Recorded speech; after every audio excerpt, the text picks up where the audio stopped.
Chapter 151 Copy Ninja Chu-Ki.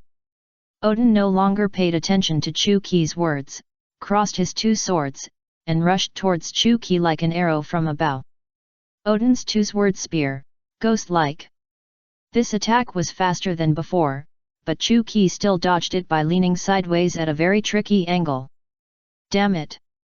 Odin gritted his teeth, looking annoyed. Chu-Ki pinched his chin and thought for a while, then said playfully, "Hiding all the time is not my style, let's play something more interesting." As he spoke, the two wooden sticks had already emerging from the ice, and began to transform, turning into the shape of two samurai swords. Chu-Ki picked up the wooden swords on the left and right, and completed control and transformation in an instant, and then took a stance to face Odin. Seeing this scene, Odin was extremely surprised, because the wooden swords in Chu-Ki's hands were exactly the appearance of Amino Habazan and Yanma. And the stance he took was also the stance he had just used to attack. Before Odin could react, Chu-Ki had crossed his two swords and rushed forward, shouting Odin to's word Ryu, Nakuman. What? Odin was shocked. Because of this brief absence of consciousness, Odin was hit, and the whole person was like being shot, and flew backwards, spitting out a mouthful of blood. Lord Odin! Seeing Odin injured, Tianyushi, who was watching the battle on the boat, was very anxious. Malko smiled bitterly and shook his head, "Mom is really..." In just 1 or 2 minutes of short confrontation, everyone can see that Chu-Ki is just playing and doesn't take Odin seriously at all. But using other people's moves to knock others away is really a bit of bullying. Chu-Ki used a wooden sword, so this injury is nothing to Odin.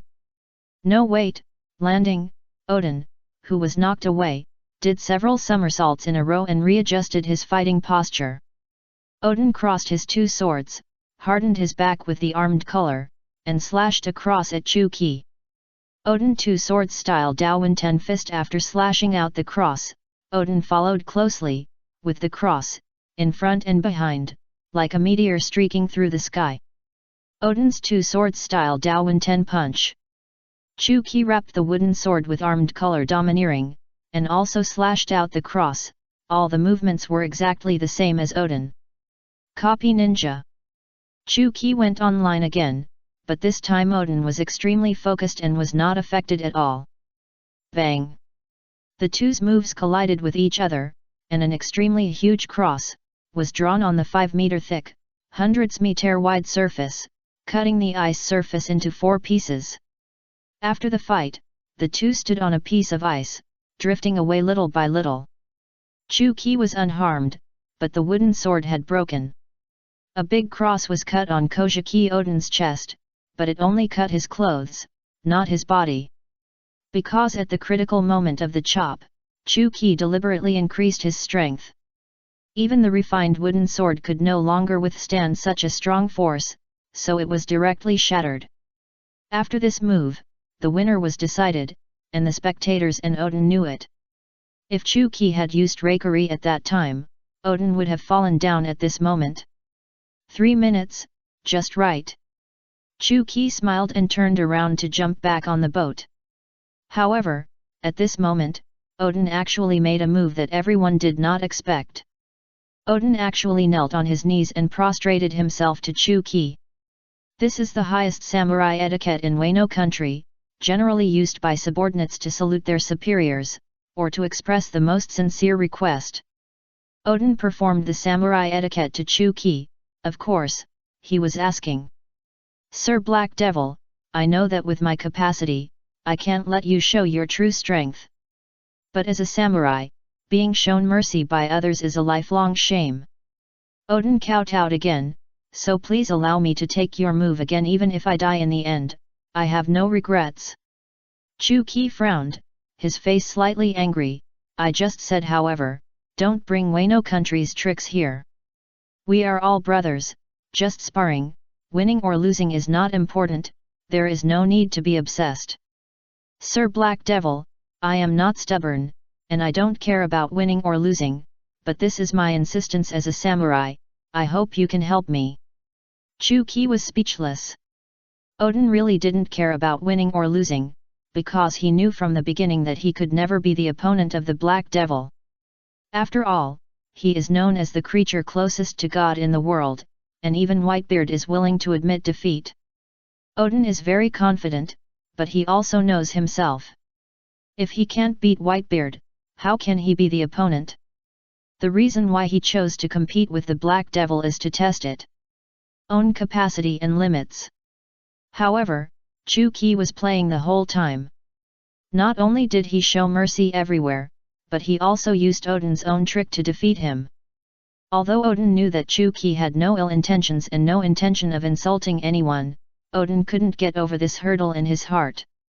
"Sir Black Devil, I don't want to lose so humiliatingly, please, please."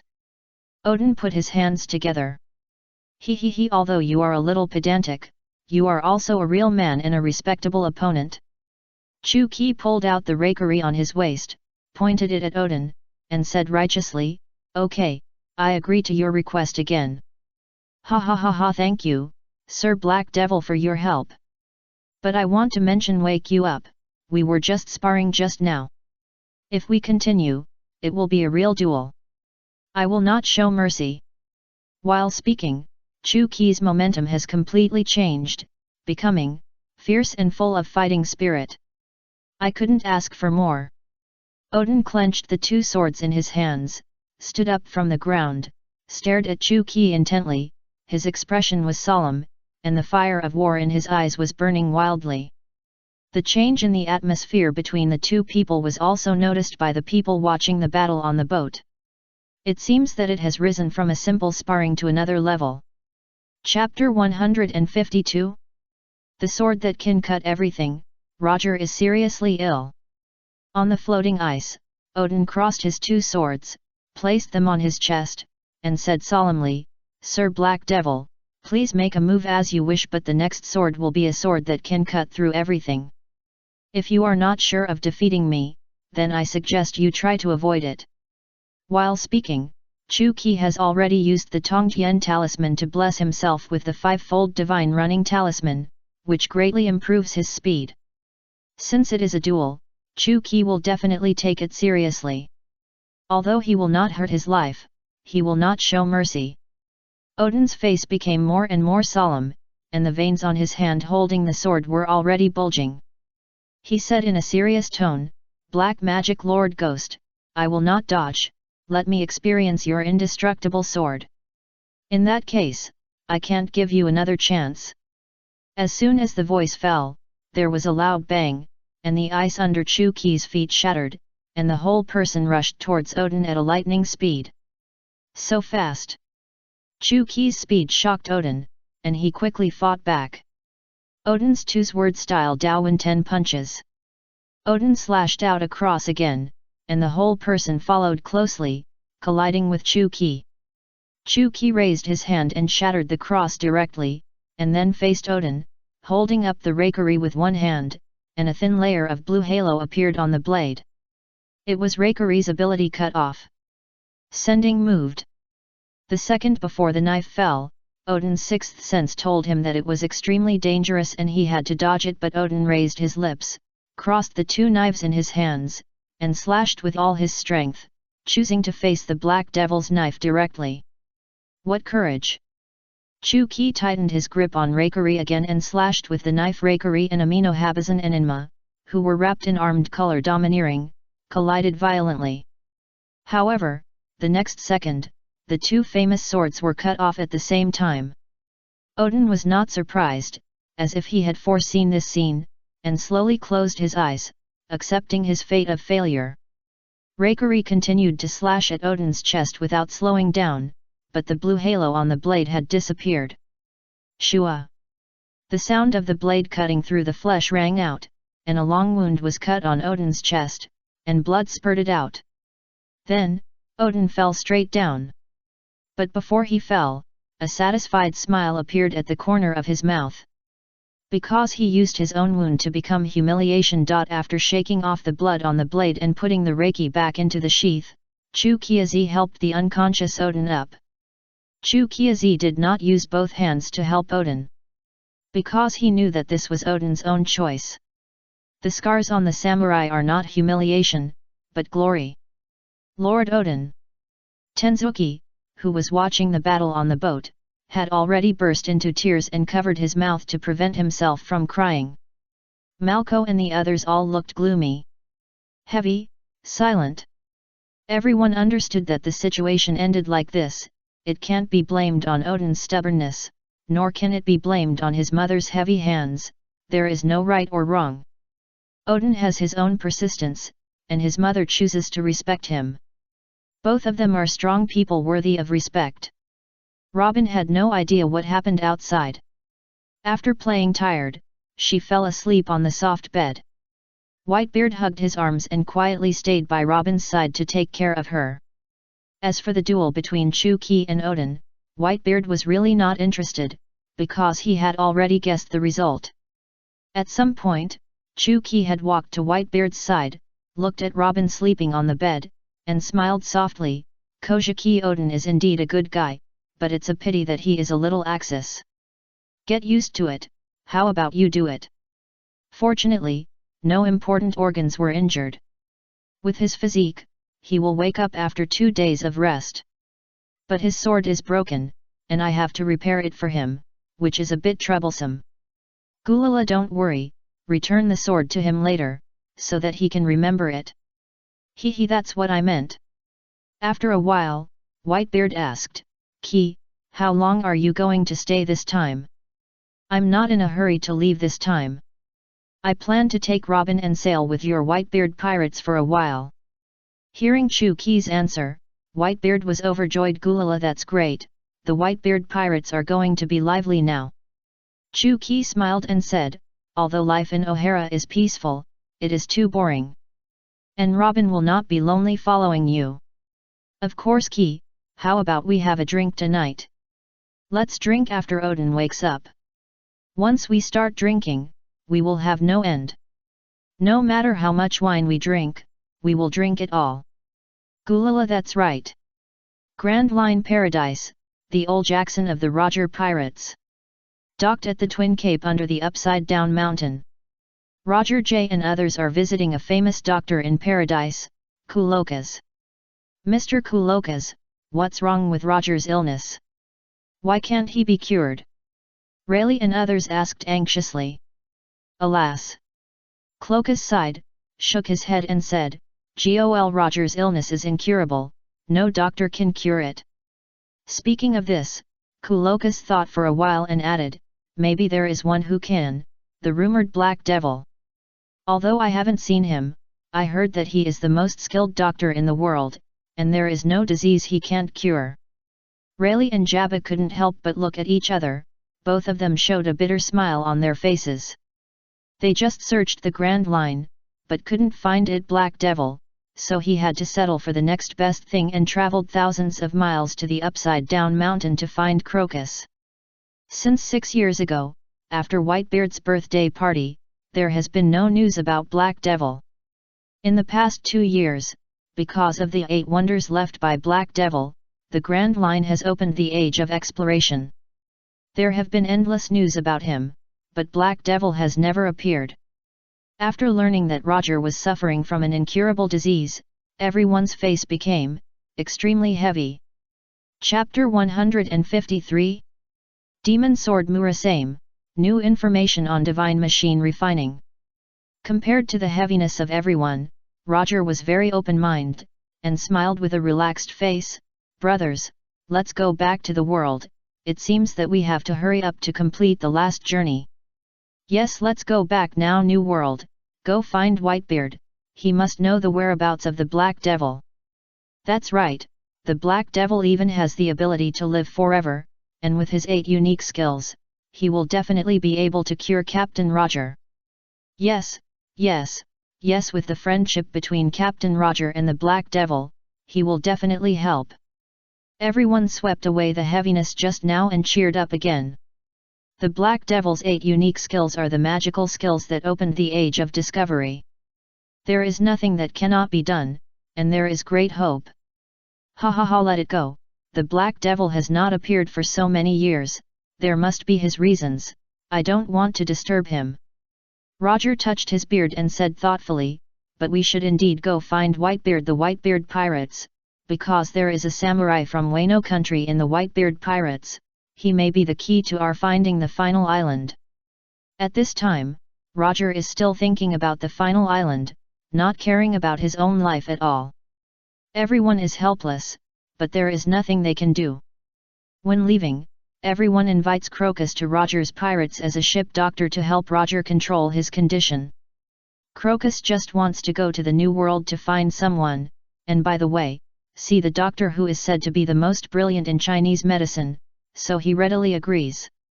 On the 5th day, Odin's injuries had healed, but there was a long and hideous scar on his chest. In the evening, Chu-Ki was sitting with Odin and Whitebeard, drinking on the bow. Robin has almost become familiar with the people of the Whitebeard pirates. Everyone likes this well-behaved and cute little sister very much, and they rush to play with her. Looking at the smiling Robin in the distance, Chu-Ki is very satisfied and smiles knowingly. It was indeed right to bring Robin to the Whitebeard pirates. She is much happier than when she was in O'Hara. It's great to have a daughter. I must have a daughter with she too. Odin sighed while drinking. Chu-Ki held the wine glass, meaning he smiled meaningfully, don't worry, there will be a chance. In the original work, Kojiki Odin and Toki will indeed have a daughter, Kojiki Hiri, who will be born next year. Brother Ki, by the way, has my sword been repaired? When will you return it to me? Odin said impatiently. Now Odin doesn't care. Chu-Ki calls you your excellency, and big brother. Because both of them agree with each other and accept this brother. After waking up, Odin heard from Whitebeard that Chu-Ki has a strange skill called Shenji Balian. It is the most brilliant and magical mechanism, forging technique, and repairing two famous swords is no problem at all. Chu-Ki drank the wine in the glass. Then he said playfully, I have the sword. It has been repaired for you, but the specific time to return it to you depends on your performance. Odin was a little crazy and begged Chu-Ki relentlessly. After all, for a swordsman, the sword is his most loyal partner. Chu-Ki ignored him, and Whitebeard did not speak for him, so that he could learn a lesson. Although Odin's samurai spirit is still worthy of recognition, neither of them agrees with the point of despising his own life. Ki, speaking of swords, what are the situation of those magic swords you forged? Whitebeard asked with some curiosity. Yes, brother Ki, tell us about the magic swords. Odin is also very interested in the magic swords, and he has heard about the 3 magic swords a long time ago. It is said that they are 3 very evil knives, and they seem to have some kind of self-awareness and growth. Because they were forged by the Black Devil, they are called Devil's Knife. Or Devil Knife for short. The small hammer of the Demon King of the Demon Knife can devour the flesh and blood of the killed and feed the master. The Demon Knife Huos can devour the knife cut by it, and its lethality is extremely strong. The Demon Knife Murasame, with some kind of curse, will kill with one strike. Chu-Ki put down the wine glass in his hand, sighed lightly, and said, there are 5 demon knife in total, which I made for fun. For various reasons, 4 of them were lost. Gulala Ki, you are interesting. Because of these knives, I don't know how many troubles have been caused. Bloody storm. Whitebeard said this just to make fun of Chu-Ki, not to blame him. After all, Chu-Ki is only a sword maker, not a sword wielder. If you really want to count it this way, then the swordsmiths who made the supreme sword and the big sword are sinners for all eternity, because countless people died under the famous sword. Alas! Chu-Ki said helplessly, I have to admit that I do have some responsibility for the matter of the magic sword. The bloodshed is inevitable, but the appearance of the magic sword has played a catalytic role. Whitebeard thought for a while and said, Ki, now there is a chance to make up for it, do you want to try it? Oh, what do you mean? The magic sword Murasame's the previous owner is dead, and this sword has been sold to the dark world. You can go and take it back. After listening to Whitebeard's proposal, Chu-ki nodded and said, "This is a good idea. Let's go." "Ha ha ha ha, I have a feeling that it will be fun to fight against the strong again." Odin laughed loudly. Chu-ki and Whitebeard smiled at each other and drank by themselves without paying attention to Odin. He thought the same as Odin. After all, the magic sword Murasame was forged by Chu-ki. In the eyes of outsiders it seems that it not only has powerful and strange abilities, but also its existence is likely related to the Shenji Bai Lian of the Eight Wonders. Since it is about the Eight Wonders, no one among the big guys will want to miss it. It is possible to get more new information about Shenji Bai Lian from it. Chapter 154 Encounter with Young Master Doflamingo. The age of exploration was triggered by the Eight Wonders. Now any information about the Eight Wonders will cause waves. So, various forces began to gather and prepare to compete for the demon sword Murasame in the Dark World. The Navy and the World Government, the Golden Lion and other big pirates, and even many messy national forces. In addition to all kinds of pirates who pursue power are interested in the Eight Wonders.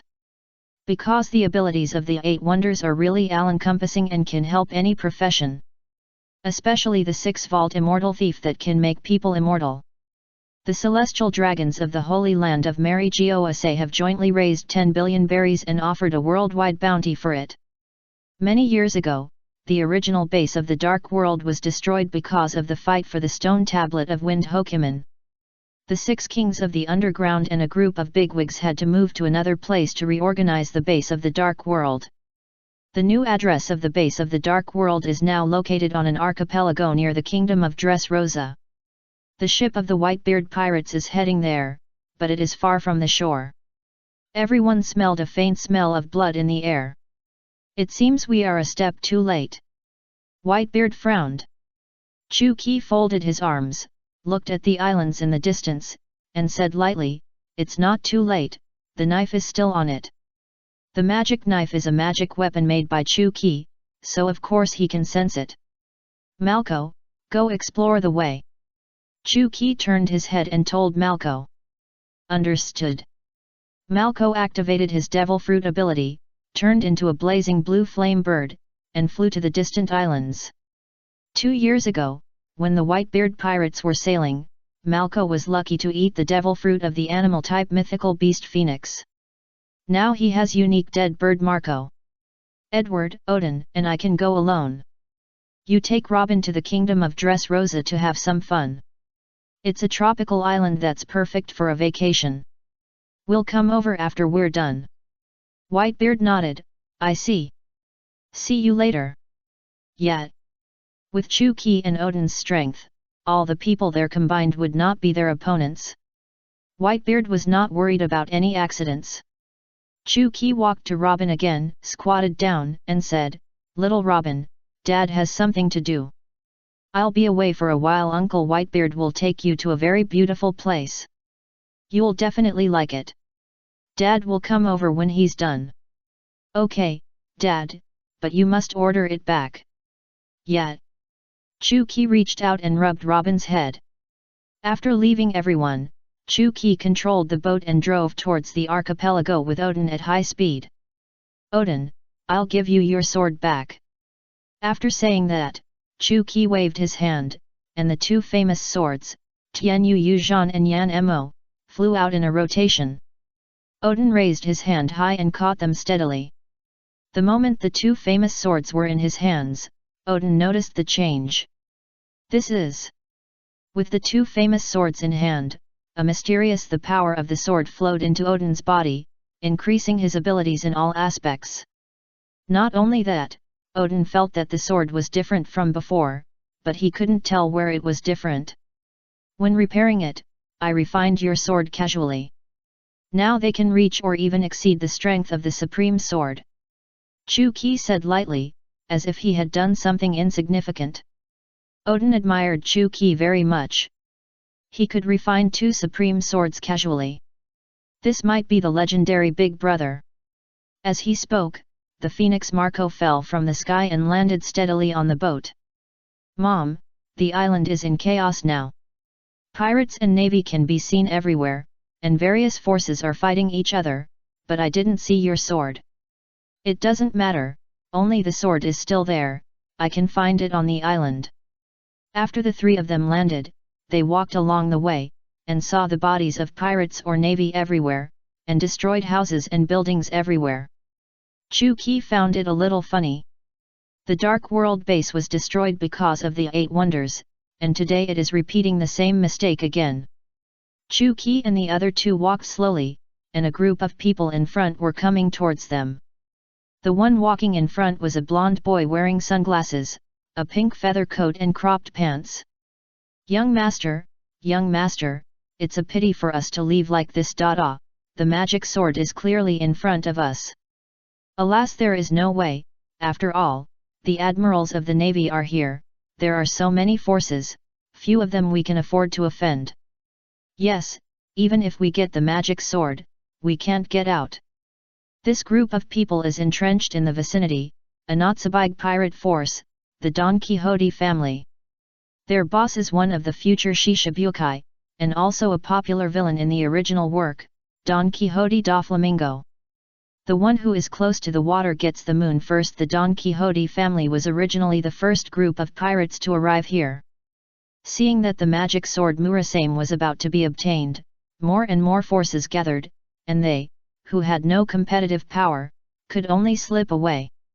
Excuse me, can someone tell me who has the demon sword Murasame now? A calm voice sounded in the ears of Doflamingo and others. Everyone looked at the person who was speaking, but when they saw the three people coming towards them, the Don Quixote family was instantly petrified and stood there in amazement. Yes. You must be lying, how could he appear here? Minga, will we be killed? I'm so scared. Although the young Doflamingo was also very nervous and sweating, he was much better than others and could barely calm down. Chu-Ki didn't notice it just now, but now he got closer and found that this isn't he, the future young master. Doflamingo? Please download the ununderlined version of the novel. Chapter 155? Doflamingo's Ambition and Madness. I didn't expect to meet the young master here. Doflamingo, Chu-Ki laughed secretly. The real surprise was actually Doflamingo and his friends. Who would have thought that after so many years, the Black Devil would appear here again? Seeing this, the initiator of the Age of Discovery, the world's strongest near God. Several people were excited, but more fearful and scared. No one dared to approach words. Let's go, Mom, these guys are already stupid. Marco said with a smile. Chu-Ki smiled, took Marco and Odin, and passed by Doflamingo. After Chu-Ki and the other two walked away, the people of the Don Quixote family wiped the cold sweat from their foreheads and breathed a sigh of relief as if they had been pardoned. Doflamingo turned his head and looked at his back, thinking. Minga, let's go quickly, the Black Devil is here, it's too dangerous to stay here. Toribel said in panic. No, let's go and see. Hearing this, Toribel was shocked. Hey Minga, the Black Devil is not in existence that we can touch now, if we accidentally offend him, we will be killed at any time. That's right, young master. Just seeing his appearance makes me feel so scary. After a moment of silence, Doflamingo said meaningfully, the Black Devil will appear, and he must be here for the knife. But the magic knife is made by him, and with the strength of the Black Devil, he doesn't need the knife at all, so. Treble suddenly realized, the knife may really be related to the 8 wonders, that's why the Black Devil came to take it back. If Chu-Ki heard Doflamingo's reasoning, he would definitely laugh, but it was indeed well-founded and convincing. Young master, even if the knife is related to the 8 wonders, it doesn't matter. What does it have to do with us? Everyone was silent. It was meaningless for them to snatch things from the Black Devil. It was like a fool's dream. It was like snatching food from a tiger's mouth. Doflamingo laughed. We didn't have a chance just now, but now that the Black Devil appears, we have a chance. Everyone was amazed at Doflamingo's courage and his wit. Minga is right. Now that the Black Devil appears, those guys will definitely unite to deal with him. When the war escalates, we may be able to take advantage of the chaos." Doflamingo laughed even louder and even louder. His hands were controlled. "I couldn't help shaking. The thought of snatching something from the Black Devil makes me so excited that I can't control myself." A trace of madness appeared on Doflamingo's face. Unlike Doflamingo, who was so excited that he was crazy, although the others were also very excited, they were more terrified. After all, it was known as the closest creature to God. To snatch something from it was not only extremely thrilling, but also extremely crazy. It was not an exaggeration to say that it was a life-or-death struggle. Repressing his inner excitement, Doflamingo said solemnly, "Remember, if you get the magic sword, immediately hide it, and then retreat if you are discovered. Quickly deal with the witnesses, and if you can't deal with it, immediately give up the magic sword." "Yes, young master." Lord, everyone looked serious. "In short, we must not let others find out that the knife is in our hands." Understood. Just because the news of the 8 wonders was leaked, the huge dark world was destroyed twice. Doflamingo would definitely not be as stupid as them. He publicized it with great fanfare as soon as he had a treasure, fearing that others would not know. Doflamingo knew the principle of making a fortune in silence. Of course, the main reason for the news leak was that the people in the dark world were not united, saying one thing on the surface and another behind the scenes. When the 6 kings of the underground met, they agreed to keep the secret and no one was allowed to reveal a word. After the meeting, they immediately began to contact their respective sponsors or big backers, hoping to get benefits from it. Sponsors and big backers Shan started to call people around again, and the news about the magic sword was known to everyone in a matter of minutes. Chu Qi and the other 2 continued to move forward. There were more and more corpses on the road, and there were also many living people. When they saw Chu Qi, their reactions were similar to Doflamingo and the others. They were petrified on the spot, and some even fainted. Odin turned his head and looked at Chu Qi, and said, "Brother Qi, those guys are still following us secretly. Do you want me to get rid of them?" "You are so brave, old man Mom, leave it to me. You go first, I'll come over after I deal with them," Malco said with a fist. "Hee hee." Chu Qi said with a wry smile, "These guys are really funny, they are the smallest shrimps, but they want to be fishermen." Chu Qi suddenly stopped, and Marco and Odin also stopped.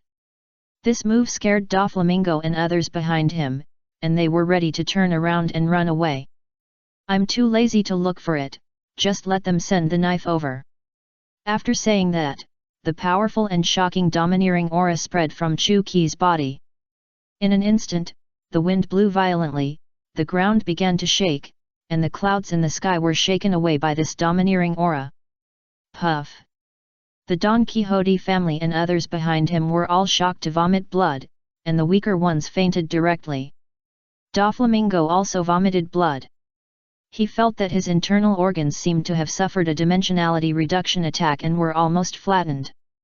After all, Doflamingo is still a teenager now, and his ability to withstand may not be as good as Treble and others. At this time, Doflamingo felt unprecedented oppression. The domineering color domineering that can cause substantial harm to people is simply unheard of and unseen. Doflamingo wiped the blood from the corner of his mouth, forced himself not to fall down, and released his domineering color domineering to resist.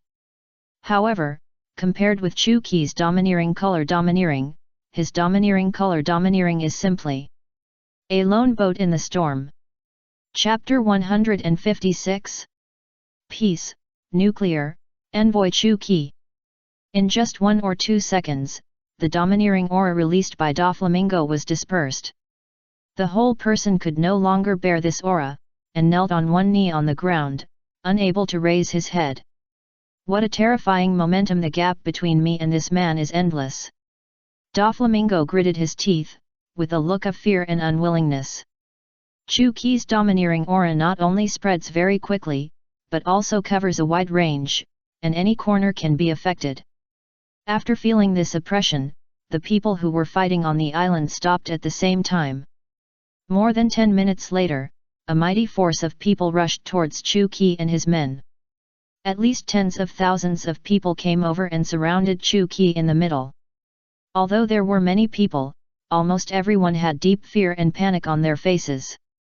The various forces competing for the 8 great skills were like a group of jackals. They would fight each other at ordinary times, but once an irresistible super strong enemy appeared, they would quickly unite. Because everyone knew that the Black Devil had appeared, if they continued to fight, the final result would be annihilation. The only chance was to unite. Even if they couldn't take him down, they would drive him away first.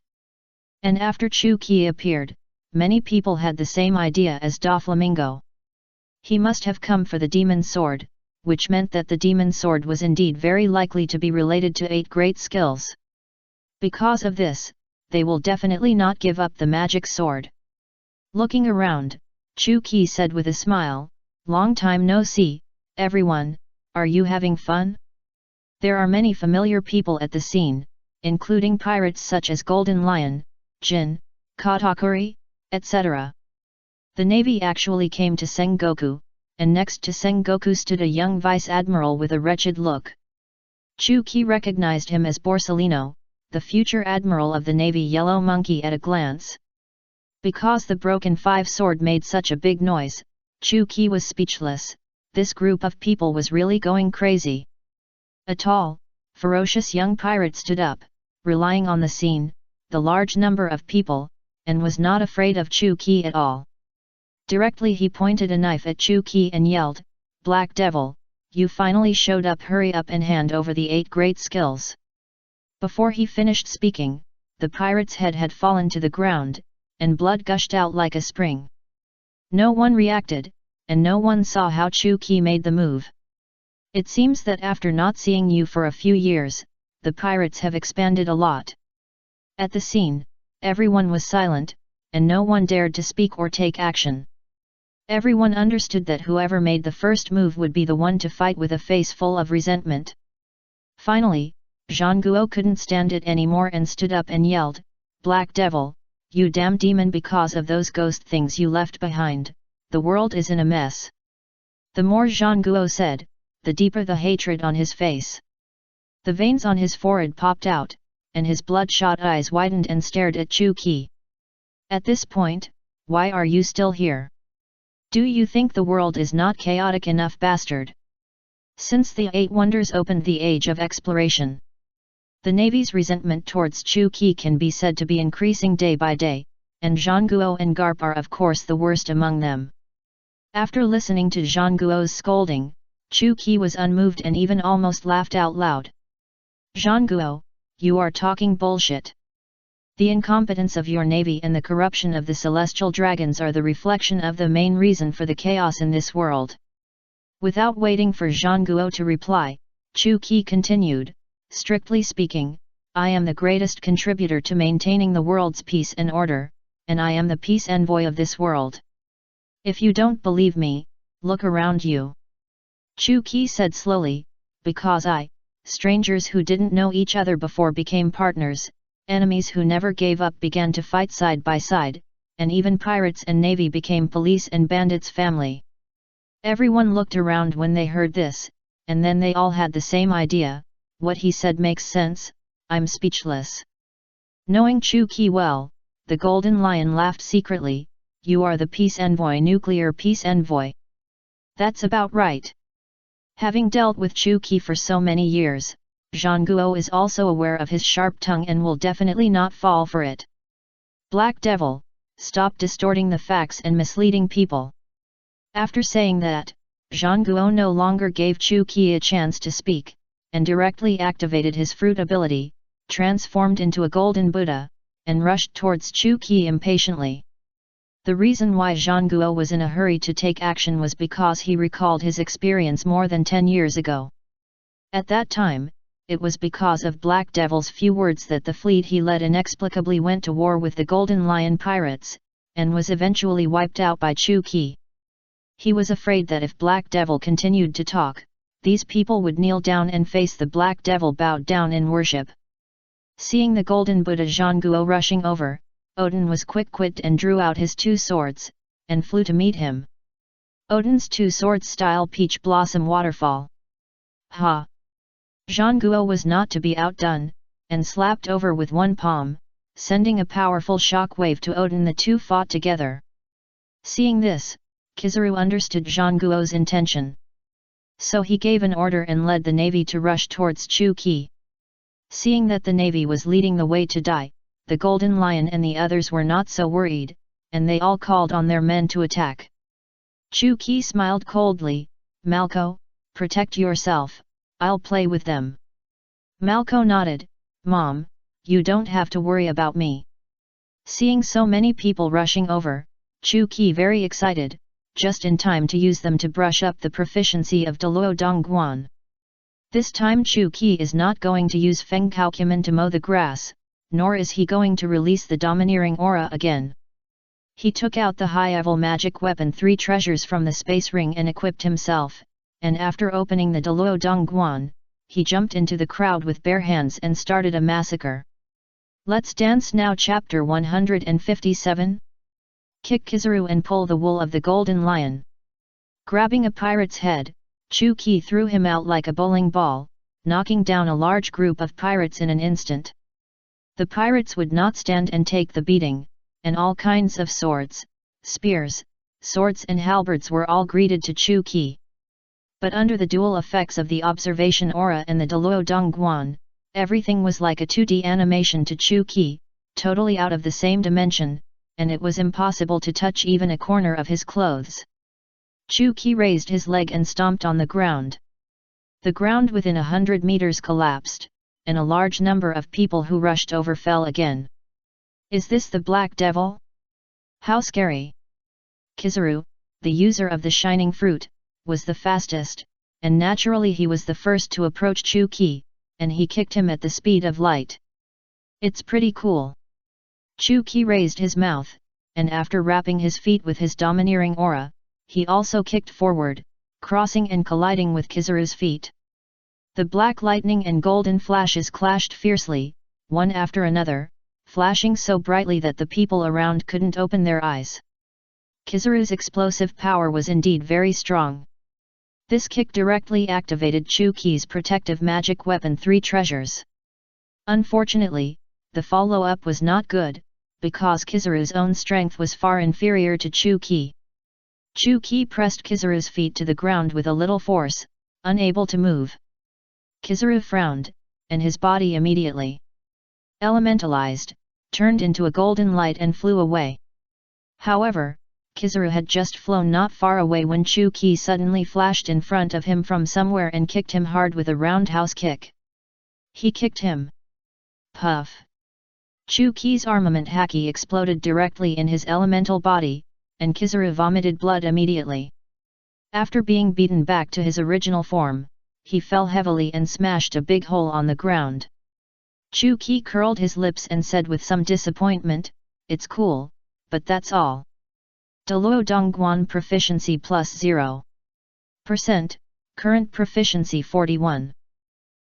Hearing the familiar prompt sound, Chu-Ki's mood instantly improved. These strong men are really the easiest to fleece. Kizaru's light speed is indeed very fast, and Chu-Ki, who is normal, can't catch up at all. But under the insight of Deluo Dongguan, Kizaru's flashing flight trajectory, Chu-Ki saw it clearly. So Chu-Ki didn't need to chase him, he could just use the space magic weapon to teleport to his moving trajectory and wait for him. Ha ha ha ha ha, Black Devil, long time no see. A familiar laugh sounded, and the Golden Lion fell from the sky. Taking advantage of the acceleration of falling from a high altitude, he clenched the Yingshi and Kumu double swords in his hands and stabbed vertically towards Chu-Ki's head. Bang! The force generated by the accelerated fall was so strong that it directly smashed a huge hemispherical pit of nearly 100 meters on the ground. However, Chu-Ki was not hurt at all, but his own people were accidentally injured. Tisk tisk tisk, Golden Lion, you are the nemesis of your teammates. Just a bunch of trash, it doesn't matter how many die. After saying that, the Golden Lion swung his two swords and slashed at Chu-Ki, launching a swift offensive. Under the insight of the Great Luo Cave observation, the Golden Lion's swordsmanship was not only full of loopholes, but also very slow. Chu-Ki put his hands in his pockets, retreated to dodge the Golden Lion's attack, and kicked away the approaching fish with his feet, looking very relaxed and leisurely. Great Luo Cave observation proficiency plus 0%. Current proficiency 41%. Great Luo Cave observation proficiency plus 0%. Current proficiency 41%. Great Luo Cave observation proficiency plus 0%. Current proficiency 41%. Listening to the frequent system prompts in his ears, Chu-Ki felt very comfortable. Although the Golden Lion's wool is small, it is very durable. Pull. After all, he is a great swordsman with a variety of swordsmanship, and he can pull for a long time. While dodging the attack of the Golden Lion, Chu-Ki also took the time to look at the situation of Odin and Marco. Odin was quite comfortable dealing with Sengoku, and even had a slight advantage. After all, the Tenryu Hazan and Yanma in his hand were strengthened by Chu-Ki, not only with attribute bonuses, but also more powerful than before. Marco fought with Jin, barely a 5050 match. With such a powerful phoenix, Chu-Ki didn't need to worry too much. Damn it, Black Devil, why don't you draw your sword? The Golden Lion was a little furious. The reason why the Golden Lion was angry was that Chu-Ki just dodged and didn't fight back, obviously playing. This guy now he was no longer taken seriously, and Golden Lion felt deeply offended and insulted. Forget it, if I draw my sword, you'll be gone. It was impossible to take action, after all, Chu-Ki was still trying to pluck the fat sheep of Golden Lion. It was even more impossible to draw the sword, because if he did, the game would change from Muzu mowing the grass to Fruit Ninja. If I draw my sword, you'll be gone. This sentence kept lingering in Golden Lion's ears. After hearing Chu-Ki's words, Golden Lion felt that he was not insulted, but was not treated as a human being at all. Black Devil, you damn bastard, I will fight you to the death today. Golden Lion activated his ability and flew into the air, swinging his sword wildly at Chu-Ki, continuously slashing out dense and countless golden sword energy. Lion Kunkai Valley. Tisk tisk tisk, old Jin, why are you so angry? Chu-Ki was like a swimming fish, freely shuttling through the dense sword energy attacks and easily dodging them. If he really couldn't dodge, he would use the golden light shield of the magic weapon Three Treasures to block it. After the attack, Chu-Ki was still fine, but the others suffered. After all, it was such a large-scale and powerful attack. No matter. It's the Navy, or the pirates, even his own subordinates were affected. Deluo Dongguan proficiency plus 0%. Current proficiency 41%. Philo reminds you, 3 things to read. Chapter 158. Yellow Monkey, should I run away now? Looking at the corpses around him, Chu-Ki shook his head and said, Golden Lion, no wonder there is no one around you, and you have to go out in person every time. With you like this, who is willing to follow you sincerely? Among all the pirate groups now, Golden Lion's flying pirate group is undoubtedly the largest and most powerful. However, his group is full of a mob, and none of them can stand up to the stage. Whenever there is a major event, he must do it himself. Unlike Charlotte Linlin, who has a lot of capable subordinates, she only needs to lie at home and eat and drink every day. Golden Lion was hit in the sore spot and immediately became angry and said, this has nothing to do with you. As long as I am strong enough, everyone will follow me. Okay, whatever you think. Go on quickly, use any moves you have, don't be polite to me. Just as Chu-Ki was talking, Katakuri and his brother Cracker broke out of the ground and attacked Chu-Ki from behind. Sticky thrust. Double pretzel. Katakuri's trident and Cracker's broadsword fell almost at the same time, but Chu-Ki in front of them disappeared instantly, making the attacks of both of them missed. Little boy, it's very rude to interrupt an adult. The next second, Chu-ki appeared behind them silently, and affectionately hugged their necks. Katakuri and Cracker broke out in cold sweats, and their bodies began to tremble slightly because of fear, but they didn't dare to move. Especially Cracker, his chuphobia was not light.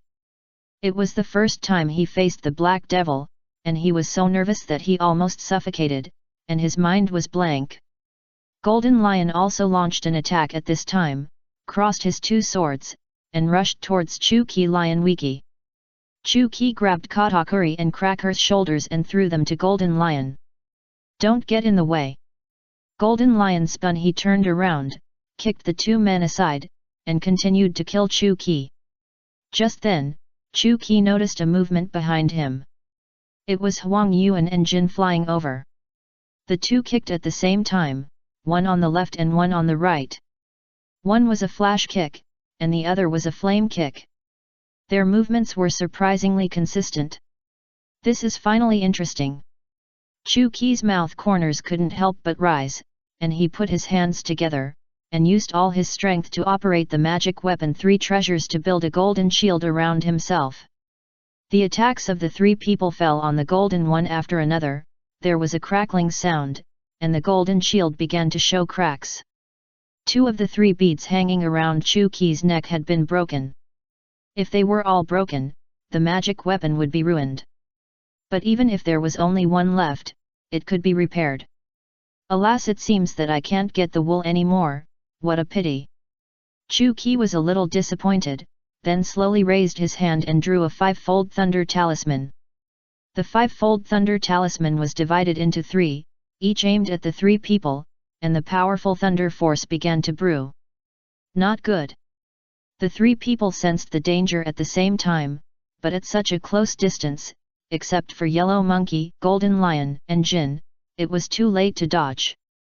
The next second, three thunder dragons roared out of the talisman and pounced on the three people.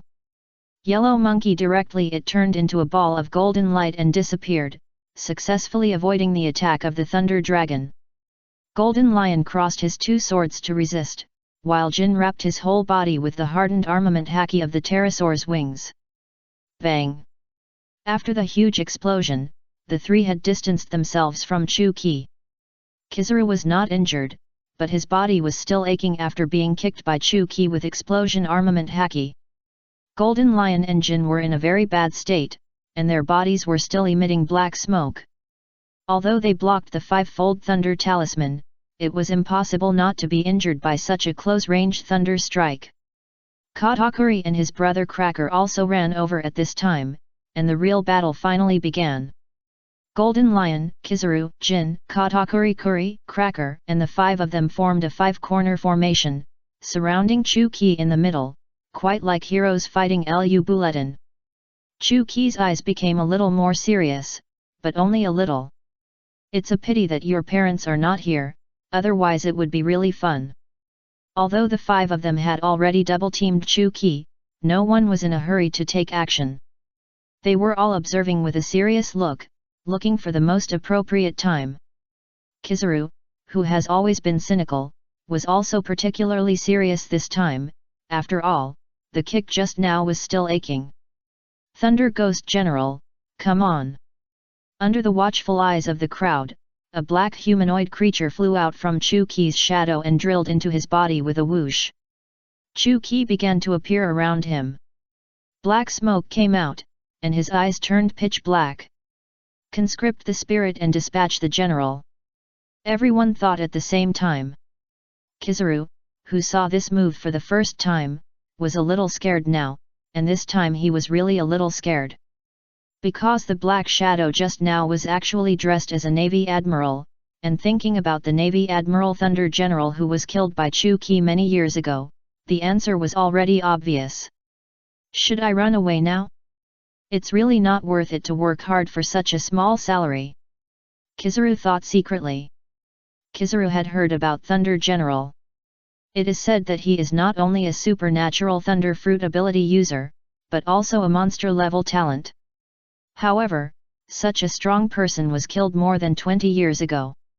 Solved by the Black Devil. Now he is facing the Black Devil 20 years later, who may follow the footsteps of Thunder General. Shua, let's dance again. As soon as the voice fell, Chu Qi's body burst out with violent thunder power, and the whole person seemed to be wearing a thunder coat. Then, several gain runes appeared at the same time and attached to Chu Qi's body, greatly increasing all aspects of his attributes. So scary. Clearly feeling the change in the Black Devil's momentum, the foreheads of the 5 people they couldn't help but break out in a cold sweat.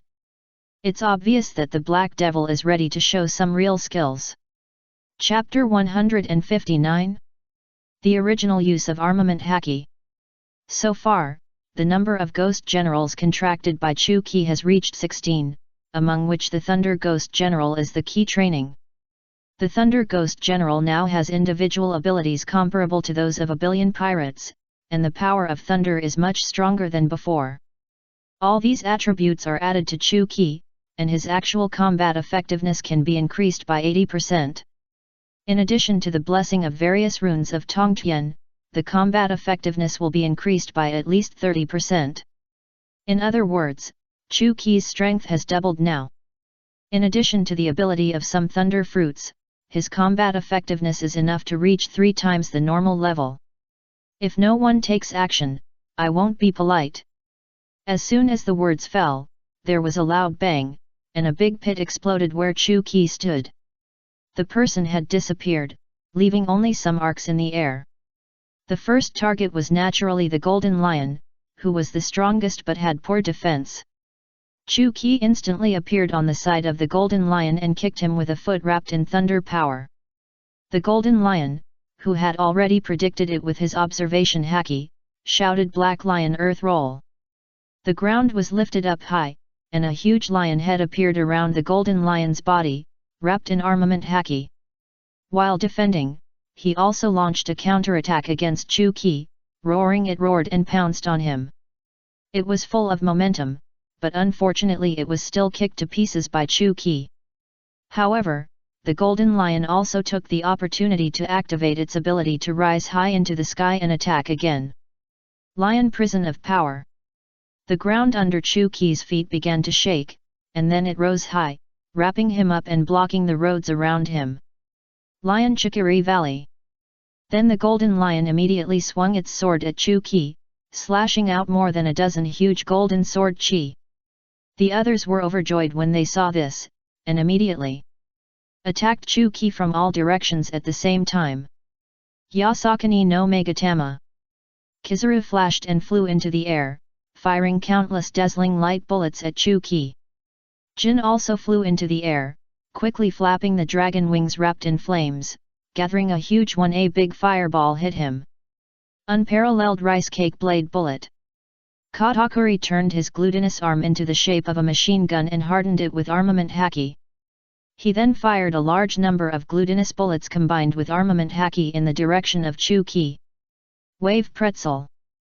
Cracker stabbed out the big sword in his hand and launched a wave-like sword attack. 5 different colors and shapes hit Chu Qi at the same time, with terrifying power and great viewing. Bang! The explosion range was huge, and the deafening sound directly set off a small mushroom cloud. Did it succeed? Cracker was overjoyed.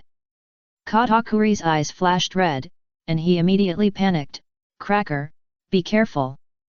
30 million volt Thunderbird.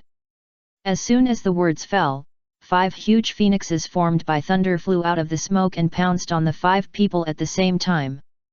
Ah! The weakest Cracker did not react in time and was hit on the spot. His whole body was charred by electricity. After a scream, he fainted. Katakuri could not protect himself, and he could not care about Cracker. He quickly activated the fruit ability and combined the armed color domineering to resist the Thunderbird. The 4 people used their own methods to try their best to avoid or resist the attack of the Thunderbird.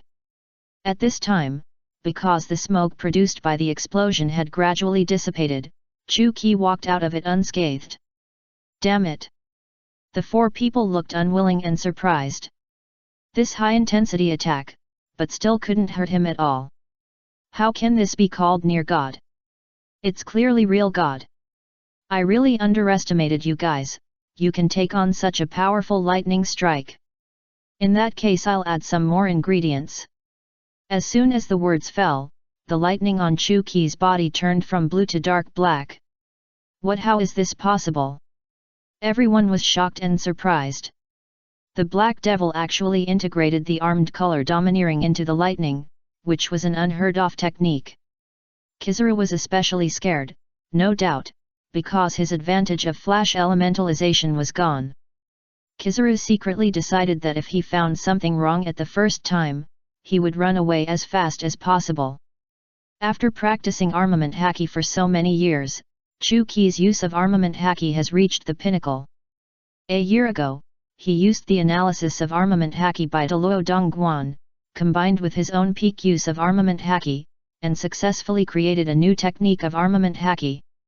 This new technique is called armament haki fusion, which is a more advanced technique than armament haki externalization and explosion armament haki. Ordinary armament haki can only cover the surface, while armament haki can only cover the surface. Armament color fusion. It allows the armament color haki to penetrate from the inside out, as if fused. Solid, gas, and even energy bodies can be used for armament color fusion. The disadvantage is that it cannot be maintained for a long time and consumes a lot of energy. Everyone, work together to suppress the Black Devil, don't give him a chance to counterattack. After saying that, the Golden Lion rushed over first, waving his two swords to slash at Chuki. Since long-range attacks don't work, you can only fight in close combat. Lion two swords slash dance. Sky cloud sword. Photons condensed in Kizuru's hands, forming a sword of light. Immediately afterwards, Kizuru turned into a flash of light and instantly came to Chuki, and together with the Golden Lion, slashed at him in unison. Neo thrust. Katakuri and Jin were not to be outdone, and flew towards Chuki at the same time, one in front and one behind. Everyone understood that if they did not cooperate a little more and fight together, they would soon be defeated one by the Black Devil. The four of them began to cooperate with each other, using various means to fight against Chuki, and actually suppressed Chuki. Chuki, who was at a disadvantage, couldn't help but raise his mouth. Philo reminds you, 3 things to read chapter 160. My daughter's phone call, the game is over. Deluo Dongguan proficiency plus 0%, current proficiency 41%. Deluo Dongguan proficiency plus 0%, current proficiency 42%. Listening to the constant stream of Chuki was secretly happy with the endless system prompts. He was able to fleece the 4 sheep at once, and his proficiency in Deluo Dongguan increased dramatically. However, in order to fleece the 4 sheep, Chuki was still a little tired and hard-working. The attacks of the 4 people were dense, without any leakage, swift and full of murderous intent. Everyone showed all their true skills, and Chuki only fought back symbolically. So even under the insight of Deluo Dongguan, Chuki was still hit several times. The magic weapon 3 treasures that had just been repaired on his body was almost broken again. Ha ha ha brothers, look, the Black Devil is almost dying.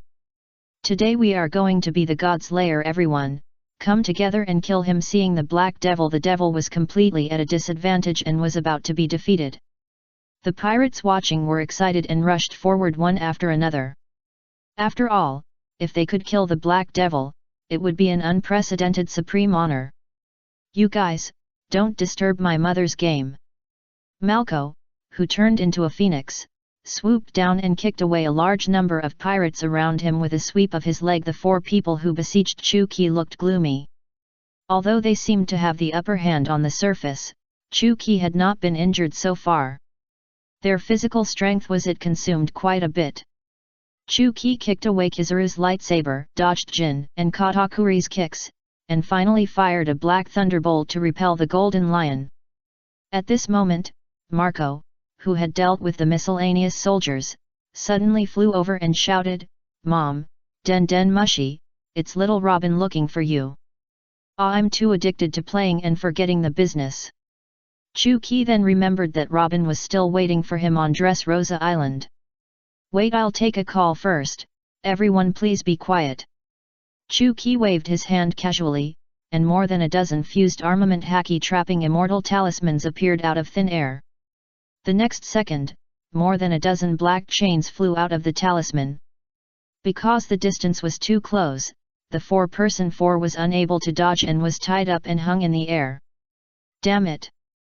None of the four were very strong, and the chains had armament haki in them. Except for Kizaru, the others couldn't break free for a while. Taking the den mushi from Marco, Chu-ki took a deep breath and smiled affectionately. "Robin, baby, what's wrong?" A moment later, Robin's voice came from the den mushi with a crying tone and grievance. "Dad, why haven't you come back yet?" Chu-ki's heart trembled, and he quickly said, on the way, wait for Dad for 10 minutes, I'll be there soon." Dad keeps his word. Well, keep your word. After hanging up the den mushi, the four on the human side, everyone escaped with the help of Kizaru. After escaping, Jin rushed to Chu-ki impatiently. "Let's stop here today. I'm in a hurry, so I won't play with you." After that, Chu-ki grabbed Jin's head at lightning speed and slammed it to the ground. Powerful black thunder poured out and exploded on his body. "Ah!" After Jin screamed, his eyes rolled back and he fainted completely. How could Chu-ki bear to kill him after fleecing him for so long and keep him to continue fleecing him in the future? Dear students, you must practice well after returning and research some new moves. Now class is dismissed. As soon as the voice fell, Chu-ki had flashed to Kotaku in front of Katakuri. He punched him in the chest with a fist wrapped in black thunder. Bang! Before Katakuri could make a sound, he had already flown hundreds of meters away, crashing into a small hill before stopping, and it was unknown whether he was alive or dead. In the blink of an eye, only Golden Lion and Yellow Monkey were left among the four. Golden Lion wanted to fight again, but Yellow Monkey had already turned into a ball of light and escaped. Golden Lion had no choice but to fly away. Chu-ki smiled and said, "I can't let you run away, Luan Jinju." The two people who were hit suddenly felt that they were out of touch with this world, and their movements became extremely slow.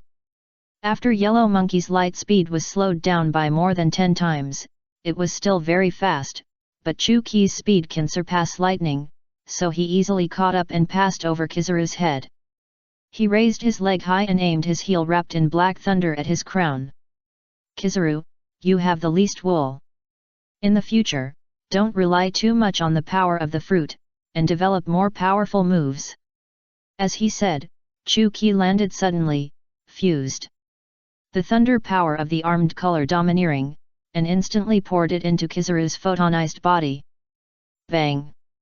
With a loud bang, Kizaru fell to the ground, and the third person lost. After getting rid of Kizaru, Chu-ki turned into black lightning again, and quickly came to the front of Golden Lion, with the spherical black thunder in his hand brewing. Although the effect of the chaotic Golden Watch disappeared, Golden Lion had nowhere to escape and could only swing his sword to fight back. After easily dodging the sword of Golden Lion, Chu-ki hit the spherical black thunder in his hand firmly into the body of Golden Lion. Thunder mixed with armed color domineering exploded in his body at the same time, and Golden Lion felt unprecedented pain. The next second, Golden Lion's eyes went black and he fell vertically from the air. At this point, Golden Lion, Kizaru, Jin, Katakuri, and Cracker had all fallen down, and the loss was gone to consciousness. The 4 Golden Lions were dealt with at super high speeds that were invisible to the naked eye, and it took only 3 to 5 seconds. Not to mention the others, even Marco didn't know what had just happened.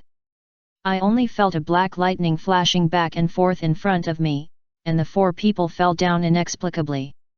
Chapter 161. Doflamingo who successfully picked up the leak. After dealing with the 5 people, Chu-ki looked around again, stomped his feet, and the domineering aura burst out, knocking out all the pirates and navy who were still standing. At the scene, the only person who still had the ability to fight was Sengoku, who was fighting with Odin. Marco, go help Odin, I'll be back soon. After saying that, Chu-Ki turned into a shadow and disappeared on the spot. The 6 underground kings were on another island, preparing to flee by boat. A huge black slashing wave tore through the sea, broke through the air, and directly split their boat in two. Then, Chu-Ki, holding the rakery, walked towards them from a distance. The 6 kings were so scared that they huddled together and trembled. Since everyone is familiar with each other, be more conscious and hand over the things. Several people looked at the king of usury and urged, don't hide it, give it to him quickly. The king of usury looked angry and unwilling, and actually pulled out the magic sword Murasame from behind and aimed it at Chu-Ki. This is the one I worked so hard to get. Even if it is the knife you made, it belongs to me now. I will not give it to you. The sudden action of the king of usury scared the other 5 kings. Dare to draw the knife against the Black Devil, this is not to seek death, but suicide. It's okay for him to commit suicide, but he might be implicated. Brother, we will raise 1 billion Baileys for you later, please give him the knife quickly. Asshole, if you want to die, don't drag us with you. You cowards, we are the kings of the dark world. Look at what we have become now, a bunch of stray dogs. In the horrified eyes of the 5 people, the king of usury directly raised the magic knife Murasame and rushed towards Chu-Ki without hesitation. So today I will never give in again. Hehe, you have character, I like it. In that case, you should keep this knife well. After saying that, Chu-Ki swung the knife at a very fast speed, then put away the rakery and turned around to leave. The king of loan sharks was stunned in place, and then, with a few clicks, the magic knife Murasame in his hand broke into several pieces. A wisp of black air floated out from the broken blade and then dissipated in the air. The magic knife Murasame completely turned into scrap metal. My magic knife, my 8 wonders, my money. Looking at the broken knife on the ground, the loan sharks cried out loudly, resounding through the sky on Dressrosa Island. Robin sat in the field on the ground, while earnestly making the wreath. He counted attentively, 58. Whitebeard, Jaws, and others stood beside him, acting as bodyguards. Nanny. In the whole world, except for Robin, there is probably no one else who can have this treatment. Chu-Ki picked up Robin from behind, raised her high above his head, and let her sit on his neck. Ha ha ha ha, Dad didn't lie to you, it was exactly 10 minutes. Hee hee ha ha, I knew that Daddy would never lie to me. Of course, Daddy would never lie to little Robin. After dealing with the problem of the magic sword Murasame, Chu-Ki didn't care about Odin and Marco anymore. He used all the means of acceleration and quickly rushed to Dressrosa Island to see Robin. Dad, this is the wreath I made for you. Robin gently put the messy wreath in her hand on Chu-Ki's head. It's so beautiful, thank you little Robin. Hee hee hee. Hearing Chu-Ki's praise, Robin's face turned slightly red and she smiled shyly. Looking at this harmonious and loving father and daughter, Whitebeard was very moved. Chu-Ki is indeed very strong. Terrible, invulnerable like a god, Robin may be his only weakness, but also the shackles of his humanity. I don't know whether this is good or bad, only time can tell. After the war, the dead were directly reclaimed, and the living went back to their own homes, ending in misery. After many years, the Black Devil made everyone understand what it means that your father is always your father, and no matter how many people there are, they are still sons. If it weren't for Chu-Ki's weak killing intent, I'm afraid this would be another wave of collective annihilation. The 5 golden lions were finally carried back by their subordinates, their bodies bursting with blood and charred. After everyone left, Doflamingo and his Don Quixote family quietly stayed. Hidden in the dark, Doflamingo and his Don Quixote family were seriously injured by the aftermath of the battle before they even made a move. Through this battle, Doflamingo saw the tip of the iceberg of the Black Devil's strength and deeply realized his own weakness. I am afraid that in the eyes of the Black Devil, he is an ant that can be ignored, even worse than an ant, just air. I must get the 8 wonders, I must master this incomparable power. Doflamingo swore secretly. Just then, his subordinate Pika came to Doflamingo with a metal box in his hand. "Young master, we have found what you want." After leaning down and seeing what was in the box, Doflamingo brother Lang Ming laughed out loud. "We finally got a bargain." The box contained the broken magic sword Murasame. Because the magic sword was broken, the ability to kill with one strike also disappeared, and it was like scrap metal. There was no need to keep the king of loan sharks, so he threw it away directly. Others were also disappointed when they found out, so they didn't look for it, which allowed Doflamingo to successfully find the bargain. "Brother Ming, what do you want this broken 5, what is the sword for?" "This is a sword made by the Black Devil, we definitely can't repair it." "Maybe it has real value when it is broken," Doflamingo said meaningfully. Number 1 Chapter 62 Chu-Ki's Worries, Teaching Momonosuke a Lesson. Unknowingly, Chu-Ki and his daughter Robin have been in the Whitebeard Pirates for almost a year and a half. This year Robin is already 4 years old and has completely adapted to life at sea. But she still doesn't know that Chu-Ki and his team are pirates, and has never seen any violent scenes. She still naively thought that her father and Uncle Whitebeard were just ordinary sea adventurers. At dusk, Chu-Ki held Robin, sat on the top of the flagpole, looked at the sea, and admired the beautiful sunset. This is a rare time for the father and daughter to be alone. Today, Chu-Ki is not particularly happy, and looks like he has a lot on his mind. First of all, as Robin grows up and becomes more sensible, this nomadic pirate life is no longer suitable for her. Because she will understand everything sooner or later, and understand who Chu-Ki and his friends are, Chu-Ki doesn't want her to be exposed to these things too early. Another problem that bothers Chu-Ki is that it is now the 26th year since the beginning of the pirates' plot. Something troublesome will happen soon, and the Whitebeard Pirates and Roger Pirates will encounter each other.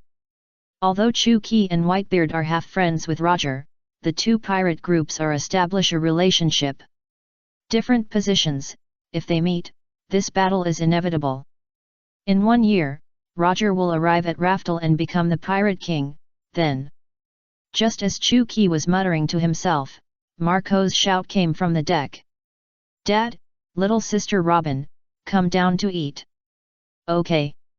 Got it, brother Marco." Unlike the previous Rocks Pirates, the Whitebeard Pirates are the most lively every time they have a meal. They get together like a family, talk about everything, eat and drink. Chu-Ki and Robin held hands and just came to the dining room. A kid wearing a kimono, a small bun on his head, and a long snot, stumbled and fell. Ran over. This little brat is naturally Odin's son, Kojiki Momonosuke. Momonosuke ran while calling affectionately, "Sister Robin." Seeing Momonosuke, Robin looked disgusted and immediately hidden behind Chu-Ki. Chu-Ki stretched out his hand, grabbed Momonosuke's small bun, and lifted him up high. "Momonosuke, how many times have I warned you not to get close to Robin, don't you understand?" Chu-Ki said while using his brother, making Momonosuke cry loudly in pain. "Wivu Dad, Mom, Uncle Ki again. Brother Ki, why do you always bully me?" The Odin couple came over, and Odin was holding his newly born baby in his arms. "Daughter, Kojiki Hiri." After putting Momonosuke down, Chu-Ki said calmly, "I told you that this guy is strictly forbidden to get within 3 meters of my daughter. He will be shot every time he gets close." After being put down, Momonosuke ran to Tianueshi crying, "Wivu Mom, hug me." Tianueshi couldn't help laughing and reached out to hug Momonosuke. "Kia, why are you doing this?" Momonosuke just wants to play with little Robin. He is only 3 years old, how could he have other ideas? Chu-Ki looked at Odin with a smile, "If other children want to play with Robin, I have no objection, but since he is your son, sorry, I will never let him get close to Robin in my life." Odin curled his lips and said dissatisfiedly, "Brother Ki, what you said is a bit too much. What's wrong with my son? Is there any problem?" Chu-Ki laughed and said, you started going to red light districts when you were 6 years old, drank alcohol when you were 8 years old, and fought with gamblers. When you were 18 years old, you threatened the abbot of the temple and lived in seclusion in the temple, robbing the lonely white-haired woman, and established a harem. Stop, stop, stop. Listening to Chu-Ki recounting his deeds like a treasure, Odin hurriedly stopped him and stopped him from talking. Brother Ki, how do you know all this? He, have you forgotten that I know everything? So, you are a family. How can the son of this guy be a good bird? How can I let him get close to my precious daughter? Odin felt offended, but he was speechless. After listening to Chu-Ki's words, Tian Yueshi looked at Odin, then looked at Momonosuke in his arms, and sighed heavily. After all, he is his own son, and he must raise him with tears. At this moment, on the other side of the sea, at the Don Quixote family headquarters, more than a dozen of the most famous swordsmiths and blacksmiths in the nearby sea area were kneeling in front of Doflamingo, trembling. Toribel and other family cotters stood on both sides, staring at them. I've asked you to study and analyze for so long, have you got any results? Report to the Lord, there are results. The old blacksmith in the lead took out a piece of paper from his pocket and handed it to Toribel tremblingly. Toribel took a look at it and handed it to Doflamingo. Doflamingo asked lightly while reading the content on it, "Are you sure that's all? There is nothing missing?" The old blacksmith quickly replied, Yes, the metal ore used to cast the broken sword is very rare, and it is only produced on a few islands. We have analyzed all the mining sites of those metal ores and written them down on paper." "That's good, thank you very much." "You're welcome." Before the old blacksmith finished speaking, his head was cut off by Doflamingo's silk thread. The same was true for other swordsmiths and blacksmiths. Treble and others did not change their expressions and began to deal with the bodies on the ground and clean the room skillfully. The blood stained Doflamingo, but he didn't care and laughed heartily.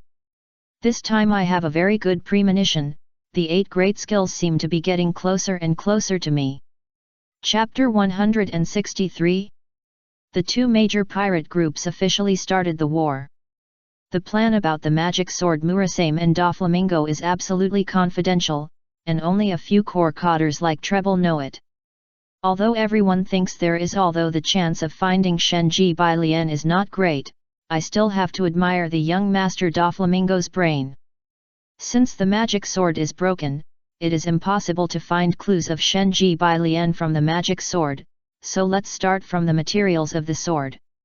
Through the materials of the sword, we can find clues by looking for the place where the magic sword was cast. Of course, Doflamingo himself knows that this is only a tiny chance. But even if the chance is slim, Doflamingo wants to give it a try. He doesn't want to be an ant under someone else's feet all his life. As long as there is a chance, he will work hard to climb up. "Minga, there are so many places where the materials of the sword are produced. Where should we start looking?" And the young master, "With just a few of us, I don't know when we can find it. Should we find some allies?" Don't worry." Doflamingo threw the note in his hand into the stove, and then said, "Although there are many islands, there is only one place that is most likely. If this place is not there, it only means that our method is not feasible." Everyone sat upright and asked at the same time, "Where is it?" "The first half of the Grand Line Paradise, the future kingdom on the mechanical island. I dare to conclude that the place where the magic sword is forged is there." A few days later, on an isolated island in the New World, the Whitebeard pirates and the Roger pirates finally they met again on a narrow road. The crews of both sides were on edge and began to confront each other with full fighting spirit. Rayleigh stood up to face Whitebeard and asked impatiently, "Whitebeard, please tell us where the Black Devil is now. We need to find him urgently."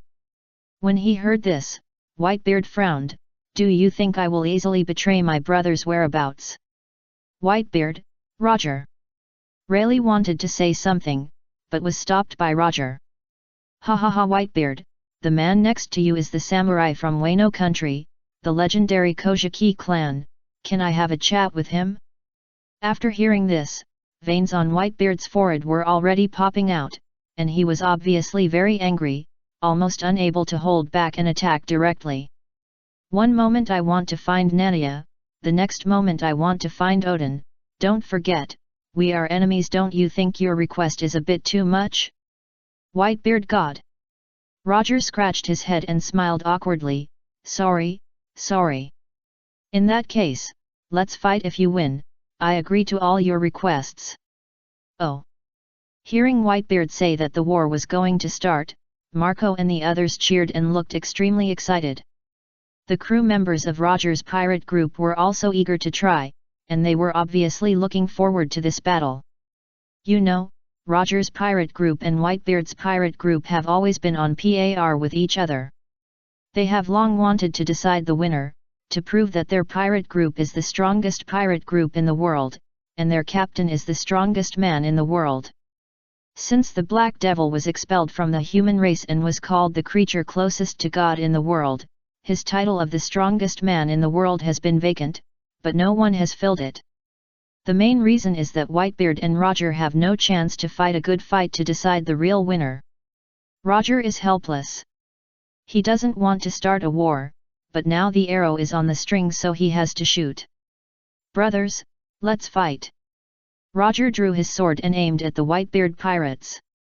Ha ha ha ha, finally we can have a good fight and see who's better. Jabba waved his 2 axes and rushed forward first. Let me be your opponent. Marco activated his fruit ability, transformed into a phoenix, and went to fight Jabba on the other side. Rayleigh was naturally facing Odin, and the two of them fought back and forth, and it was hard to tell who was better. The crews of both sides were on edge, and the fight was very fierce. Whitebeard and Roger watched quietly, and no one had the intention to take action. Because if the two took action, this battle would escalate into a war, and there would be heavy casualties. Whitebeard, after taking a deep look at Roger, he turned and left, returning to his ship. On the Moby Dick, Chu-Ki was lying next to the railing, his hands on his knees, drinking leisurely. Whitebeard came towards him and said unhappily, as expected, you guessed it, we encountered Roger's pirate group as soon as we arrived on the island. Everything is arranged by fate. It is only a matter of time before your 2 pirate groups go to war. Chu-Ki smiled. Whitebeard agreed deeply, you are right. Chu-Ki asked Tian Yueshi to take a few children on another ship in advance, not nearby. The 2 pirate groups are evenly matched, and it will take a few days and nights to determine the winner. The women and children are here, it is easy to be affected. By the way, Roger seems to have something to ask you, do you want to meet him? Chu-Ki threw the wine pot in his hand to Whitebeard and said calmly, don't worry, let's talk after his business is over.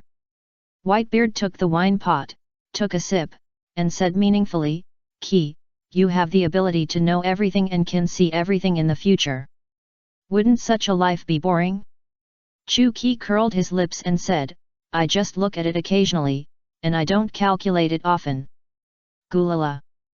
Whitebeard smiled and didn't speak. Sure enough, as the two thought, the 2 pirate groups were evenly matched. They had been fighting for 2 days and 2 nights, but the winner had not yet been decided. The crews of both sides, they were all very tacit, and they stopped at the right time, without killing each other. So until now, many people were injured, but no one was killed.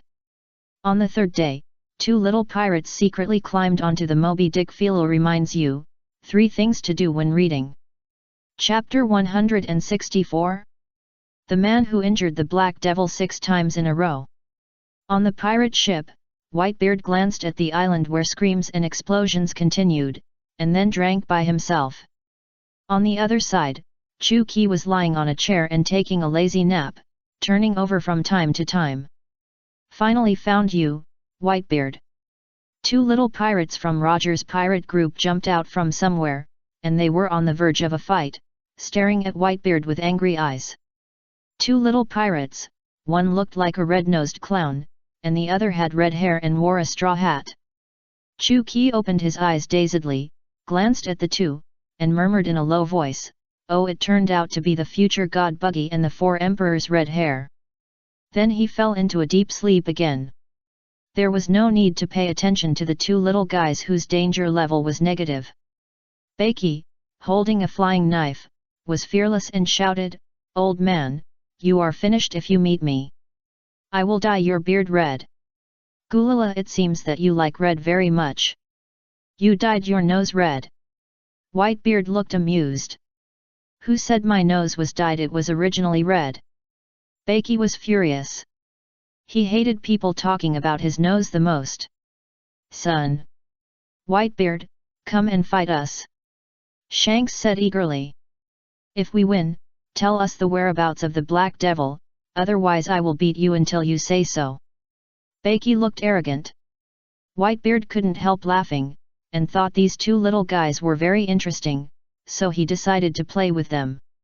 Whitebeard glanced at Chuki, who was sleeping, pointed at him and said, "That's my capable subordinate. If you defeat him, I will tell you the whereabouts of the Black Devil." Chuki was sleeping on the chair with a quilt covering his body, so his appearance could not be seen clearly.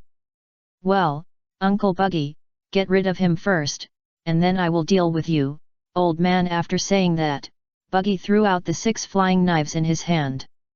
Puff puff puff, the 6 flying knives pierced Chuki's body without any surprise, making him look like a hedgehog, and the wound began to bleed out little by little. But Chuki continued to sleep without any reaction.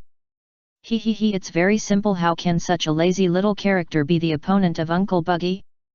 Gulala la la la. Looking at Chuki, who was poked like a hedgehog, Whitebeard laughed out loud. "Red Nose, you are very good. You are the first man in the world to hurt him 6 times in a row." Bakey didn't take it seriously. "Stop talking nonsense. I've already dealt with him.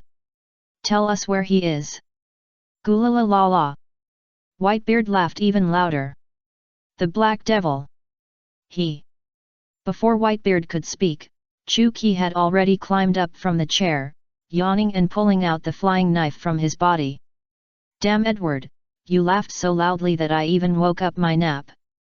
After the flying knife was pulled out, the wound on his body healed instantly, and the hole in his clothes also recovered. Seeing this face that they had seen countless times on wanted posters and newspapers, Buggy and Shanks were petrified on the spot, stunned, and their jaws almost dropped. On the ground. He no just black black black. Especially Buggy, he was already incoherent, his face was getting paler, his heart was dead, even his red nose turned white.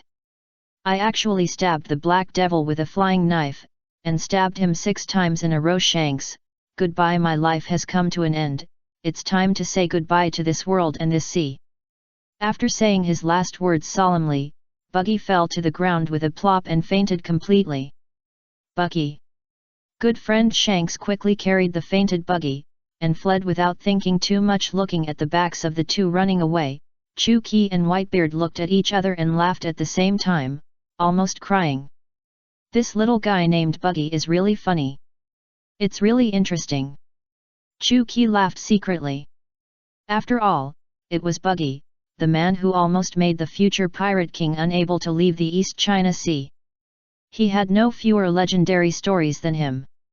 In the future, Buggy's flying knife 6 stabs the Black Devil. Deeds today will become the most important part of his legendary career. Deeds exposed. After that, many people agreed that Buggy was the man most likely to become the Pirate King, the real hidden boss. After all, the 6-horned Black Devil, this is a feat that even Whitebeard and Roger have not accomplished. "Edward, this meaningless battle has been going on for 3 days, and it's almost time to stop." Whitebeard nodded, "I think so too, let's go." Putting down the wine pot, Whitebeard stood up slowly and held the Kusakumo Kaire next to him. In the absence of Chuki and the other 2, Odin is undoubtedly the strongest person in the 2 pirate groups. Holding the 2 famous swords strengthened by Chuki, even Rayleigh is weaker than him. After 3 days of fighting, Odin successfully defeated Rayleigh and immediately turned his target to Roger, who was watching the battle from a distance. "Gol Roger, a great pirate as famous as Whitebeard, was the one Odin really wanted to challenge. "Gol Roger, come and fight me." Odin crossed his two swords, laughed and rushed towards Roger, jumped high, and swooped down on him. Odin's two swords style peach blossom waterfall. Looking at the fierce attack of Odin, Roger remained calm, pulled out the long sword at his waist, and swung a white slash. God avoid! Odin frowned and wanted to block with his sword, but Roger's slash actually avoided Odin's weapon directly and hit Odin solidly, knocking him out and falling heavily on the ground. So strong he is, as strong as Whitebeard. Odin, who was knocked down by Roger, became a little autistic. Chapter 165 Chu-Ki's Terminal Illness Treatment Plan. When Chu-Ki and Whitebeard came towards them, everyone stopped attacking at the same time and stared at them with burning eyes. The two walked to Odin. Chu-Ki smiled and stretched out his hand to pull up the fallen Odin. Whitebeard raised Kusugawa Kiri and slashed at Roger without mercy. "Roger, I won't allow you to bully my family." Roger raised his mouth and swung his sword to fight back. The two weapons clashed fiercely, and the collision of strength and domineering produced countless black lightning. The powerful impact went straight up to the sky, and the clear there was a loud thunder, and the sky seemed to be torn apart. The surrounding pirates could not bear the pressure and fell to the ground one after another. "Hey, you two are done, it's almost done." Seeing that Whitebeard and Roger were a little bit excited, Chu-Ki flashed between them, pulled out Trakari, and cut off their weapons with one knife. "Ki, what a bummer!" Whitebeard complained with a smile, and then put away Kurogiri. Roger also dispelled his domineering aura and put the sword back into the sheath. Then, the two shouted in unison, "Brothers and sons, cease fire!" Again, the world of pirates is very wonderful. Everyone was still fighting and killing in the last second, and sat together to drink and chat in the next second. 3 days. The 3-night battle that ended in a draw did not make the two pirate groups enemies, but instead promoted the relationship between the crews of both sides. Chu-Ki, Whitebeard, Odin, Roger, Rayleigh, the 5 strongest people in the world, sat together, with wine and food in front of them. After sitting down, Rayleigh couldn't wait to say, "Mr. Black Devil, we have a..." Chu-Ki raised his hand to interrupt Rayleigh, and then said lightly, "I know what you want to say. When I saw Roger just now, I already knew all about his condition." Seeing Chu-Ki's supernatural powers, Rayleigh was very surprised. "It seems that Roger's incurable disease can be cured this time. Don't be too happy, listen to me." Chu-Ki said while pouring wine. He said slowly, "Roger's disease is at the cellular level. The virus has spread all over his body, including his brain. Theoretically, it is 100% incurable, but at this point..." Chu-Ki slowly raised his hands, and a blue light came out of his left hand, and a red light came out of his right hand. "I believe you all know that this is one of the 8 strange skills, the double-handed hand. Use this trick to cure Roger." Rayleigh was overjoyed. Chu-Ki smiled meaningfully and said, "It can be called treatment, but it can't be called treatment. Extend life. Since the name is Shuangkanchao, it means it must have 2 abilities. The first ability is to modify the body, and the second ability is to manipulate memory." Everyone looked at Chu-Ki curiously, wanting to hear him continue. Chu-Ki looked at Roger, and then said, "My treatment plan is, find a healthy man, erase all his memories, and then I will extract all of Roger's memories and inject them into his brain. Finally, modify his body and turn him completely into Roger's appearance." After listening to Chu-Ki's extremely evil treatment plan, everyone was very surprised and some of their worldviews were destroyed. "Kita brother, will Roger still be Roger in the future?" Odin asked with a strange expression. "Don't worry, I guarantee that there will be no difference from before. Roger is still Roger, but this method has a flaw." Rayleigh frowned when he heard that there was a flaw. "What flaw?" Chu-Ki said calmly, "Ordinary men don't have as strong a physique as Roger, so after changing his body, Roger's strength will be greatly reduced. It will take at least another 10 years of training to return to the peak." Speaking of this, Chu Qi paused and continued, "You can find a young body, 10 years is nothing at all." After listening to Chu Qi's words, Rayleigh looked at Roger with a complicated expression. Compared to only 2 left years of life, these are nothing. "Roger, we can still find Raftel in a dozen years. The final journey will definitely be full of dangers. Without Roger's strong strength, even if he finds it in the end, there will be heavy casualties." Roger shook his head and smiled, "Forget about such a weird treatment method. I don't want to use someone else's body to fulfill my dream." Chu Qi handed the wine glass in his hand to Roger and said lightly, "After death, the body will turn into dust, so there is no difference in essence."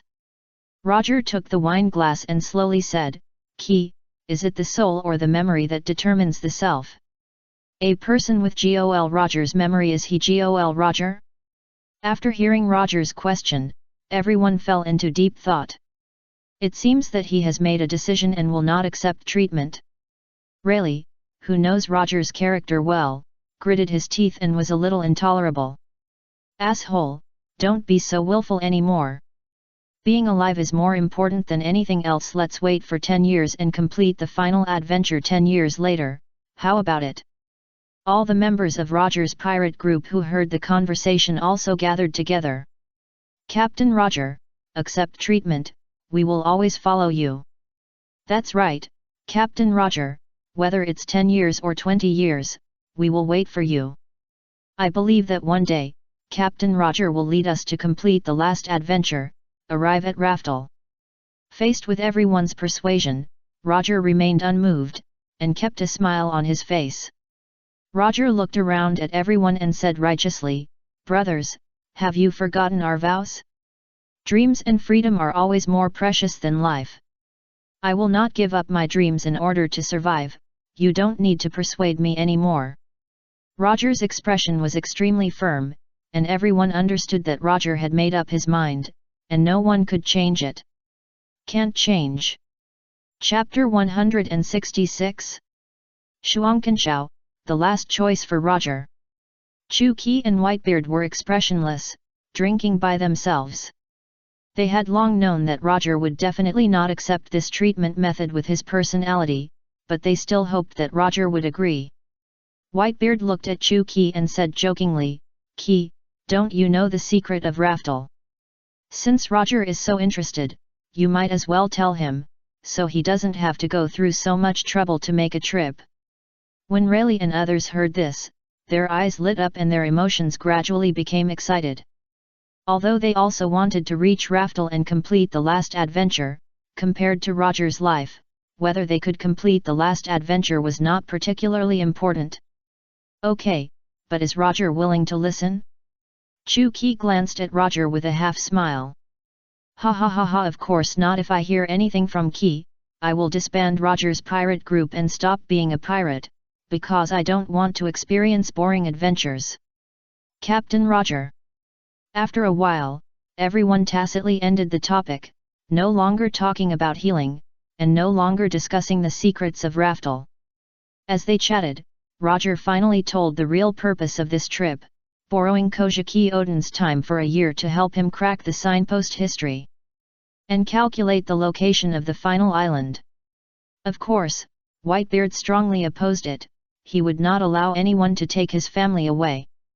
But Odin was very interested in Roger, and took the initiative to express his desire to board Roger's ship, and only go for 1 year, so Whitebeard had to agree. After inviting Odin, Roger looked at Chu Qi again and said with a smile, "Qi, do you want to come too? Although you already know the secret of Raftel, it's not bad to go and see it together." "Gol Roger, are you looking for death?" This time Whitebeard was completely angry. It was not enough to take Odin away, he also wanted to take Chu Qi away. "Ha ha ha, Whitebeard, don't get excited, it's just a joke. Even if I am willing, Qi will not be willing." Chu Qi smiled and said nothing. He still has a daughter to raise, how can he run around with Roger? "Roger, I suddenly remembered that I need your help with one thing. Just tell me what you want to do, don't be polite to me. I will help you if I can."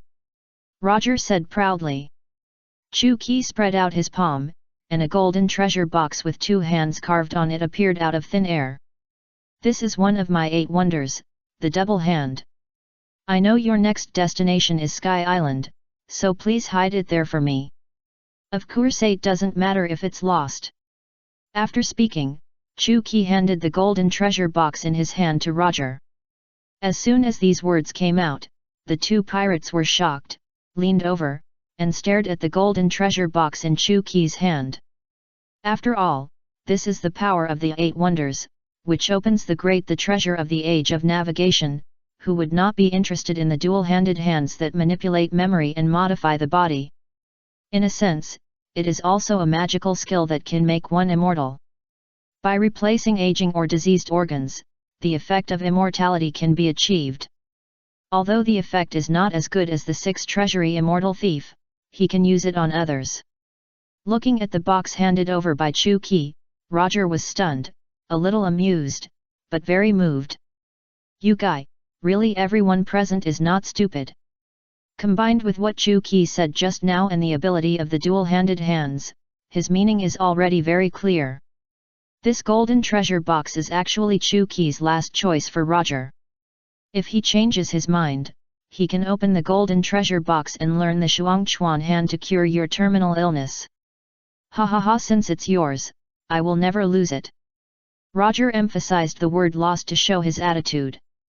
He will never give up going to the final island, nor will he use the Shuangchuan hand. Taking the golden treasure box from Chu-Ki, Roger looked down and saw a few lines of words engraved on it. Shuangchuan hand, one of the 8 unique skills created by the Black Devil, can manipulate memory. It will modify the body. How to open the box? Give up your most precious memory, I say, Ki, you are such a bastard. Roger laughed and scolded. Roger's most precious memory is the memory of sailing adventure. If he gives it up, he will no longer think about going to the final island and can concentrate on curing the disease. Bucky, with a diligent face, suddenly rushed in front of Roger, rubbing his hands and said, Captain Roger, this box looks very heavy, why don't you let me keep it for you? I promise not to peek. Ha ha ha. Everyone laughed. Bucky, this thing is not a kid like you can play with.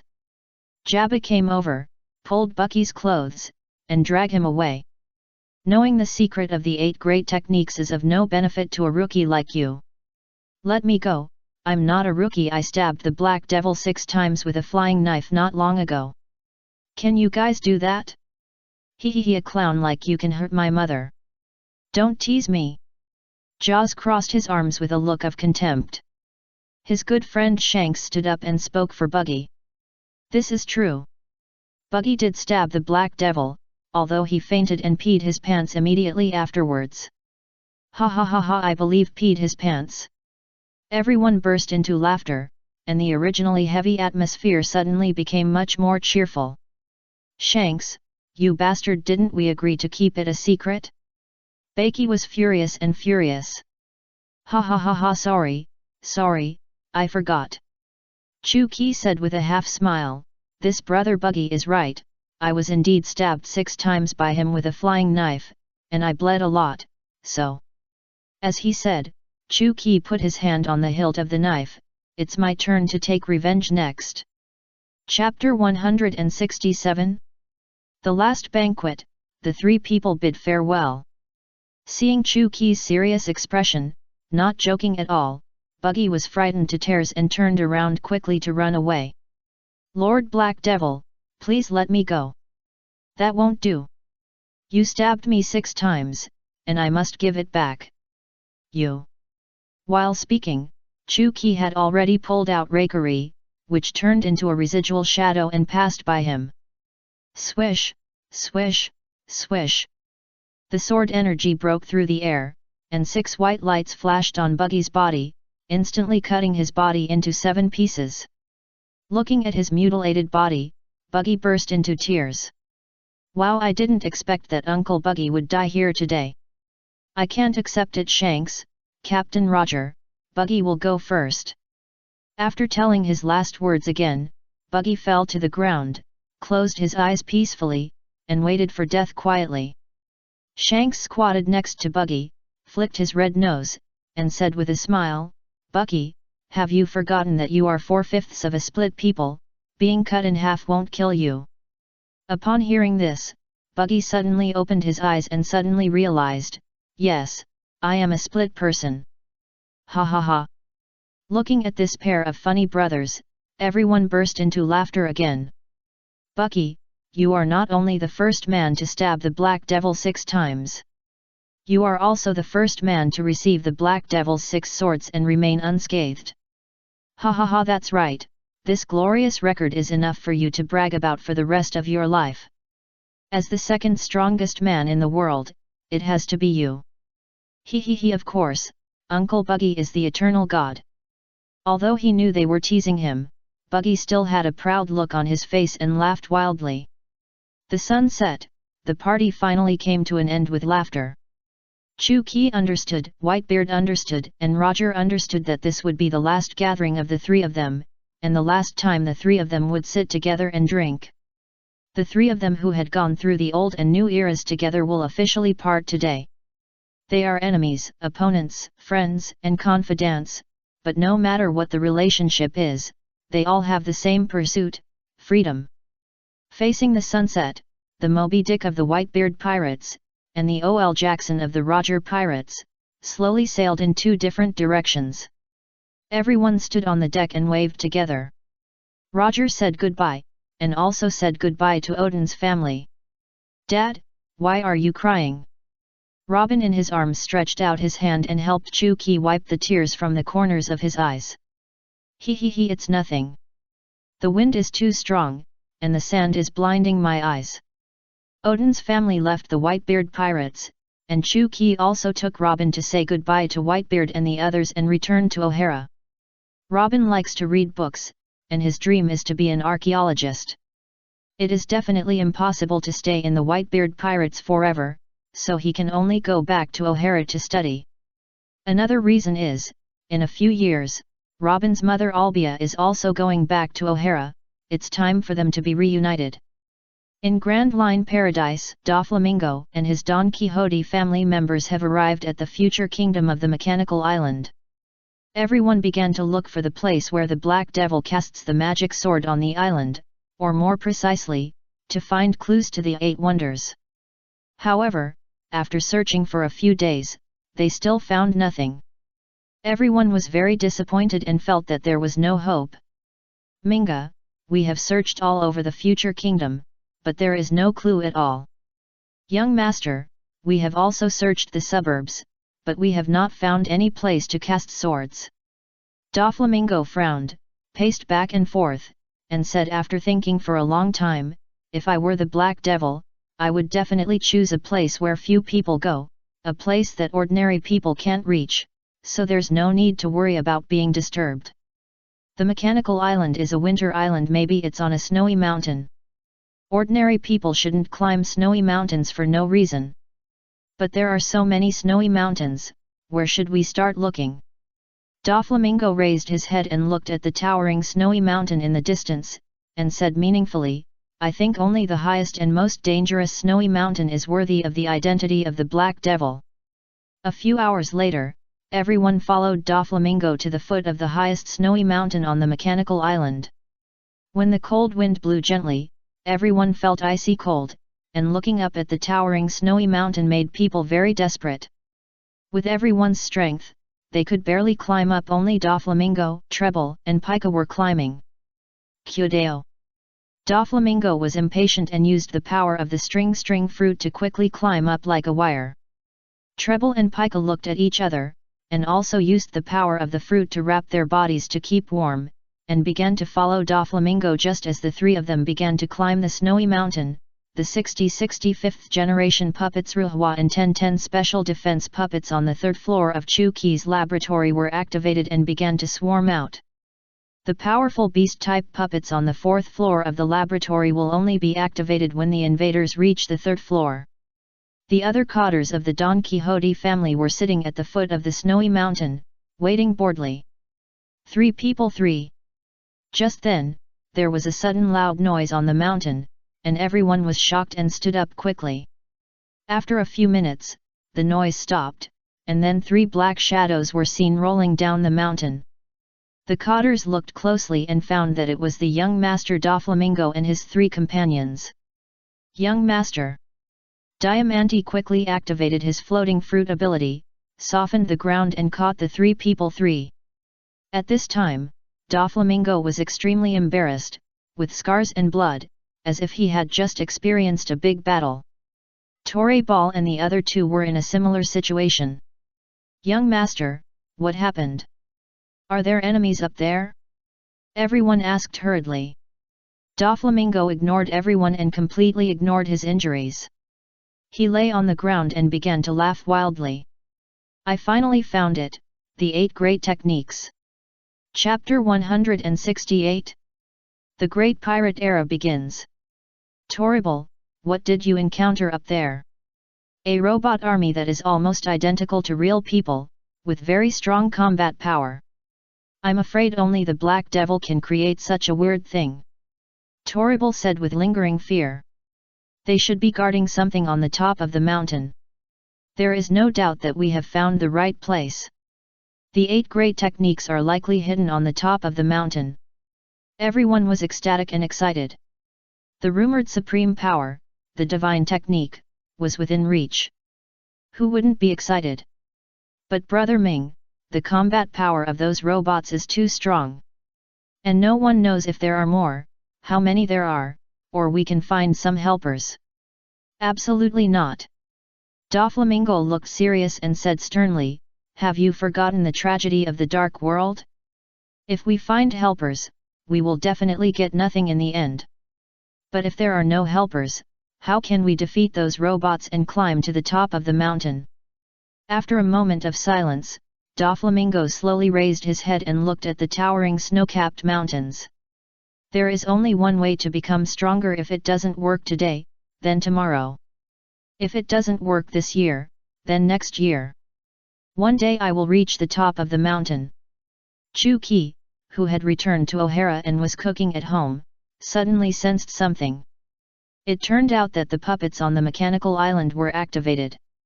Through the consciousness connecting the puppets and sharing the vision, Chu-Ki saw the climber. Doflamingo, they actually found him. They are really good. Chu-Ki left behind the 8 wonders. The principle is that whoever finds him will own him. No matter who he is, Chu-Ki will not interfere. For Doflamingo, Chu-Ki can't say he hates him. Nor does he like him. After all, although he is a rebel, he is still quite charming. He is unruly, cruel, cold-blooded, and will do anything to achieve his goal. He can kill even his relatives who get in his way. He has the demeanor of a king. He is considered a rare real pirate in the world of One Piece. And unlike pirates who only rely on force, Doflamingo also knows how to develop in an all-round way and research scientific power. Not only that, Doflamingo is also a rare philanthropist in One Piece. He gave the golden fruit to Tesoro and the burning fruit to Sabo. Good luck, Doflamingo. I'll wait and see whether you can get the God Machine 100 refinements. Just when Chu-Ki was thinking about it, Robin cried outside. He ran in crying. Wivyu Dad, Dad, I turned into a monster. What's wrong, little Robin? Chu-Ki quickly put down the things in his hands and went forward to pick up Robin. Dad, look, I really turned into a monster. Robin stretched out his arms, and heard the sound. 7 or 8 small hands grew on his arms. Unexpectedly, the correction power of the world is so great that Robin finally ate the superhuman flower fruit. Chu-Ki touched Robin's head and asked softly, Little Robin, did you eat a strange fruit outside? Robin nodded, blushing a little. The fruit was very beautiful and looked delicious. Robin couldn't help but took a small bite, but it tasted terrible. Hee. Chu-Ki gently pinched Robin's little face and smiled, that's a devil fruit. After eating it, you can have special abilities and become an ability user. It's very common in the sea. If you are an ability user, then Robin is not a monster? Of course not. Chu-Ki said calmly, In fact, Marco and Jaws are also ability users, but they are worried that you will be scared, so they have never used their abilities in front of you. Really, Dad? Robin turned from sadness to joy. Will Dad lie to you? Chu-Ki smiled. In the library of the Tree of All-Knowing, there is a book called Devil Fruit Illustrated Book. You can find out if you borrow it. The devil fruit you ate can also be found in it. Okay Dad, let me go down quickly. I want to find that book. I'll go tomorrow. Dinner is about to start. Well, although a little anxious, Robin was still very obedient and buried his head deeply in Chu-Ki's arms. Feeling the warmth in Chu-Ki's arms, Robin's face was filled with a happy smile. Robin knew that his mother was far away, but he would not miss her too much, and never envied other children who had their mothers by his side, because she has the best and most gentle father in the world. Looking down at her hands, Robin felt that she could use this magical ability to help her father with some housework, so that her father would not be so tired. However, what Robin didn't know was that because of her idea today, she successfully turned Chu-Ki into a lazy dog. Time flies. 1 year later, Roger's pirate group successfully traveled around the world, arrived at Raftel, and dominated the Grand Line. Gol Roger became the world-recognized pirate king, and also the only pirate whose achievements could be compared with the Black Devil. Everyone thought that the era of the three great pirates had ended, and the Roger era was about to begin a new chapter. However, another year passed, and everyone was shocked. Happened. The Roger pirates were disbanded, Gol Roger was arrested, and was about to be publicly executed in Roger Town, East China Sea, where he was born. Countless young pirates went to watch the execution. Before the execution, Roger said the words that made people rush to the sea. Do you want my treasure? If you want, I can give it all to you. Go find it, I put all the treasure there. As soon as these words came out, the whole audience was boiling. It can be predicted that in the future, many pirates will start to establish hegemony and strive for the Great Pirate Era. So far, the Great Pirate Era has begun, which is also called the Second Great Navigation Era. Chapter 169. The Bad Taste of the Boss, Pretending to be Pigs Eat Tigers. After seeing Roger being executed, Chu-Ki, who was hiding in the dark, had a trace of sadness in his eyes. Goodbye, old friend. A few days ago, Chu-Ki had already arrived at the East China Sea Roach Town to send Roger off for the last time. The future Grand Line will finally become interesting. There is the Great Age of Navigation opened by the 8 Wonders. And the Great Age of Pirates opened by the treasure of the Pirate King. The battle for hegemony in the Grand Line will be more intense than the original. Now that Roger is dead, the strongest man in the world. Naturally, it became Whitebeard, and his era has quietly begun. In the near future, the 4 emperors of the New World, the 3 admirals of the Navy, and the 7 warlords of the sea will be completed one by one to maintain the balance that can collapse at any time. I don't know if I will have a position in it, it's really exciting. Chu-Ki laughed secretly. In addition to seeing Roger off, Chu-Ki came to the East China Sea this time for another purpose, which is to find an opportunity to break through the proficiency of Deluo Dongguan. Deluo Dongguan minor success, proficiency 49%. In the past, it was stuck at 99%, but this time it was stuck at 49%, which made Chu-Ki very upset. Fortunately, at that time, in Rogue Town, several future Shishibukai were all there. Hawkeye my hawk, Doflamingo, Gecko Maria, and Crocodile. The East China Sea was under martial law, and there were naval fleets patrolling every day, led by the naval hero Garp. They dared not leave Rogue Town in a big way for a while, and could only stay for a while. During this time, Chu-Ki planned to practice with them to see if he could take the opportunity to break through the 0%. For this reason, Chu-Ki used his hands to completely change his appearance. He turned himself into an extremely thin and short old man with one leg, using a wooden sword as a cane to support his walking. Why is it the thin and short one-legged old man was certainly trying to satisfy Chu-Ki's personal bad taste. Imagine what these little geniuses and bullies look like after being beaten by a thin and short one-legged old man. From the initial indifference, to the gradual seriousness, and then to the doubt of life, that expression must be very funny. There is no way, as a big boss, Chu-Ki's life is always so plain and boring, and he must find something interesting to do every day. In order to make himself more beautiful and attract them to come to him, Chu-Ki also took out the magic knife Kyunran and carried it on his back. Yoshi, everything is ready, let me see who will be the first to be eaten. In the new recruit training camp of the 2-day military headquarters in Marineford, where Roger was executed, 16-year-old Marine Corporal Rocinante was undergoing high-intensity physical training.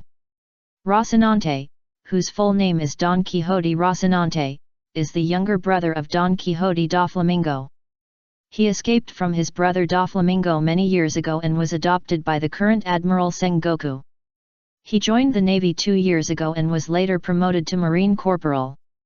Rocinante is thin and his physical fitness is not as good as that of the Navy of the same period. For the same training, he always sweats more than others. Corporal Rocinante, step out! The instructor shouted. Yes. Sweating profusely, Rocinante stood up from the training team. Rocinante, Corporal D, come with me. Yes, sir. Rocinante was serious and unsmiling. After a while, Rocinante followed the instructor to the backstage, where a familiar person was waiting for him. It was Rocinante's adoptive father, the current Admiral Jean Guo. After seeing Jean Guo, Rocinante was stunned for a moment, then stood at attention and saluted. Admiral Jean Guo, Corporal Rocinante reports. Jean Guo looked at him with a complicated expression, then ordered the instructor, you come and tell him. The instructor nodded, also looked at Rocinante, and said sternly, Corporal Rocinante, you are an excellent naval soldier, but some things cannot be achieved by excellence alone. We suggest that you leave the combat camp, leave the front line and switch to civilian work. Civilian work? Rocinante was shocked. Why? Obviously, this is what Jean Guo meant, wanting to transfer him away from the front line and do a more stable civilian job in the rear. The instructor sighed lightly, Corporal Rocinante, although you can complete every training task on time and work several times harder than others. But your physique is too poor, weaker than the same age Navy, and not decisive enough in battle. To sum up, you can become an excellent Navy soldier, but that's all, so we suggest you switch to civilian work. As a child, Rocinante suffered from long-term malnutrition, and because of his celestial dragon birth, he was often beaten by villagers, which hurt his foundation. So when he grew up, his physique was obviously weaker than that of the Navy of the same age. Rocinante also knew this, so he worked harder during training and paid much more sweat than others. Dad, why don't I do civilian work? I want to be a Navy soldier and protect the people. Rocinante was so anxious that he forgot the honorific. Corporal Rocinante. The instructor frowned and was about to say something, but Jean Guo interrupted him, Lieutenant Colonel, go down first, let me talk to him. Yes, General Jean Guo. After the instructor left, both of them relaxed and had no more concerns. Rocinante, I am doing this for your own good. Although it is a civilian job, it is also a Navy job, and you can be promoted to a naval commander in the future. Jean Guo said earnestly. I don't want it. What is a civilian job? How can the Navy catch pirates? Rocinante also knew that Jean Guo was doing this for his own good. But Rocinante has his own pursuits. He joined the Navy to protect more people and prevent his tragedy from repeating itself on other children. Chapter 170? Rocinante's Great Discovery. Rocinante's reaction was within Jean Guo's expectations. He reached out and patted Rocinante's shoulder, looking a little helpless. Rocinante, not only is he because of the physical reasons, your character is too kind, you can't be a good Navy, I don't want to see you die because of this. Rosinante gritted his teeth, his expression was difficult, and he couldn't help but clench his fists. He began to hate his incompetence. Brother Doflamingo is already a big pirate with a bounty of over 100 million, and he is powerful, but as a younger brother, he is weak and has no qualifications of a strong man. Dad Sengoku, I can become a capable person, so that I have enough power to protect myself. I really don't want to give up, I hope you can help me. Rosinante said his last request, and wanted to try again. Alas! Sengoku sighed heavily. With his qualifications, he can indeed. I thought that Rosinante applied for a devil fruit. But Rosinante's qualifications are there. Even if he can get a devil fruit, it will not be a particularly outstanding ability, and it will be random. Don't even think about the natural system. If it is the animal system, it's okay, but if it is a superhuman system with ordinary abilities, the actual situation will not be much improved at all. Okay, I can help you apply for a devil fruit, which will take about a month. You should have a good rest this month and make a decision after thinking it over. Zhang Guo finally compromised. In fact, he didn't want Rosinante to work as a clerk and live a mediocre life. After all, every father hopes that his son will become a dragon and expect his son to achieve something. Zhang Guo the country is no exception. Thank you, Dad. Rosinante lowered his head. Back in the locker room behind the base, Rosinante began to take off his navy uniform and prepare to change back into casual clothes. Several navy comrades who had a good relationship with Rosinante came in. They all heard about Rosinante from the instructor. After knowing that Rosinante might be transferred to a civilian position, they all felt it was a pity. Comrades were indignant. Rosinante, I really don't understand why they want to transfer you away. You are obviously an excellent navy soldier. Rosinante smiled bitterly, there's no way. My physical fitness is not good. My strength level can't be improved. I can't become a real navy soldier. After listening to Rosinante's words, comrade. Another comrade joked, what's the use of being a capable person? If you can find the 8 wonders, that's amazing. By then, I'm afraid you can even sit in the position of Admiral of the Navy. Stop dreaming, the 8 wonders of the Black Devil are quite a big secret treasure. In order to get the 8 wonders, the celestial dragons have already raised the amount to 15 billion Baileys. Speaking unintentionally, listening intentionally, Rosinante suddenly had a whimsical idea. He wanted to find clues about the 8 great techniques. Although Rosinante is a navy and a former celestial dragon, he is one of the top fans of the pirate Black Devil. When he was young, Rosinante often collected sculptures and portraits of Black Devil at home. When his father Sengoku found out, he just scolded him and threw them all away, but Rosinante never changed. To this day, Rosinante still admires and yearns for Black Devil, this free and powerful man. He obviously has enough power to rule the world, but he is free and does not covet any power and wealth. He contributes his strength to protect the weak aliens. Maybe I can try. Even if I fail, I can get closer to that man. Rosinante thought secretly. After changing into casual clothes and leaving the locker room, Rosinante went directly to the Navy's archives and took out all the information about the Black Devil in the name of his adoptive father Zhang Guo. After returning home, Rosinante couldn't wait to check the information, starting from the Black Devil's initial deeds, and looking back bit by bit.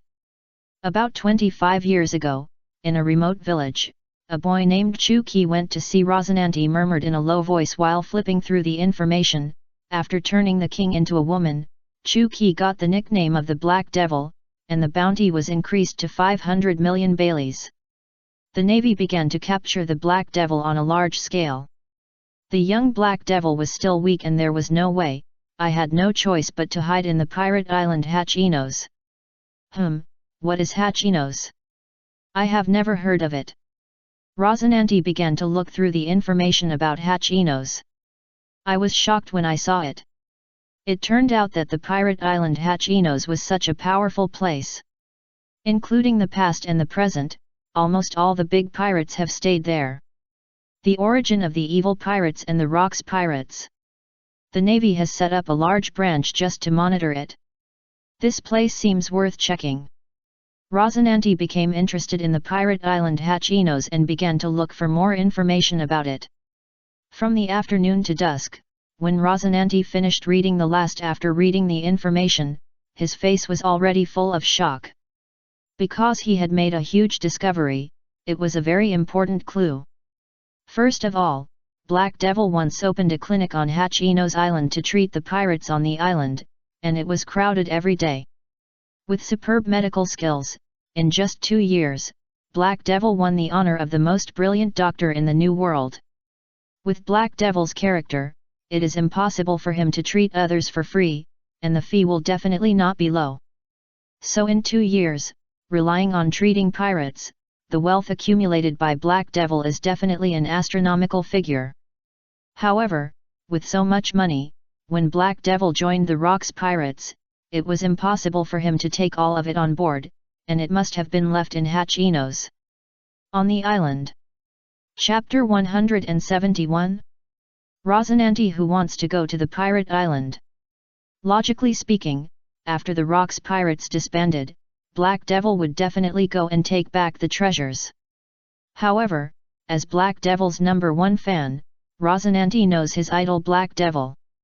Black Devil collects treasures just for fun, so he will never go to find these treasures after the Rocks Pirates disbanded.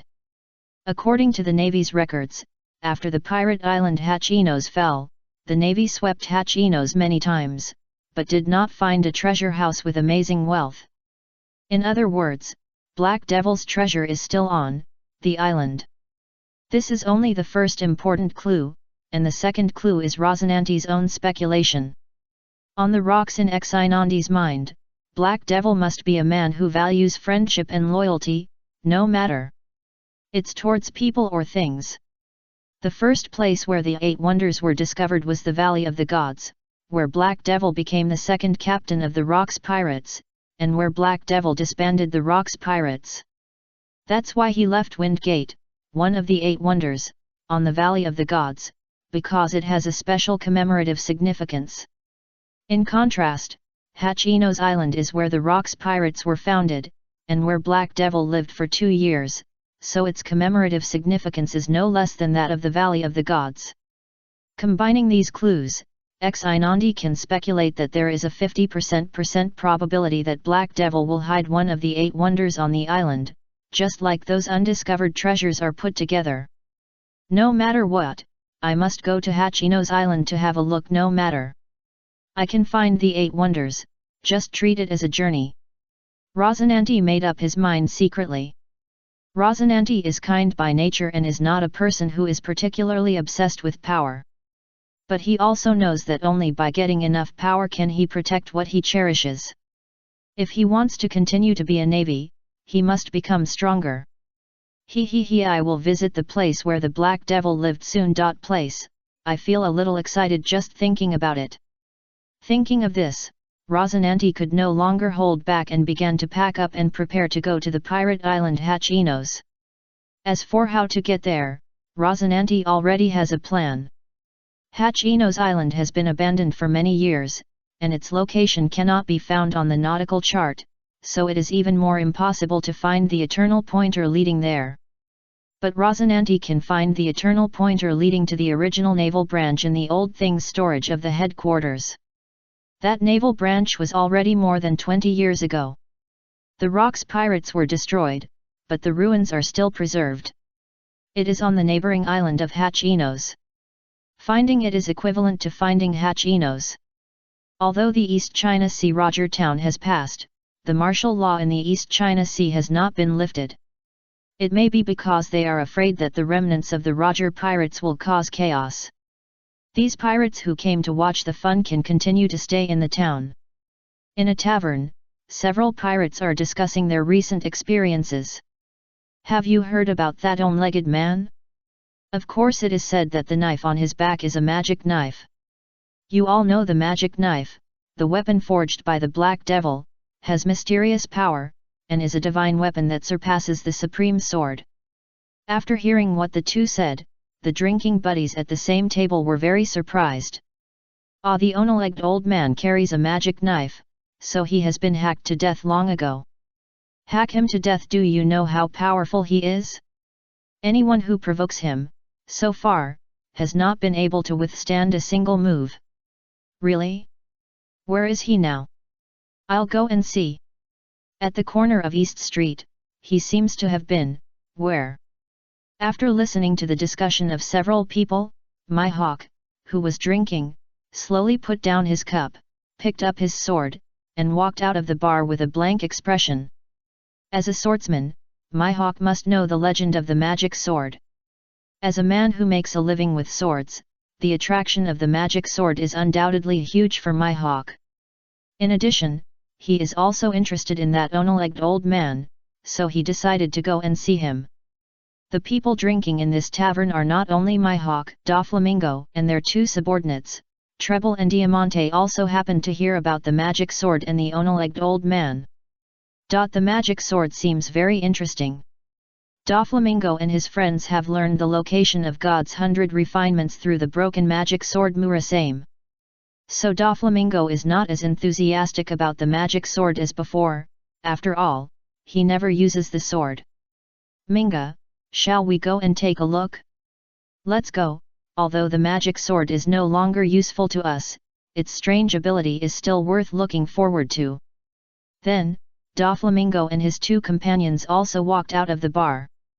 At the corner of East Street in Rogue Town, a huge man with a weird appearance was lying on the ground motionless, his eyes rolled back, and he had obviously fainted. The one-legged old man transformed by Chuki was sitting on the big belly of the weird man and drinking. Alas, Gecko Maria is worthy of being the worst of the 7 warlords of the sea, a pure shame. There were a few people watching in the distance, but no one dared to approach, fearing that they would be hurt by mistake. Just as Chuki raised his head and drank when he heard a man's deep voice in his ear. "Old man, how about lending me the knife behind you?" Crocodile, who had transformed into a sand man, floated behind Chuki at some point. Just as he was about to reach out to take the magic knife behind Chuki, his 2 arms and head suddenly broke off. Young people nowadays are really rude. Chuki kicked the ground with his one leg, jumped high, and landed lightly on the ground, pulling away from Crocodile. Since he was one-legged and a little old man, Chuki must not use too outrageous moves, nor be too strong, and he had to act like a pig. At this time, more and more people were watching, and Chuki actually saw Doflamingo and my hawk. He just in time, all 444 little ghosts are here. Chapter 172? Are all old men so fierce now? I just analyzed Moria's ability with Deluo Dongguan, but the proficiency is still the same. Just as these 3 guys came, Chuki was ready to catch them all in one fell swoop. Let's see if analyzing their abilities can give him a surprise and help him break through the 0% proficiency. Ha ha ha, old man, you are really strong and agile. Crocodile's sandy head and hands have returned to their original state. He twisted his neck and sneered. Then, as if strolling in the garden, he walked up to Chuki and looked down at him, not taking him seriously at all. The little old man Chuki transformed into was only about 1.5 meters tall, skinny, and stood in front of Crocodile like a child. At this moment, he was using a wooden sword to support the ground, acting as a broken leg, and he looked completely weak. Looking at the expression on Crocodile's face, Chuki secretly laughed, and the first stage of indifference appeared. "Young man, do you really want to do something to a poor old man? Stop talking nonsense and give the things to me." Chuki smiled slightly. "If you can get it, it's yours. In that case I can only apologize, old man." As soon as the voice fell, Crocodile had raised the golden hook in his left hand and smashed it hard at Chuki. Chuki grabbed the wooden sword with both hands as a support point, and kicked it with his only left leg, kicking Crocodile's golden hook away. Archmoon. Seeing that one hit was not enough, Crocodile reacted quickly and immediately made another move, enlarging his right arm into a crescent-shaped sand blade and slashing at Chu-Ki. Chu-Ki raised the corner of his mouth, used the force to do a somersault, and then turned 360 degrees in the air, swinging a circular slash. While cutting off the sand blade, Crocodile was also cut in half from bottom to top. This little old man is quite capable. Doflamingo, who was watching the game, praised. It's a pity that Crocodile is a natural devil fruit ability user. He has no armed color domineering, so all attacks are invalid. Crocodile, who was cut in half, turned into a ball of wild sand, spinning at high speed to form a storm, trapping Chu-Ki in it. Old man, I've had enough fun, hand over the knife, or I'll kill you. What a coincidence, I've had enough fun too, let's start the next stage. Chu-Ki thrust the wooden sword into the ground, shattering the area and stirring up a powerful wave of air, instantly blowing away the sandstorm that trapped him. Crocodile, as well as Flamingo and Mihawk, who were watching nearby, all looked serious. The power hidden in this little old man's body seemed a bit surprising. Chu-Ki laughed secretly again, and the first goal was achieved. After being blown away, Crocodile's body quickly recondensed in the distance, and immediately thrust his sand-colored arm into the ground. Desert Greatsword. As soon as the words fell, there was a swish, and a large sand blade suddenly appeared from behind Chu-Ki and cut him in half. However, the next second, the cut Chu-Ki disappeared directly. After image. Crocodile was shocked. Young man, it is wrong to attack an old man. I will punish him today. The old man's soft voice sounded behind Crocodile, and he felt an unprecedented oppression. Even with an almost immortal elemental body, Crocodile still had a strong sense of crisis. A few drops of cold sweat could not help but appear on his forehead. Crocodile wanted to turn around and fight back, but it was too late. Chu-Ki swung 5 knives in 1 second at an extremely fast speed, cutting off Crocodile's head, hands, and feet. Crocodile wanted to recover, but an invisible unknown force prevented him from reconnecting his body. So, Crocodile's torso, limbs and head, like a few fish out of water, fluttered on the ground. Hey old man, what did you do to me? Crocodile's head yelled at Chu-Ki. Facing this situation for the first time, the young crocodile was naturally very panicked. Such a noise, you deadhead, let me be quiet for a while, get off. After saying that, Chu-Ki used a wooden sword to support the ground and limped towards Crocodile's head. Old man, you don't have to come over. Before he finished speaking, Crocodile's head was pierced by Chu-Ki's wooden sword and turned into a pool of loose sand, with only his limbs and torso continuing to flutter. Chu-Ki didn't use the armed color domineering, but relied on the sword intent and momentum to hurt him, which was a psychological blow.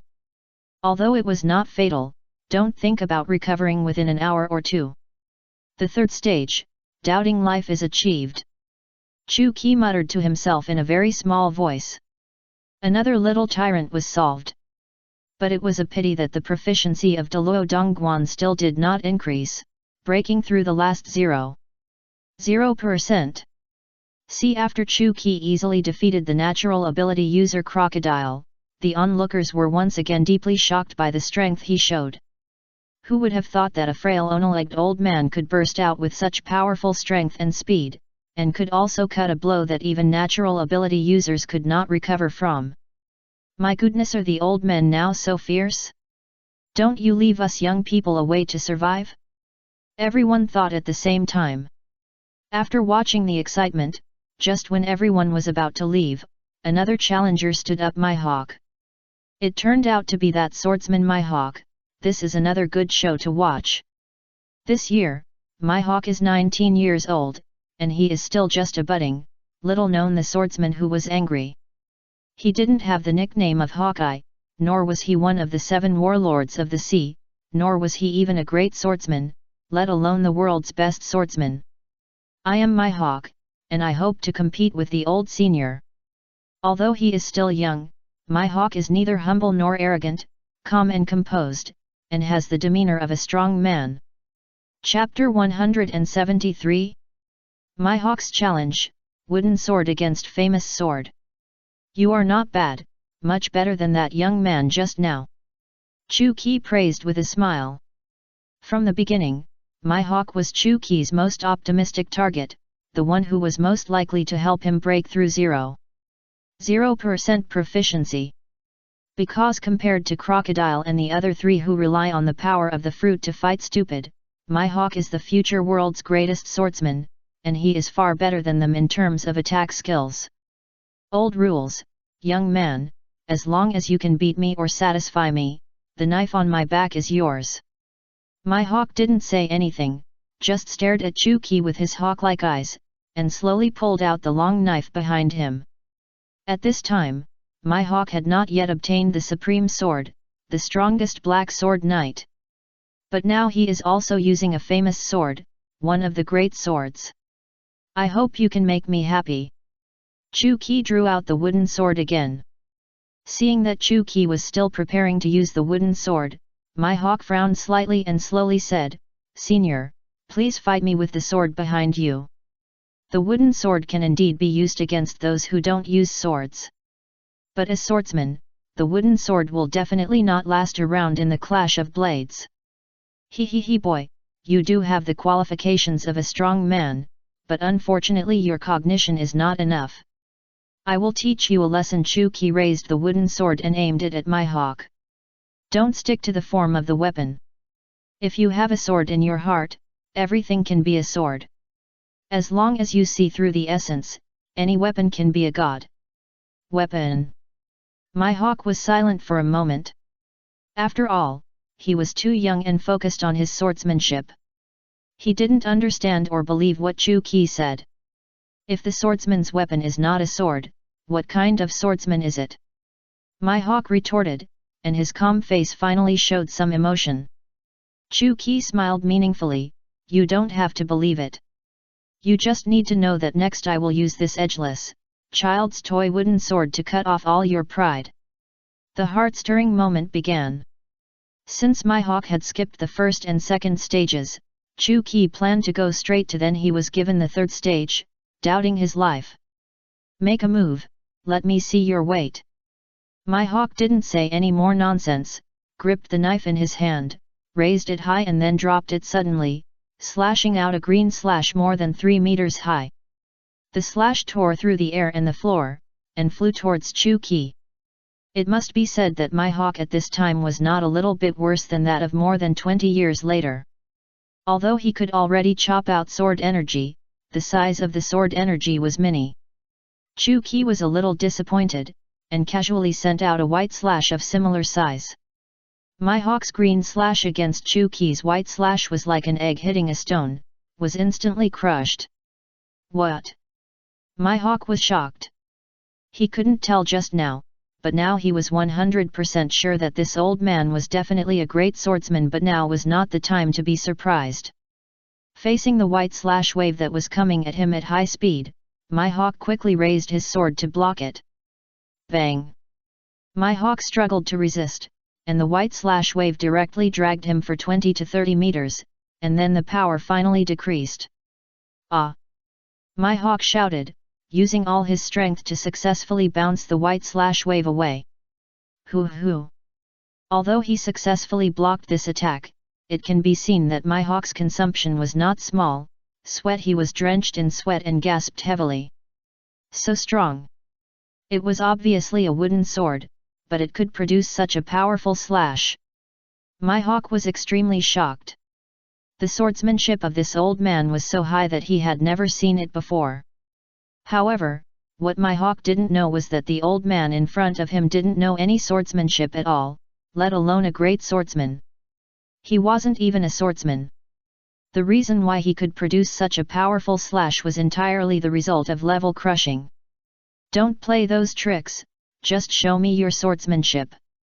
Chu Qi was a little impatient. As you wish. My Hawk dragged the long sword and used the most at a fast speed. He rushed towards Chu Qi. Looking at my Hawk rushing towards him, Chu Qi's mouth corners rose.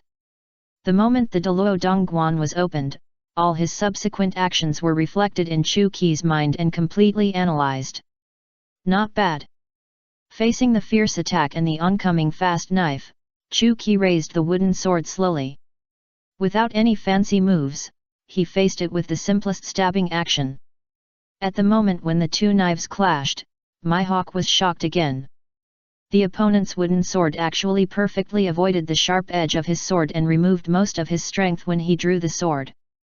Mihawk felt like he had hit a soft sponge. At this time, Mihawk wanted to change his moves, but it was too late.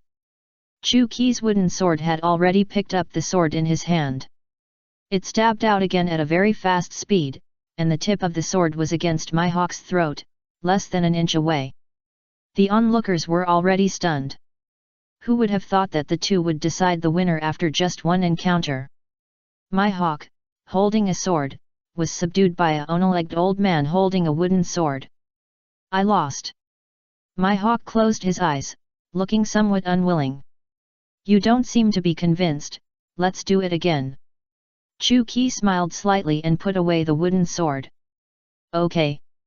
Mihawk did not hesitate, nor did he act pretentiously, and attacked again with his sword. However, what no one expected was that the same scene was staged again. The old man still made the same move, one stabbing and one stabbing, but the angle and force point of the move were different. The result was exactly the same. Mihawk's sword was picked open, and his throat was pressed against the tip of the sword again. Chapter 174? 2 minutes, 47 consecutive defeats.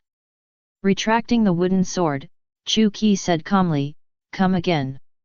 Mihawk raised his head slightly, and without any nonsense, he raised his sword again and chopped from bottom to top. It was still the familiar formula, still the familiar stabbing. Mihawk's famous sword was stabbed away for the third time, and Chu Qi's wooden sword was against his throat for the third time. Chu Qi retracted the sword and said without any extra words, "Come again." Okay. Mihawk's emotions became a little excited, the whites of his eyes began to become bloodshot, and he raised his sword again to chop at Chu Qi. When the familiar scene was staged for the fourth time, everyone was no longer surprised and got used to it. Come again. Good. What the hell are these two guys doing? To outsiders, the two's behavior is no different from the play between children. They are cooperating to perform tricks. One person attacks, the other picks his weapon away, and then presses against his throat, repeating the same action over and over again. The set of actions is extremely simple and has no ornamental value at all, just like two big fools. However, only true swordsmen can understand that this is definitely an epic.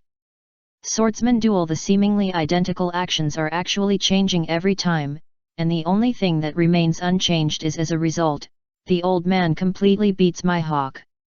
Every time Mihawk swings his sword, he changes his moves. When he was stabbed, he kept trying to block or counterattack in various ways, but failed. The old man was even more powerful. The simplest stabbing was changing all the time. Each stabbing was different and could be seen as a new move. The wooden sword could accurately avoid the edge of the famous sword every time and relieve Mihawk's force. This method was unheard of and amazing. When Mihawk's famous sword was stabbed for the 47th time and Chu Qi's wooden sword was against his throat for the 47th time, Mihawk let go the hand holding the sword, let the famous sword fall to the ground. That's right, Mihawk gave up completely. Then, under the watchful eyes of everyone, Mihawk fell to his knees with a plop. In front of Chu Qi. I admit defeat. Mihawk bowed his head, put his hands on the ground, and tears dripped from his eyes like raindrops. The first admission was a typical case of not accepting it in the heart, and the second admission was 1000% of submission in both body and mind. Please kill me, I have lost all the dignity of being a swordsman. Mihawk solemnly asked Chu Qi. The duel lasted less than 3 minutes, and except for the time of talking, it was only about 2 minutes. In 2 minutes, Mihawk was defeated by a sword 47 times. This is absolutely unheard of and unprecedented. 47 defeats in 2 minutes, an average of 1 defeat every 2 or 3 seconds. Is there a greater shame in the world than this? Even my hawk, a swordsman with a strong will, who is indomitable and fearless of any strong enemy, can't bear this kind of blow. As Chu Qi said before, he crushed all of my hawk's pride with a wooden sword. It also crushed his will and his swordsmanship. Chu Qi took back the wooden sword, used it as a crutch, and staggered to my hawk, looking at him indifferently. My hawk, I still overestimated you. Look at how I look now, I am so ugly, like a dog that has lost its home. My hawk knelt motionlessly, silent. In fact, it is no wonder that my hawk gave up on himself. After all, he is still so young. Who can withstand 47 defeats in 2 minutes? I am afraid that ordinary swordsmen would give up after the 4th or 5th time and kneel down to admit defeat. My hawk persisted for 47 times, and only gave up completely after 47 failures. This is not something that ordinary people can do. Alas! Chu Qi sighed lightly, and began to blame himself and secretly feel happy. A good kid, the future world's #1 swordsman was tossed like this by him. His conscience is really bad. No way at this moment. Chu Qi's real thought is, I have played the Deluo Cave 47 times, but the 0.0% proficiency is still not added. I have been looking forward to you for so long, but it's just a thought. Chu Qi will definitely not say that. My hawk, dignity is indeed very important, it is more precious than life. But compared with your sword path and your life, which one is more important? Compared with dignity, what does it matter? After listening to Chu Qi's words, my hawk's empty eyes finally regained some spirit, and his ashen face began to move. Obviously, Chu Qi's words have touched him. Seeing this, Chu Qi continued to comfort, furthermore, if you put failure and dignity draw an equal sign, then I can only say that your dignity is too cheap. My hawk did not respond, but his eyes had completely recovered. If you are crushed by too many failures, it means that you are just a man of this level. After listening to Chu Qi's last words, my hawk took a deep breath, bent his arms, and kowtowed to him heavily, breaking the floor. Thank you very much for your teaching and guidance, Senior. Now my hawk has not only completely recovered his spirit, but also has no will to die in his heart. Even his eyes are more determined than before, and his temperament has undergone subtle changes. It seems that he has figured out everything in an instant, and has completely seen his way forward. Chu Qi was very tired. He had just beaten the little friend and had to give him psychological counseling. He felt that he was really sick. Chu Qi secretly swore that he would never play this kind of game again. Spiritual mentor Chu Qi's words not only touched my hawk, but also the surrounding onlookers. Chapter 175. The world's #1 swordsman wants to become a disciple. Chu Qi's words to my hawk just now were very simple. If you want to become stronger, you must not be afraid of death and have no shame. It was just modified and instantly became high-sounding and became the principle of the strong. After listening to Chu Qi's principle of the strong, these young people who were full of blood were scared and almost fell to their knees.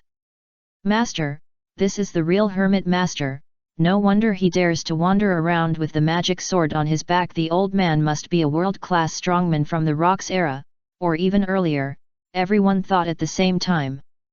Looking at the pairs of shining eyes around him, Chu Qi was speechless. The people in the pirate world are really simple, a bowl of poisonous chicken soup. Drank down, all of them were tricked. Kid called my hawk, you can get up, let's leave it at that today, I'll leave first. Chu Qi was ready to run away. Senior, wait, I have an unwelcome request. My hawk hurriedly stopped him. Don't ask my name, I'm just an old man passing by. Chu Qi waved his hand. I'm not asking for your name, I want to become your disciple. As he said that, my hawk kowtowed to Chu Qi again, please teach me swordsmanship. Teach me to become stronger. Please become your disciple and let me teach you swordsmanship. Faced with my hawk kneeling and kowtowed, wanting to become your disciple, Chu Qi almost couldn't help laughing. He is a pseudo-swordsman with no talent for swordsmanship, and he is going to teach the future world's #1 swordsman swordsmanship. It's funny to think about it. Chu Qi's minimalist swordsmanship is not even considered swordsmanship. It's just the perfect use of the basic movements of swordsmanship. Stab, pick, chop, split. Even children can do these movements. How can they teach? Don't kowtow, I have nothing to teach you. Chu Qi said lightly. If the senior is unwilling to teach me how to use the sword, please kill me with a sword. My hawk kowtowed again, this time more severely, even his forehead was broken, and began to bleed. Chu Qi was stunned. The senior is superb at using the sword, no one can surpass him. If I can't learn the senior's swordsmanship, then I will never be able to become the world's #1 swordsman. Without a goal in life, what is the meaning of my living? My hawk raised his head and stared at Chu Qi, stared at him until his scalp was numb. Chu Qi didn't know whether to laugh or cry. What the hell was so amazing? A simple nitpicking move was no one could surpass swordsmanship. The previous duel was all done with Deluo's analysis of my hawk's swordsmanship. After the moves, he cracked and counterattacked against each loophole. It's like taking an exam, looking at all the answers in advance. Is it a full score? Don't talk nonsense, I will never give you a full score. Chu Qi refused righteously. Then I'll ask the senior to kill me. My hawk looked firm. Chu Qi was almost laughing out of anger. You can still ask for more. Just when he was about to say the word face, Chu Qi suddenly realized something and froze for a moment. He seemed to have made a mistake again. A big mistake. Just now, in order to persuade my hawk, Chu Qi instilled in him the toxic chicken soup idea that if you want to become stronger, you should not be afraid of death and be shameless. My hawk, a young man who has just started out, obviously has not yet reached a high level of ideological awareness, so he was easily brainwashed by Chu Qi and drank all the toxic chicken soup. So he began to shamelessly want to become a disciple, even kneeling down and kowtowed, threatening to die. Chu Qi laughed secretly. Fuck, if I had known earlier, I would have stabbed him directly just now. Now, after going around in circles, I'm back to the starting point. I'm vomiting. Since you can't afford to provoke him, can't you hide? Chu Qi decided not to pay attention to this fool anymore and turned around and left. If you want to die, go ahead. I was originally planning to pull Doflamingo out to practice with him, to see if his moves can break through 0% proficiency, but Chu Qi just wants to get away from my hawk now. Seeing Chu Qi leave, my hawk quickly retracted his knife and got up to chase him. Senior, please wait for me. Seeing my hawk actually catch up, Chu Qi cursed him inwardly, then jumped high and ran away quickly. My hawk was still unwilling to give up and continued to chase him. This dramatic scene stunned the onlookers. My hawk K is definitely a strong man, because he has successfully carried out the spirit of fearlessness and shamelessness to the end. After more than 10 days of sailing on the sea, following the guidance of the Eternal Pointer, Rocinante finally arrived at the Navy branch that was destroyed by the Rocks pirates. In other words, Rocinante is very close to the pirate island Hachinos. Ha ha ha ha, I'm finally going to find it. Rocinante laughed loudly. Although the exact location of the pirate island Hachinos cannot be determined, it is certain that it is one of the small islands near the sea area.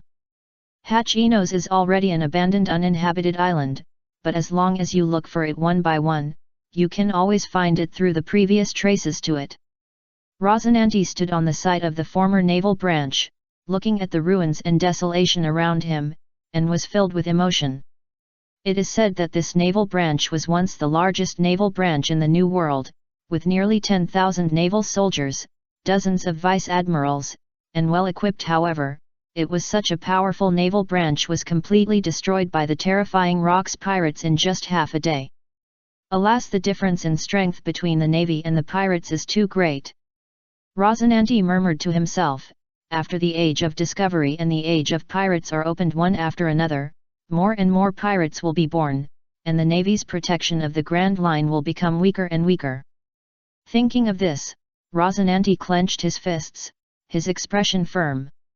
If I can find the Black Devil's 8 wonders, the strength of the Navy will be greatly improved, and the situation will definitely improve by then. Chapter 176. Rocinante's Choice. In just one day, Rocinante easily found the original pirate island Hachinos. The traces of pirates left on the island were too obvious, and it took no effort to find it.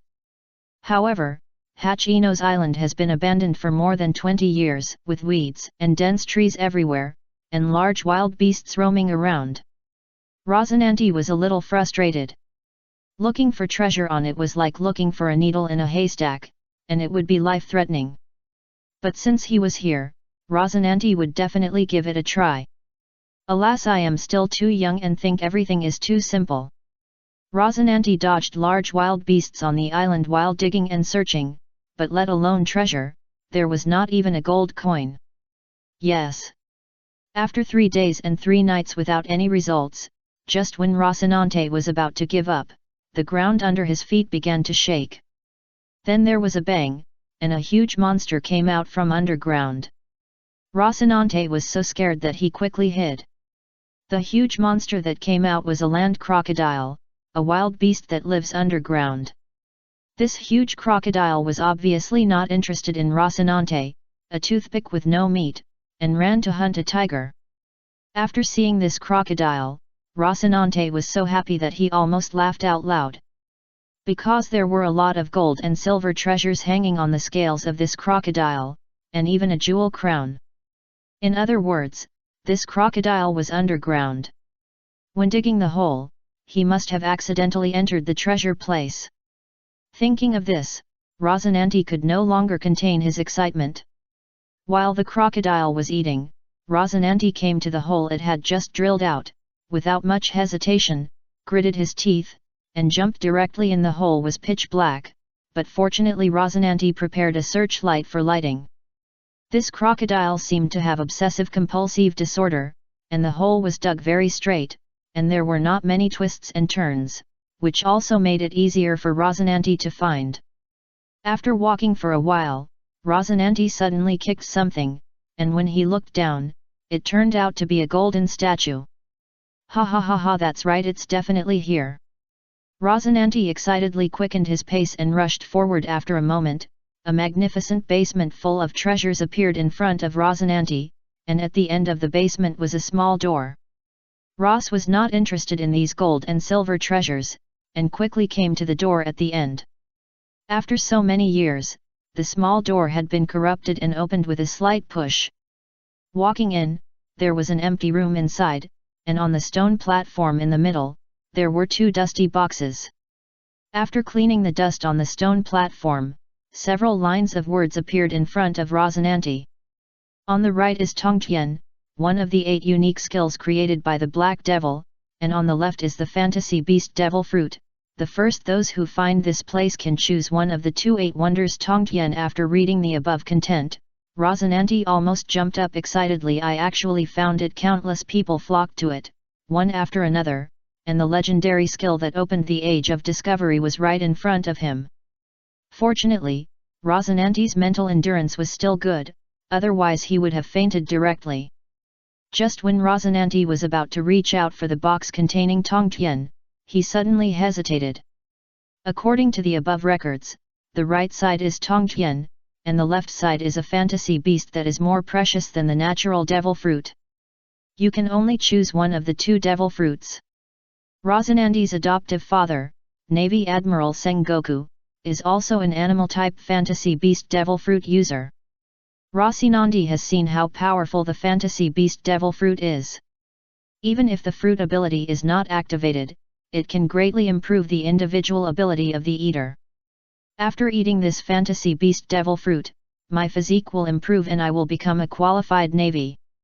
Thinking of this, Rocinante's expression changed. The answer is extremely complicated. The help of the fantasy beast devil fruit to him is obvious. On the other hand, Tongtian has a weird name and no explanation of its ability.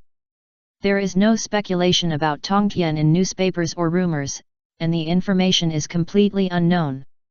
The magic and power of the 8 wonders are unquestionable, but not all of them are helpful to improve strength. For example, Shuang Chuan Hands is an auxiliary ability. It's hard to say whether I can learn Tongtian, and if it is also an auxiliary ability, then even if I learn it, I can only be a rear-line navy. Rosinante muttered to himself, Fantasy Beast Devil Fruit. The devil fruit is different. If I eat it, I will definitely become stronger and become an excellent navy soldier. One is an unknown choice, and the other is a positive answer. Rosinante became more and more hesitant, and his hand unconsciously moved to the left just as he was about to open the box containing the mythical beast devil fruit. Rosinante's body trembled slightly, and suddenly he figured something out. Hee. Rosinante smiled bitterly and shook his head, saying with a look of relief, What am I thinking? The mythical beast devil fruit can only make me stronger, but the 8 wonders can help the entire navy. Even if I can't learn it, there will always be other navy who can learn it. If it can help more people, I am a naval soldier, so what does it matter if I can be a navy soldier or not? After thinking this through, Rosinante suddenly became enlightened, and without hesitation, he directly opened the box containing Tongtian on the other side. Thousands of miles away, Chu Qi, who was in the East China Sea, suddenly felt something. It turned out that the second successor of the 8 wonders appeared. Rosinante seems to be Doflamingo's younger brother.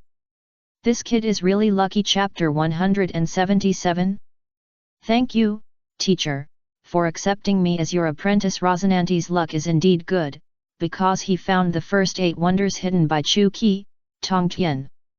Among all the 8 wonders, Tongtian is undoubtedly the easiest to obtain, which is equivalent to a free gift.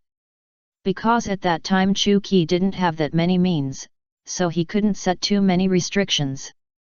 In addition, time was tight, so he could only put it in a hurry. It must be admitted that the 2 Don Quixote brothers were not easy to deal with. One found the location of Shenji Bailian, and the other had already learned Tongtian.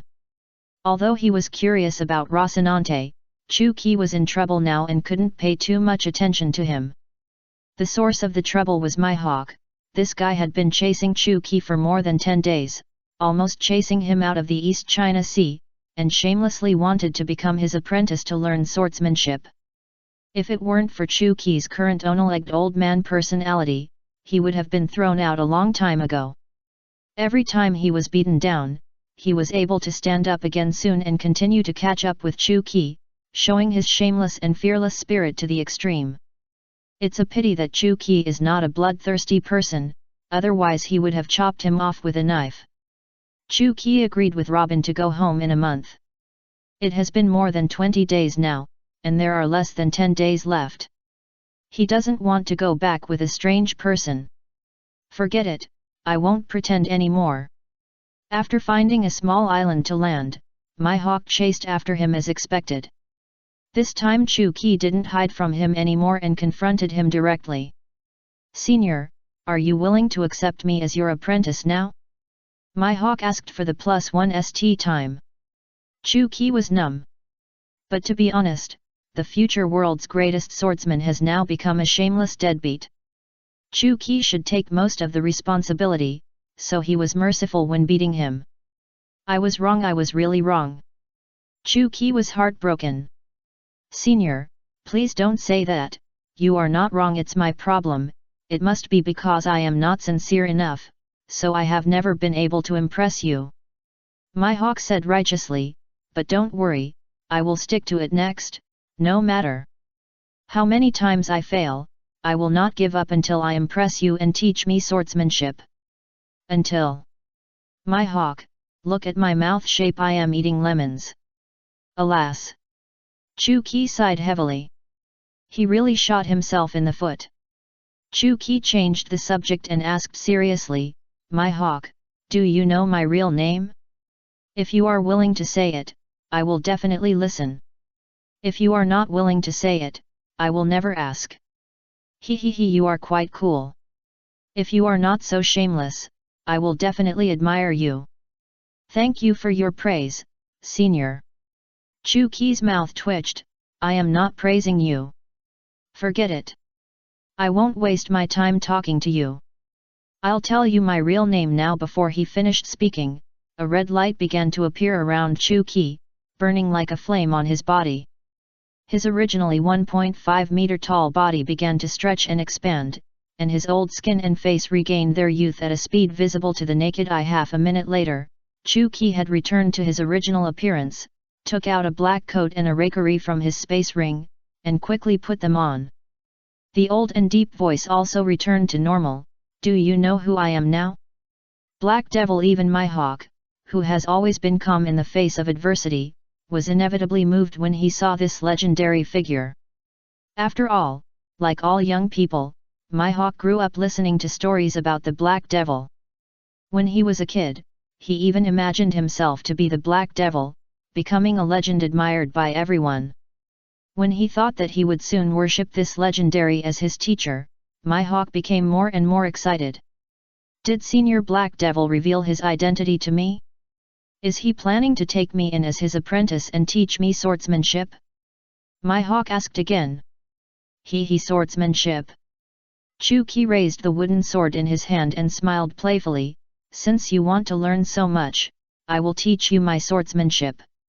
Look carefully. Pick, stab, chop, cut, swing, cut, and slice. Chu Qi did all these sword drawing movements like doing gymnastics. My hawk was silent. This is my swordsmanship, do you understand? Chu Qi said with a half smile. To tell you the truth, I am not a swordsman, not even a swordsman, and I can't even use my sword energy. As he said that, Chu Qi casually swung a slashing wave and instantly smashed a huge rock on the right. Do you understand now? This is a slash made purely by strength, without any sword energy at all. I can beat you in slashing because of the crushing of strength level. My hawk remained silent, and the whole person looked like a fool. Looking at my hawk's disillusioned expression, Chu Qi was very satisfied and continued to exaggerate. 8 wonders, you know my famous skills, the reason why I can easily dissolve your attack, because I have used the power of the 8 great skills to understand all your movements. Chu Qi walked forward, patted my hawk on the shoulder, and said earnestly, Boy, go back, I can't teach you anything. After thinking for a while, Chu Qi continued, I am not a swordsman at all, so you don't have to compete with me. As long as you work hard, the position of the world's #1 swordsman will be yours sooner or later. I thought my hawk had completely given up, and Chu Qi was about to leave, but the scene he never expected happened again. My hawk knelt in front of Chu Qi again, his attitude was more sincere than before, and his expression was more determined than before. Thank you for accepting me as your disciple, I will live up to your expectations and become the world's greatest swordsman. Chapter 178 Ishin Dojo, First Meeting Kojiro. What's wrong with your brain? I said so much, but you didn't understand or hear me. And when did I accept you as my disciple? Chu Qi was furious. My hawk remained calm and said solemnly, You have just taught me your swordsmanship, so you are my teacher. Chu Qi's mouth twitched, and he was completely speechless. Yes. Teacher, I have always been pursuing the ultimate swordsmanship. But after fighting with you, I realized that there is no perfect swordsmanship in the world. But there is the ultimate swordsmanship. My hawk raised his head, widened his eyes, stared at Chu Qi with a look of admiration. Practicing the simplest movements to the extreme, becoming an unsurpassed realm, your swordsmanship is the real ultimate swordsmanship. After hearing my hawk's words, Chu Qi was a little surprised. Now my hawk, who is only a swordsman, has such a high level of understanding that he can see the minimalist swordsmanship. You know, as a great swordsman, Golden Lion, after fighting with Chu Qi many times, he could barely see his minimalist swordsmanship. My hawk only watched Chu Qi dance with the sword for a few times, and realized the depth of his swordsmanship. Chuki sighed secretly. No wonder Hawkeye my hawk would become the world's #1 swordsman, this kind of understanding is simply outrageous. Teacher, I want to learn your swordsmanship. Only by learning the most extreme swordsmanship can I become the real world's #1. My hawk kowtowed again. He. Chuki smiled bitterly and shook his head, saying unhappily, Xiaomi classmate, I really admire you. If you want to learn, just learn. Since the words have been said to this point, Chuki no longer hesitated. After all, he is the future world's #1 swordsman, and it is not a loss to accept him as a disciple. Thank you very much, teacher. My hawk xin overjoyed. It's all my fault that you've become so shameless. If you're accepted, we'll be even. Chuki said lightly, but let's make it clear first, I'll only teach you for 1 year. I don't care what you can learn after 1 year. I understand, but even if you only teach me for 1 day, you'll always be my teacher. Haha, you're really good at taking advantage. The title of the Black Devil's Apprentice is enough for you to brag about for the rest of your life. Chuki was very funny to accept my hawk as his apprentice for no apparent reason. He, a person who doesn't know swordsmanship at all, actually became the world's #1 swordsman. Since he was already on the island, Chuki was anxious to leave and planned to sail first. After the supplies are ready, take my hawk back to O'Hara. It's nice to have an apprentice. He can do all the dirty work without Chuki doing it himself. Now Robin is becoming more and more sensible and can use his abilities to help with some simple housework. Then my hawk will handle the complicated work. In this way, Chuki doesn't have to do anything. He can eat and drink every day and be free and happy. Just thinking about it makes me happy. When the two were shopping for supplies on the street, they passed by a gym called Isin Dojo. Chuki couldn't help but stop and stood in front of the gym, looking at the name of the gym, looking thoughtful. Isin Dojo, this name, the words seemed to have been seen somewhere before. Chuki recalled carefully and suddenly realized it. Isn't this the place where Zoro learned swordsmanship when he was a child? The owner of Ishin Dojo is Shimotsuki Kojiro. His daughter Kuina is Zoro's childhood friend and the girl who has the greatest influence on Zoro. It was because of Kuina's accidental death that Zoro aspired to become the world's #1 swordsman. Looking at Ishin Dojo, Chuki was thoughtful and muttered to himself, I came here unknowingly. Teacher, is there something wrong with the gym? Chuki smiled and said, nothing, let's go in and take a look. Okay. My hawk nodded, without asking too much, and without thinking too much. My hawk has always been dismissive of this kind of sword gym, but since the teacher wants to go in and take a look, of course he has to accompany him.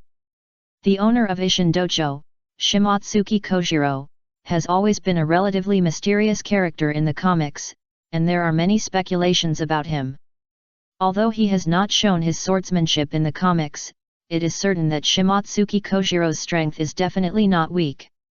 First of all, Shimotsuki Kojiro, from this name, we can know that he is likely to have migrated from Wano country. The sword is also a large sword. The real strength of Wado Ikemonji among the 21 crafts is uncertain, but at least it can rival the famous swordsman. Chuki is quite interested in this and wants to see what level Shimotsuki Kojiro is at. After the two entered the dojo, someone came to receive them soon. My lords, what can I do for you? I want to meet your master. No problem, the master is teaching swordsmanship to the children.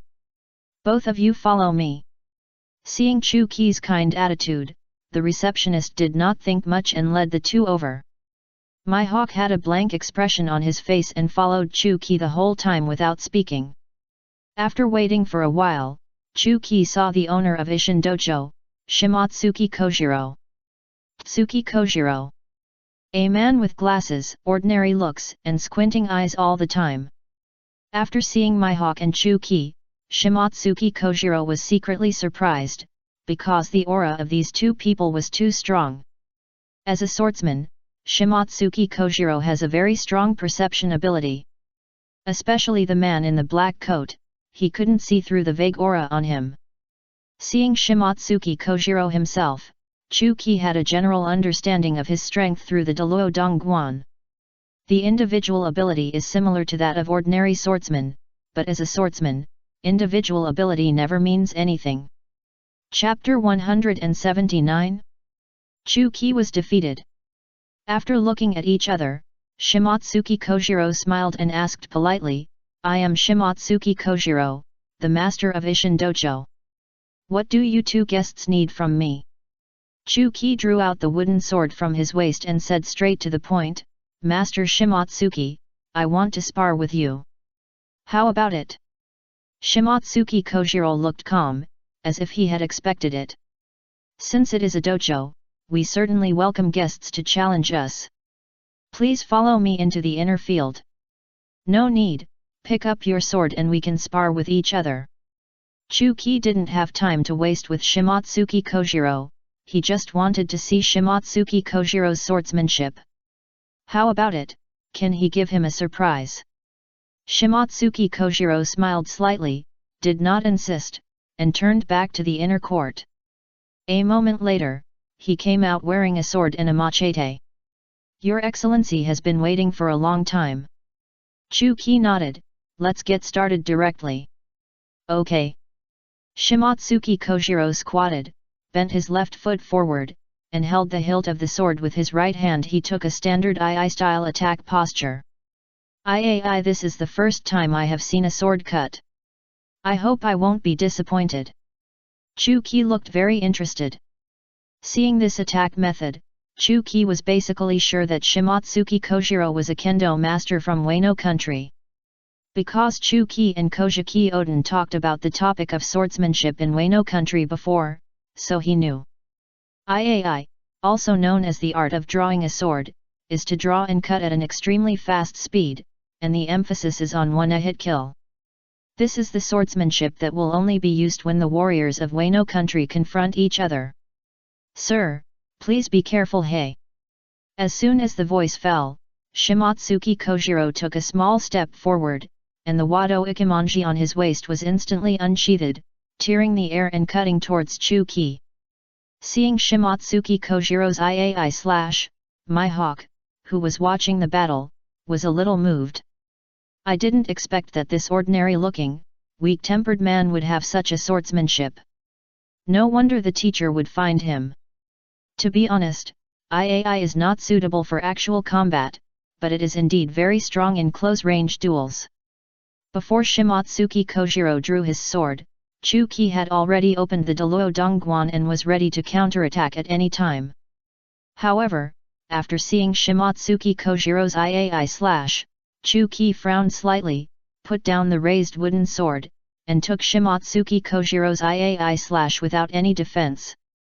Seeing this scene, Mihawk's expression froze, and he didn't quite understand what the teacher wanted to do. Shua! The sharp blade of Wado Ikemonji came from Chu-Ki's. The sword went through the neck. However, there was no wound, not even a drop of blood. Mihawk was very surprised. He was surprised at Shimotsuki Kojiro's swordsmanship. It was clearly a lethal attack, but he was unscathed after the attack. He didn't understand this technique at all. Shimotsuki Kojiro was also surprised. He was surprised at Chu-Ki's insight. He could see through his in an instant. "Master Kosaburo, what do you mean by this?" Chu-Ki said slowly.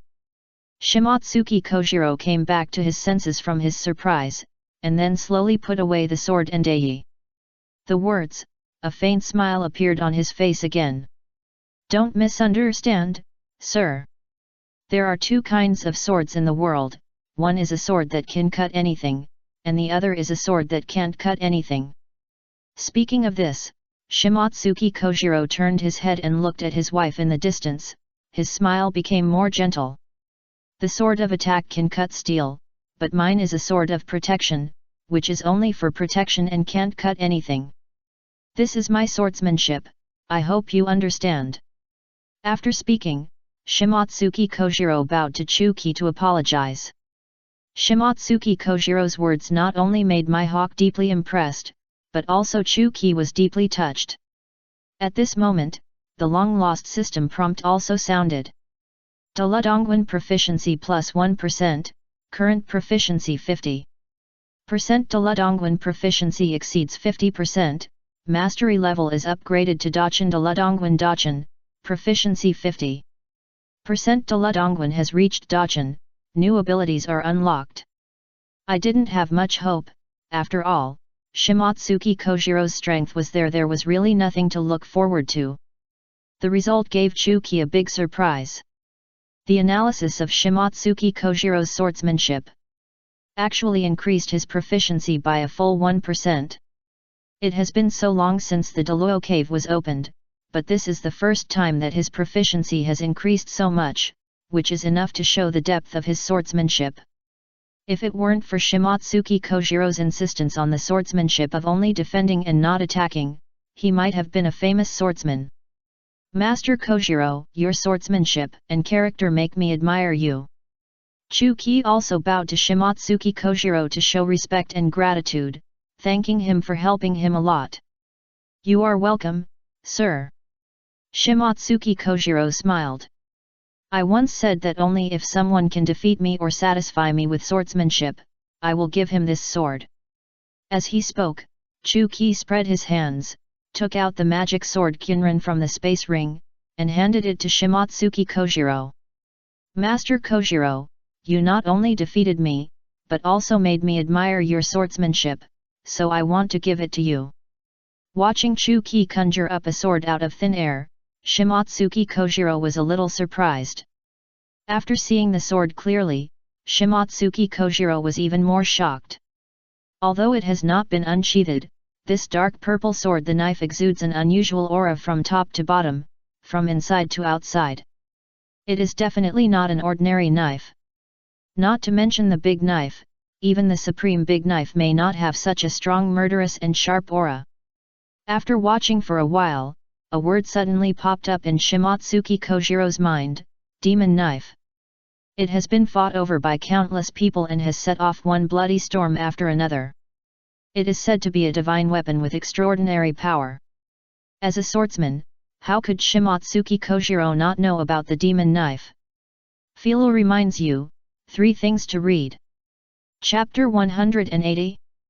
Take the knife as a letter, the promise of the Black Devil. If the supreme big knife is the dream of all swordsmen, then the demon knife is the dream of everyone. After all, its creator is a legendary strange.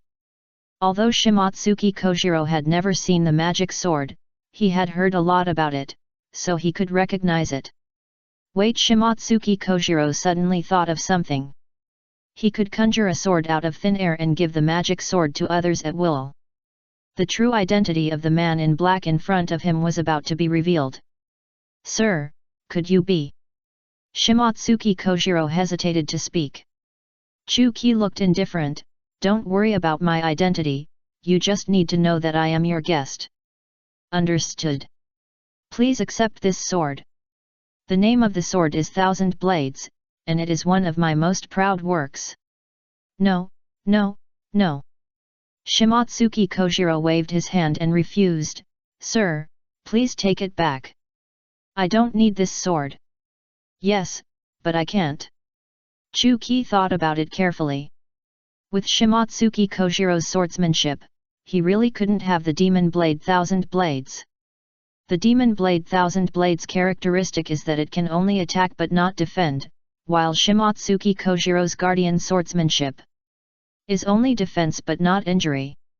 This knife is of no help in his hand, but a burden. Well, let me think about it. Since Shimotsuki Kojiro helped him break through the proficiency of Deluo Dongguan and helped him so much, Chuki couldn't help but repay him. In this case, you can make a request, as long as it doesn't violate my principles, I will help you realize it. Chuki pinched his chin and said. Shimotsuki Kojiro smiled and shook his head. I appreciate your kindness, but it's really not necessary. I'm very satisfied with my current life and I don't have any requirements. For the first time, Chu-Ki felt that this kind of person who has no desires is really annoying. Master Kojiro, I always keep my word and I will never take back what I say. Chu-Ki handed the magic knife Kyunran in his hand to Shimotsuki Kojiro again, and then said, keep the knife, you can use it as a token. As long as you or your descendants come to me with the knife, I will meet one condition for him. This is my promise. This. Shimotsuki Kojiro still wanted to refuse, but looking at Chu-Ki's somewhat angry face, Shimotsuki Kojiro was helpless and could only agree. Well, okay, thank you, sir. Shimotsuki Kojiro took the magic from Chu-Ki. Well, this time it's right. Chu-Ki nodded and said with satisfaction, you don't have to worry about not being able to find me, the magic knife Kyunran will give you guidance. Shimotsuki Kojiro looked down at the hand knife and smiled bitterly, I hope I will never use it. Shimotsuki Kojiro was still somewhat happy to get a promise from the legendary figure Black Devil. After all, with the ability of this god-level figure, there should be very few people in the world who can do it. Things that were unexpected. In the days that followed, Shimotsuki Kojiro never touched the magic sword, but it was used by his daughter many years later. After saying goodbye to Shimotsuki Kojiro, Chu-Ki no longer hid it and directly took out the magic ship Nicole and sailed towards the West Sea O'Hara with Mihawk at high speed. After getting along for a while, Chu-Ki became more and more satisfied with Mihawk as his apprentice. He did whatever he asked. Maybe he was curious about his behavior, but he never asked too many questions and didn't talk nonsense. Taking advantage of the time on the ship, Chu-Ki began to study his new ability controlling time and space of common sense. Common sense. Chu-Ki found these two words very interesting, which means controlling time and space-time is limited, and this limit must not be violated. Currently, Chu-Ki can use the following time abilities. 1. Predict what will happen in 5.5 seconds in the future, which is similar to the effect of the highest level of observation haki. If this ability was in the past, Chu-Ki might be very happy. But now there is the insight ability of Deluo Dongguan, which is much more useful than predicting the future for a few seconds. One is equivalent to directly looking at the answer during the exam, and the other is equivalent to looking at the problem-solving process. The second ability to control time is 3 seconds 3 backtracking. Rewinding time to 3 seconds 3 ago, but it is only for oneself, and cannot affect other things, and the cooling time is extremely long.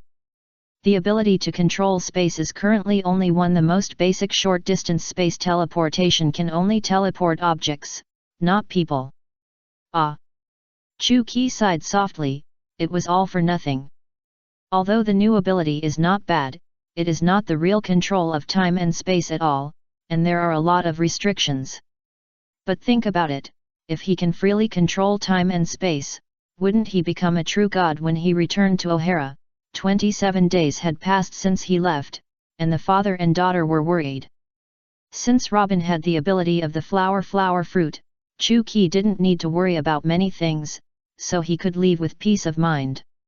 As for safety issues, Chu-Ki left behind the upgraded Puppet Zero to fight 1 billion pirates were relaxed. Dad, you are finally back. Robin hugged Chu-Ki tightly and buried his face deeply in his arms. Robin baby, Dad misses you too. Chu-Ki gently rubbed Robin's head and waved on her face. Mihawk stood behind Chu-Ki, motionless and silent like a puppet. He was quite curious about Chu-Ki had a daughter, but he would not ask too much. No way, that's his personality. After being intimate with his daughter for a long time, he remembered to introduce the two. Daughter, his name is Xiaomi, you can call him Brother Xiaomi. He wants to learn things from his father, and you will see him often in the next year. As for Xiaomi, Mihawk was already used to the name. Robin smiled slightly. Hello, Xiaomi brother, my name is Robin, Nikochu Robin. Mihawk nodded, trying to keep her usually cold tone gentle. Hello, miss, please take care of me in the future. Chapter 181. The restrictions of the 8 wonders. Zhang Guo was glad.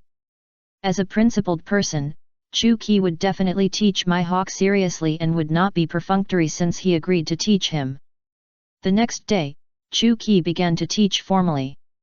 The two held wooden knife, standing under a big tree.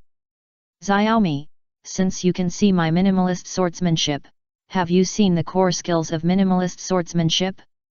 My hawk thought for a moment and shook his head, no. In fact, there is no skill, the core is just one word, force. Force. That's right. Chu Qi swung his sword backwards, generating a strong wind pressure, instantly raising a sandstorm on the ground. One force breaks all laws. In the face of absolute power, any skills are useless. If it is useful, it only means that your force is not strong enough. Teacher, how strong do I need to be? Chu Qi smiled playfully, so strong that every move is a big move. Next, what I have to do next is strain your strength. Chu Qi pulled off a jeweled button from his collar, stretched out his hand and placed it on my hawk's chest, and they connected automatically. Be careful.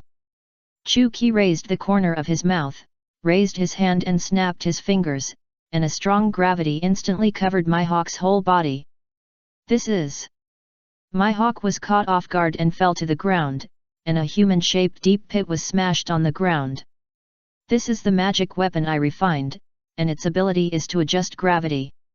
I have set it up, and it will adjust according to your physical condition, and it will always be the gravity limit that your body can withstand. My hawk frowned, gritted his teeth, and struggled to get out of the deep pit. Climbing up, it took more than 10 minutes to climb out of the pit less than half a meter deep. After climbing up, my hawk was already sweating profusely, panting like a cow, and it was very difficult for him to even stand, and he looked like he would fall down at any time. For the next 3 months, your body will always be in this state. And your daily task is to practice all the sword drawing movements I taught you 100 times in this state. My hawk didn't speak, but the expression on his face said it all.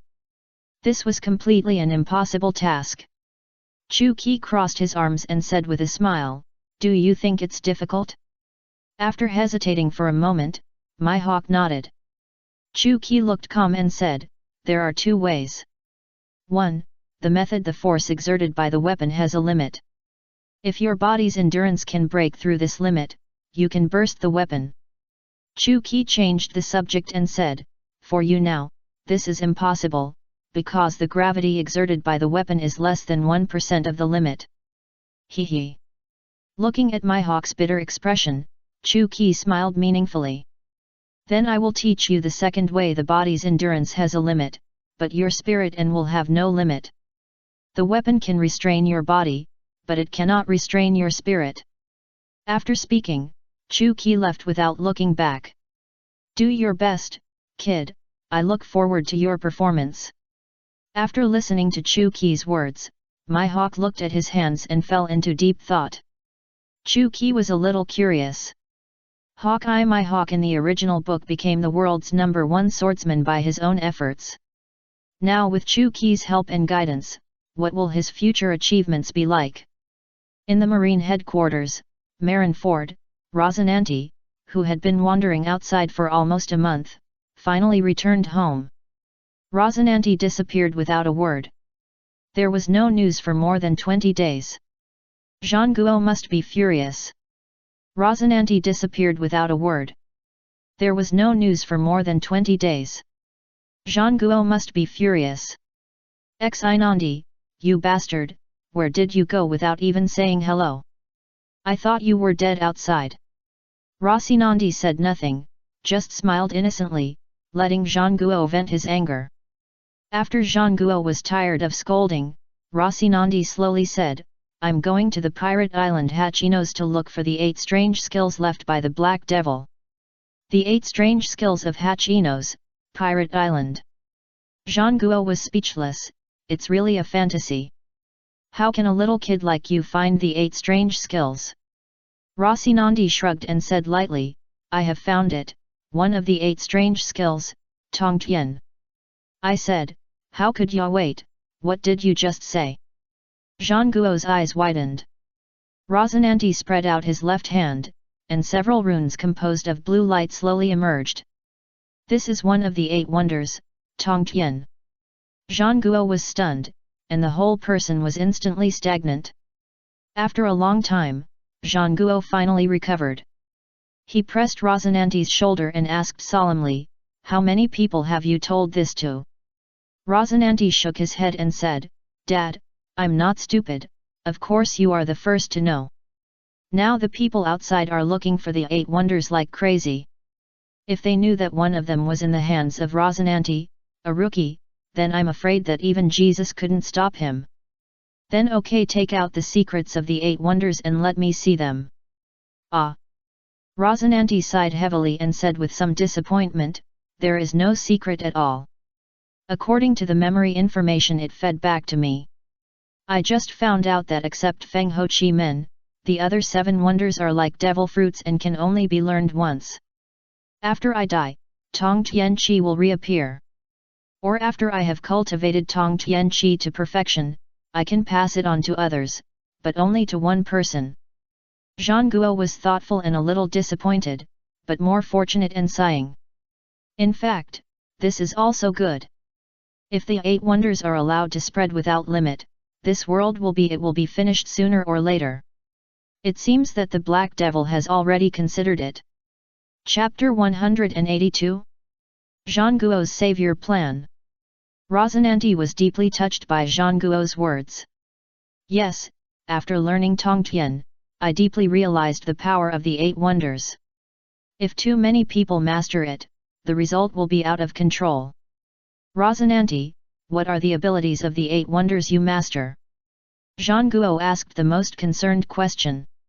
After mumbling for a while, Rosinante said solemnly, "If we talk about a single ability, Tongtian should not be as good as other wonders. But Tongtian is definitely the most comprehensive and most used wonder." Speaking of this, Rosinante raised his hand to draw a talisman while talking explanation. Tongtian talisman is like the magic in the storybook, it can do everything, it can attack, defend, control fire and summon thunder, etc. Seeing Rosinante raising his hand to draw the talisman, Zhang Guo suddenly realized it. He saw the Black Devil use this ability, and he used it frequently. He still remembers how powerful it is. It's just that Zhang Guo doesn't know what talisman is. No one knows, so he doesn't know what Tongtian talisman is. God Travelling Talisman. Rosinante has already drawn the rune. With a flick of his hand, he attached it to Zhang Guo's body. Zhang Guo did not resist and let Rosinante show his ability. This is it. After the God-walking talisman was activated, Zhang Guo suddenly felt his body light. Even with his fat body, he could walk briskly at any time. "I don't know many runes now, and I can only draw 1 level, so the amplification effect is not strong." Rosinante was a little frustrated. "No, Rosinante, you don't understand the power of this ability." Zhang Guo's expression gradually became serious, and he said righteously, "You are too weak now, so you can't feel it. You will understand when you reach the level of me and Garp." See Rosinante doubtfully, Zhang Guo explained, "Our strength has reached its peak and cannot grow any further, but with your ability, we can temporarily break through the peak state and improve our strength again. This is not an ordinary thing." After hearing what Zhang Guo said, Rosinante quickly understood. If his combat power is 10, plus 10%, it is only 11. But Zhang Guo and Garp's combat power is as high as 100, plus 10%, which is a full 10 increase. When fighting against opponents of the same level, you can imagine how great the advantage is. "Rosinante, this is a serious matter, I have to keep it secret from the top. Next, you must practice this ability well. Before you have enough strength, you must never show it in front of others." Lu seeing Zhang Guo so solemn and serious, Luo also nodded seriously, "I understand. Rosinante, if nothing goes wrong, we will train you as the secret weapon of the navy. We will also prepare a powerful devil fruit for you, and you may become a general in the future." Zhang Guo was obviously happy when he said this. After all, he was his son, and he was very satisfied with his achievements. "Don't worry, Dad, I will work hard," Rosinante said solemnly. "I want to become an excellent navy and protect more people." Well, Jean Guo was very pleased. He never doubted that Rosinante would become an excellent navy. But the innate conditions limited Rosinante. Nandi is too big, so Jean Guo hopes he will give it up. While feeling relieved and happy, Jean Guo has a deeper worry. The object of worry is naturally the 8 wonders. Even an ordinary Rosinante can produce miraculous effects by performing the Tongtiankai, not to mention the Black Devil himself. If he is allowed to use his ability, how powerful the effect will be is simply unimaginable. The most terrifying thing is that this ability can also be used on multiple people, group amplification, that picture cannot be described. If people like Golden Lion and Whitebeard learn the Tongtiankai, I am afraid that the situation will have already reached a point where it cannot be resolved. Fortunately, Rosinante found it in advance, otherwise it would fall into their hands sooner or later. Jean Guo is willing to palpitation. No, the existence of the 8 great skills has seriously affected the balance of the world. We must not let them fall into the hands of pirates. The navy must firmly control them. The next day, Sengoku secretly reported to the Navy Marshal Steelbone that Rosinante had mastered the 8 great skills, and explained the interests involved in a righteous manner. A few days later, a few high-ranking members of the Navy held a secret meeting. After discussing the 2 plans proposed by Sengoku, everyone passed them unanimously and prepared to implement them. Plan 1, of course, is to increase the search for the 8 great skills, find the other great skills as soon as possible, and prevent them from falling into the hands of pirates. Plan 2 is also the core plan, which Sengoku named Savior Plan. Select a navy with excellent moral character and absolute loyalty to the world government, let him learn the 8 great skills, and tilt all resources towards him. Make him the navy's secret trump card, the savior who can turn the tide and save the world. This world, of course, refers to the world government. After all, everyone understands that as long as the Black Devil is still alive, there can be no real savior. And Rosinante is the first savior. The world government will find the most powerful for him. The navy will train him with all its strength if he has a devil fruit. The navy suddenly increased its search for the 8 wonders. Such a big move cannot be concealed. In everyone's impression, the Navy's attitude towards the 8 wonders has always been lukewarm, and it never wastes too many resources and manpower to search for them. The sudden increase in efforts this time is very worthy of speculation, and many people have guessed it. The first reaction of Golden Lion and Kaido after they knew about this was the Navy must have found one of the 8 wonders, and it is very likely that it has already experienced its power. Please download the ununderlined version of the novel. Chapter 183. 2 years of changes, Mihawk is out of school. Because Golden Lion and Kaido, they are the ones who know the 8 great skills best, and they know the magic of the 8 great skills best, except for the Whitebeard pirates. If the Navy had not personally experienced the power of the 8 great skills, it would never have made such a big move. Because the Navy is different from the pirates, they have too many aspects to consider, and every large-scale deployment of troops must be carefully considered. So, various groups began to secretly inquire. It is basically certain that someone in the Navy has learned the 8 great skills. But who this person is very mysterious, and there is no information. For a time, undercurrents surged, and the already chaotic situation became even more turbid.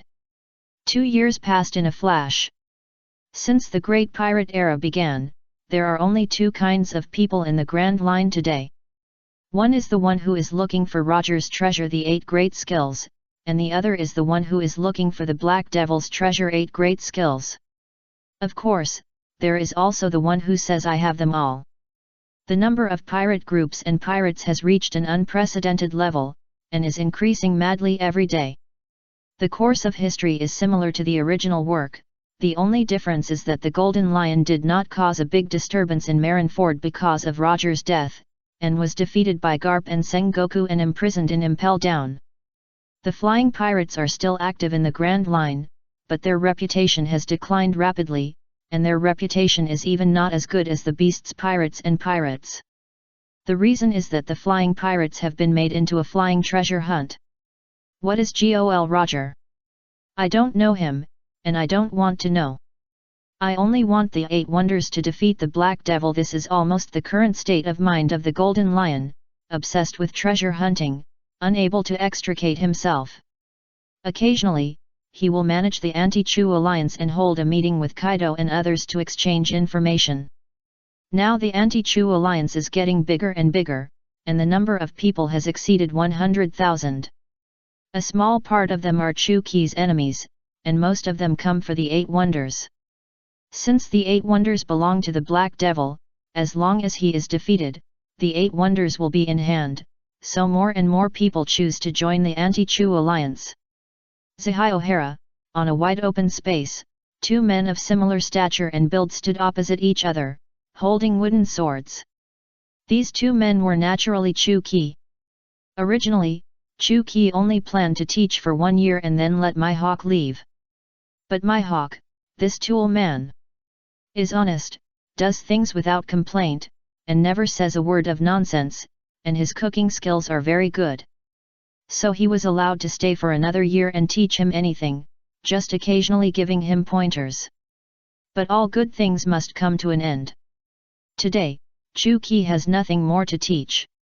After all, the Grand Line is Mihawk's real stage, and it's time for him to become a master. Looking at Mihawk on the opposite side, Chu-Ki said lightly, "Xiaomi, take down the magic weapon. Since it's the last game, I will play with you seriously." "Okay, teacher." Mihawk took off the jewel button on his chest and threw it to Chu-Ki. After Chu-Ki reached out to catch it, he checked it with his mind and praised with a smile said, "Xiaomi, not bad. I remember that 2 years ago, the limit of the magic weapon weight you could bear was 1%, and now it is almost 20%. This data indirectly shows that Mihawk's current endurance, speed, and strength are almost 20 times that of 2 years ago. It's all because of the teacher's good teaching." Mihawk's tone was respectful and his attitude was sincere. Mihawk felt lucky to meet such a good teacher like Chu-Ki. In the past 2 years, he could clearly feel that he was getting stronger every day. He not only comprehended the ultimate sword Dao from Chu-Ki, but also made a qualitative leap in his individual ability and mental will.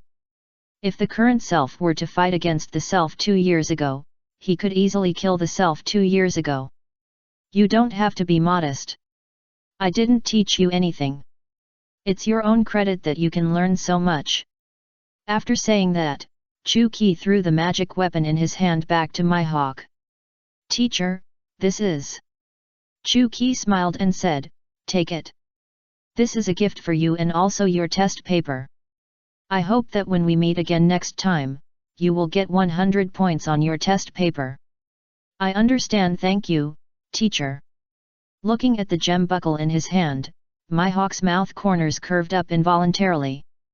Although Chu-Ki is his teacher, he always gives him a feeling of an elder and relative. The relationship between the two can be said to be both teacher and father. Except Chu-Ki, Mihawk has never respected or admired anyone. He never did before, and it is even more impossible to have it again in the future.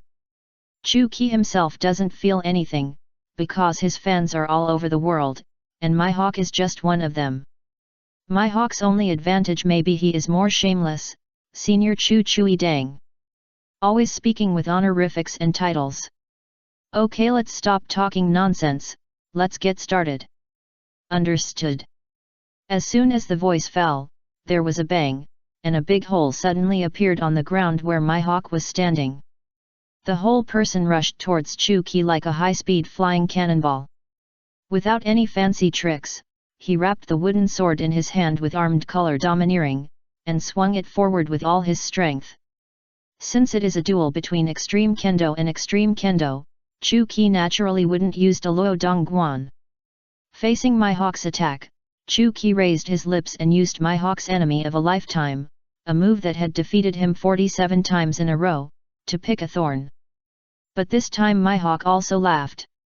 He feinted and held the knife with his backhand. He changed his moves at a very fast speed, changing swing to cut, and successfully blocked Chu-Ki's attack. Ha ha ha ha, good boy. Chapter 184. Dad, how old are you this year? Xiaomi, I'm going to speed up next, can you keep up? I'm willing to give it a try. Chu-Ki flipped his sword and thrust out, and one sword instantly turned into more than a dozen. Although it was an afterimage, it looked extremely real, as if more than a dozen swords were really attacking Mihawk at the same time. Swish, swish, swish. Bursts of sonic booms came from the air, picking, stabbing, chopping, slashing, swinging all kinds of sword movements, making people dazzled. Mihawk's pupils contracted, and he immediately swung his sword back at his fastest speed, barely parrying Chu-Ki's attack. Fortunately, they all used minimal kendo. If Mihawk used the previous swordsmanship to fight back, he would probably lose in a second.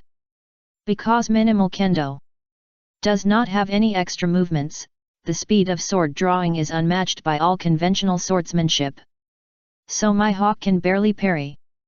Mihawk knows very well that the advantage of minimal kendo is that there is no skill, and the disadvantage is also that there is no skills. Strength and speed are its core. As long as you have enough strength and speed, minimalist kendo is invincible kendo. But if your strength and speed are not enough, then it is just a child's play. No, I can't beat the teacher in strength and speed. I must find other ways out. Think about it quickly. Mihawk's brain was working fast. Seeing that Mihawk's defense was getting more and more difficult, Chu-Ki couldn't bear it and reminded him, "Don't just think about how to beat me. Think about what you have and what I lack. That is your advantage." Chu-Ki looked indifferent. "Xiaomi, the last lesson, I hope you can give me a satisfactory answer. Volume." After hearing Chu-Ki's words, Mihawk suddenly realized. It's my sword for the teacher, the sword is just a tool, but for me, the sword is everything. Mihawk has thought of the key to fighting Chu-Ki. He wants to combine what he has learned before with minimalist kendo to create a new technique.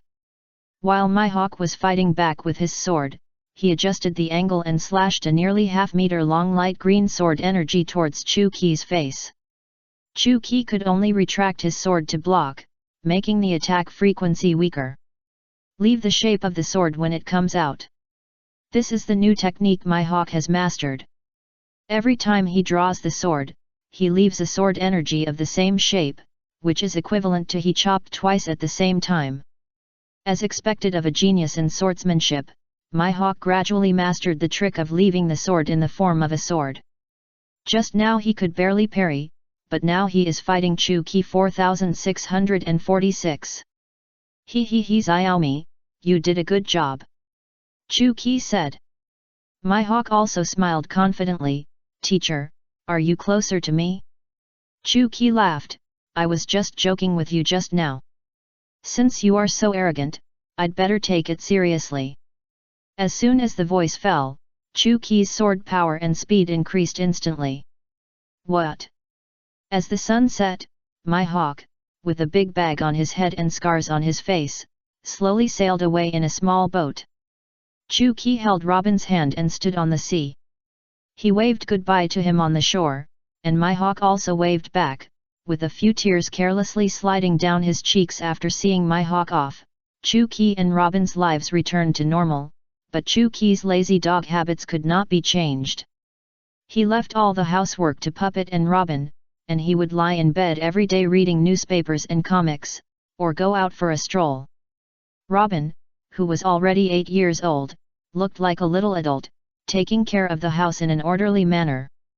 Robin was really worried about this old father at night. The two sat on the swing chair, and Robin lay in Chu-Ki's arms, reading a thick book on the history of the world. Chu-Ki was reading the Lianhe News on the World Economic Daily. The story of the hero Zhang Ka. It is said that this comic strip story is based on the real deeds of the Navy heroes. It tells the story of the Navy hero Zhang Ka who can walk on the sea. The prototype is Garp, who leads his companions to fight against the evil villain Red Devil who wants to destroy the world several times. It is needless to say who the prototype is. This comic strip was very popular after it was published. It has been published in single volumes. Children like to read the story of Navy heroes defeating evil villains, while adults want to see how far this comic can go. In the latest episode, Red Devil was beaten by a Navy corporal. It is said that the Black Devil fan club was extremely excited. The next day, Nana took her Black Devil pirates to the world. The newspaper headquarters of the Economic Daily impressed the editor-in-chief with his enthusiasm. So it is likely that there will be no updates for a while in the future. Please read and cherish it. Although Chu-Ki thinks it is nonsense, he really likes the story in it, just like the extreme of a otaku. This comic book is regarded as a classic by the Anti-Chu Alliance. It is read several times a day, as if trying to find a way to defeat the Black Devil. Hee Robin, don't read those boring books, come and see this, it's super fun. Chu-Ki handed the comic book in his hand to Robin. Robin pushed it away with a look of disgust. Dad, why do you always like to read these things that only children read? Chu-Ki curled his lips. I finished reading those books you read when you were still a baby. They are very boring. And aren't you just a child? Robin also curled his lips, ignored him, and continued to lower his head to read his book. Chu-Ki looked resentful. Alas, my little Robin is really getting less cute as he grows older. Being interrupted by his father, Robin was no longer in the mood to read the book.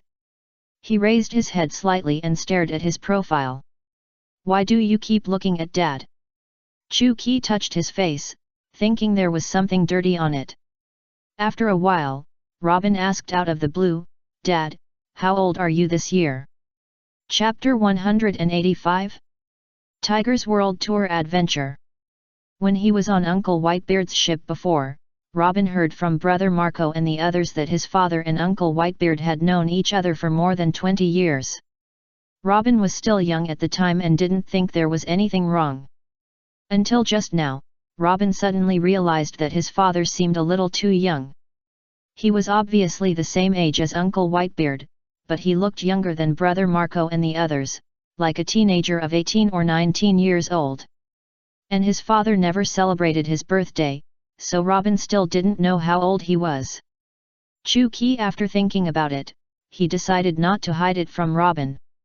After all, Robin is a talented girl with high IQ, and she will find out sooner or later. Dad, I am about 49 this year. Time is not forgiving, I will soon be a 50-year-old old man. Dad. Robin was a little angry, don't treat me like a child. How could Dad lie to you? I am indeed 49 years old, but I have practiced our family's secret technique, so my body will not age.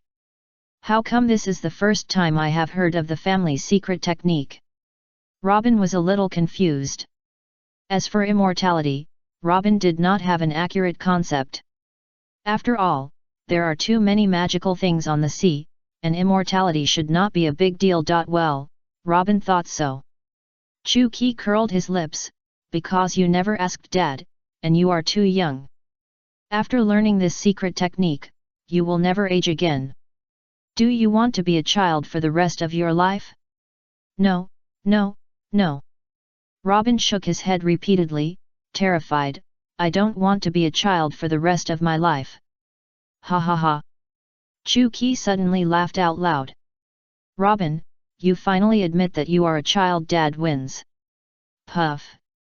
Robin was amused and burst into laughter on the spot. Dad is such a childish ghost. As he said, Robin turned around and threw himself into Chu-Ki's arms, tickling him. The father and daughter started playing and fighting, and the laughter echoed in this small wooden house. After playing for a while, Chu-Ki suddenly became serious and said, Robin, when you are older, Dad will teach you some secret techniques, but you can't expose these abilities in front of others casually. Robin nodded, not quite understanding. I know, Dad. By the way, Robin, there is one more thing I forgot to tell you. Chu-Ki said lightly, Mom will be back soon. Oh Fishman Island welcomed a new batch of guests today. Since the Great Pirate Era began, countless pirates have passed through Fishman Island to the New World every day. Most pirates with a little bit of vision dare not make trouble on Fishman Island.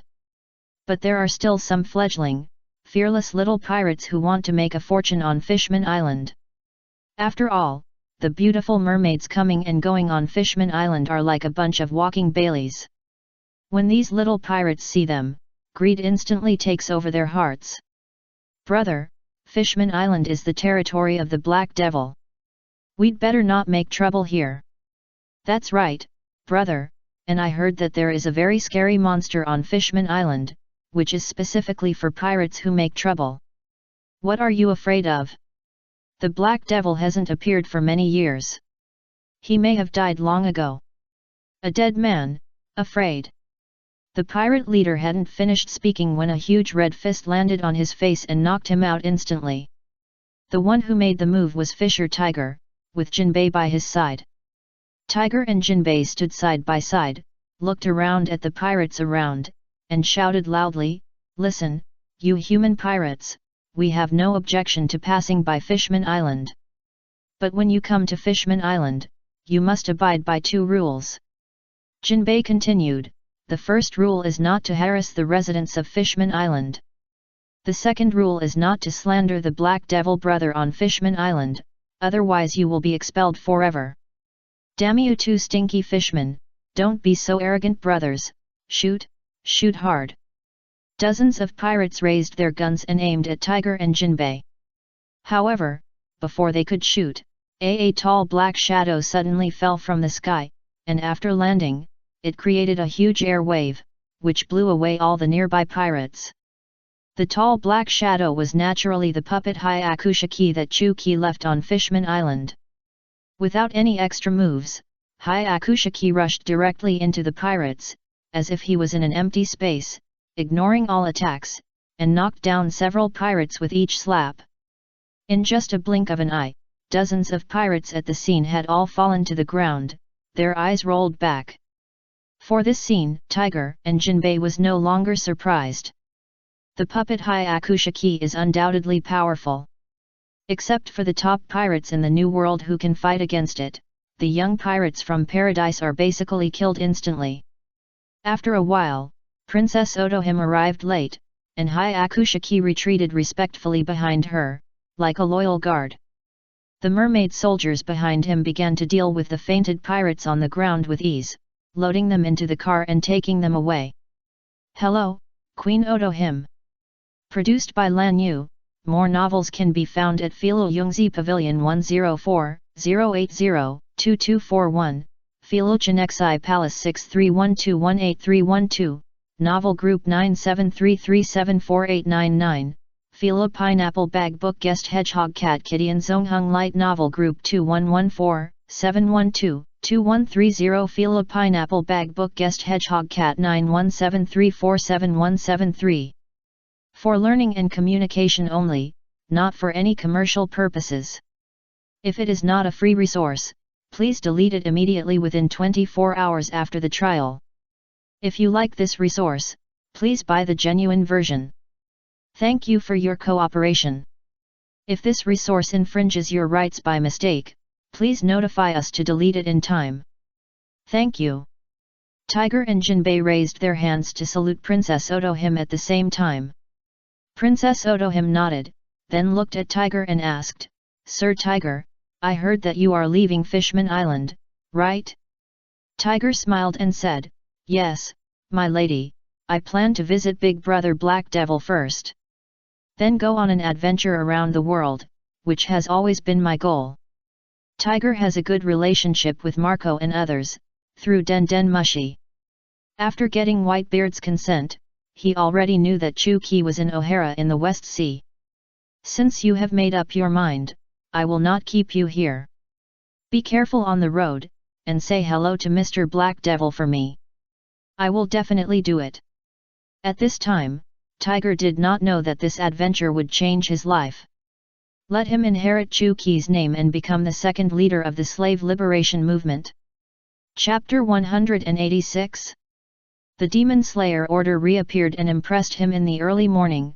Robin was wearing a delicate white dress and walking barefoot on the beach.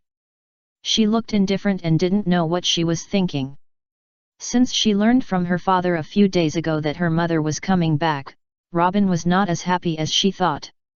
Instead, her emotions were a bit complicated. As a mother, Nicole Albia had ignored her for so many years. Although Chu-Ki had been explaining the reasons to her, there was always a thorn in Robin's heart. The most important point was that Robin was afraid that after her mother Albia came back, her father's love for her would decrease. This was what Robin could not accept the most. Robin was very conflicted now. On the one hand, he still wanted to see his mother, but he didn't want her to come back. After all, in Robin's heart, 10 mothers are not as good as her father. Just when Robin was daydreaming, she suddenly found a huge monster that looked like a human in front of her, lying motionless on the beach. Giant. Robin had heard Chu-Ki talk about it before, so she recognized it at a glance. Without thinking too much, and not being afraid, Robin ran over directly at the same time. On the other side of the sea, 10 naval warships were rushing towards O'Hara Island. This was the Demon Slayer order plan initiated by Admiral Jean Guo, and participated by Vice Admirals Kuzan, Sakaski, Flying Squirrel etc. Bang bang bang! The door of the cabin was knocked, and the lazy dog Chu-Ki reluctantly got up from the bed and slowly walked to open the door. Robin, remember to bring your keys next time. After opening the door, a silver-haired woman in a grey coat, dusty but heroic, appeared in front of Chu-Ki, with a smile on her fair face. Long time no see, dear Ki. After seeing Albia, Chu-Ki was not too surprised, and said calmly, I have been waiting for you for a long time, this careless and prodigal woman. Seeing the familiar face and listening to the familiar tone, Albia could no longer hold back. She rushed over and hugged Chu-Ki tightly, tears pouring down like a spring, accompanied by bursts of low sobs. Chu-Ki raised the corners of his mouth, smiled slightly, and hugged Albia with his backhand. Dear love, welcome home. After talking with the giant Sorrow, Robin hurried home knowing what was going to happen. She pushed the door open while shouting, Dad, Dad, something bad has happened. When she opened the door, the scene that came into her eyes made Robin stunned, and she even forgot what she wanted to say. She saw her father sitting on a swing chair with a silver shoulder to shoulder and talking. What made Robin very angry was that the silver-haired woman actually leaned on her father's arms with a happy and sweet face, which was her exclusive position. Robin was not stupid, of course she recognized that the silver-haired woman was her mother who had disappeared for 8 years, Nicole Albia. Because the two looked very similar, and the robot made by her father was do it like Mother Albia. Robin. The moment she saw Robin, Albia stood up excitedly, walked towards Robin excitedly, and stretched out her hand to hug her. However, a scene that the two did not expect happened. Robin actually avoided Albia directly, ran to Chu-Ki quickly, threw herself into his arms, and hugged him tightly. Dad, who is she? Robin asked knowingly. After asking, Robin looked at Albia provocatively. It was obvious that she was claiming sovereignty. No one knows a daughter better than her father. Chu-Ki certainly knew what was in this little girl's head, but he could not point it out. Ahem, Robin, she is your mother, Nicole Albia. Chu-Ki looked helpless. Robin looked puzzled. Dad, when did Robin have a mother? Albia didn't know whether to laugh or cry. She was definitely his biological daughter, and she was as black-bellied as Chu-Ki. Seeing that the atmosphere was getting more and more wrong, Chu-Ki quickly changed the subject. Robin, didn't you have something important to say just now? Oh, that's right. Robin woke up from a dream. He was so angry just now. She actually forgot all the important things. Dad, the Navy is coming soon. They want to destroy O'Hara and the Tree of All-Knowing. Robin was a little panicked. Chu-ki reached out and rubbed her head, and smiled softly, "Don't be afraid, Dad will take care of it." "No." Robin grabbed Chu-ki's hand tightly, and said tearfully, "Sorrow said that many people from the Navy came, it's very dangerous, let's hide." He, don't worry, Dad has a good relationship with the Navy. As long as I can persuade them with emotion and reason, I can move them and let them go back." "Really?" "Of course." Robin burst into laughter, and believed what Chu-ki said. After all, Chu-ki has never lied to her. No matter whatever, he always keeps his word. Albia on the side couldn't help laughing. She certainly knew Chu-ki's character. He really touched them. While she couldn't help laughing, Albia was also a little emotional. Chu-ki was really a good father. He could make a smart child like Robin believe in him wholeheartedly, and for so many years, he didn't let Robin know his true identity at all. Maybe until now, Robin still thinks that his father is just an ordinary person who is a little special. It seems that my position in Robin's heart will never be as high as Key's. Albia was secretly sad. After comforting Robin, Chu-ki got up and left. When he passed by Albia, he winked at her, meaning, "I'll leave it to you." After Chu-ki left, only two women, one big and one small, were left in the wooden house. They looked at each other, staring at each other. Please download Faye to read the ununderlined version of the novel. Chapter 187. Shocked Akainu and Aokiji. The author has guests at home today, so there has been no update. Please forgive me, readers. I was going to update 5 times, but it seems that I can only delay it. Looking at the naval fleet slowly approaching from the horizon in the distance, Sorrow frowned. Is it too late? Haguvar Sorrow, the former vice admiral of the Navy headquarters, chose to betray the Navy after learning the truth of the execution of the Demon Slaughter Order Army, escorting Nicole Albia back to O'Hara to report the news. While traveling together, Sorrow heard from Albia that her husband was on O'Hara Island and might be able to help.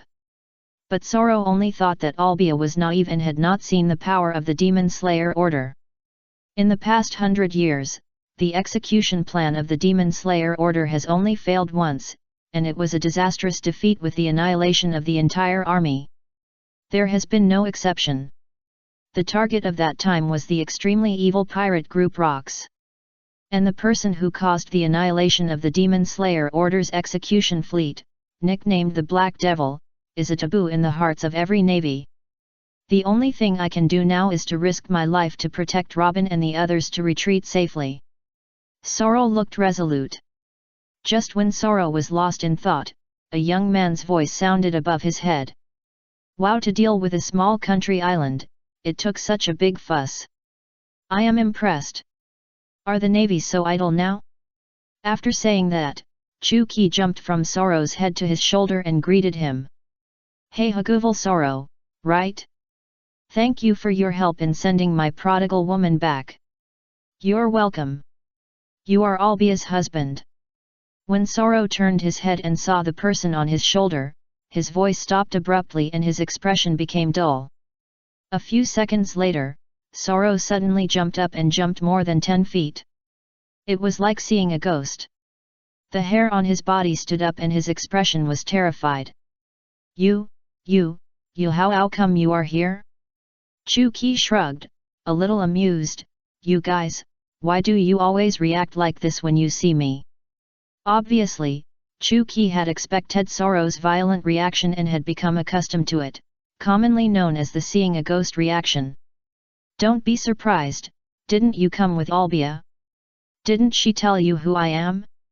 If Sorrow knew that Albia's husband was the Black Devil, he would never come here. As a veteran of the Navy, he once conquered the Rox pirates with Garp. It's called a conquest, but in fact it was just firing 2 shots from a distance, and then the battleship was submerged by the huge tsunami raised by the Black Devil. That was the closest time he had ever been to death, and he still remembers it vividly.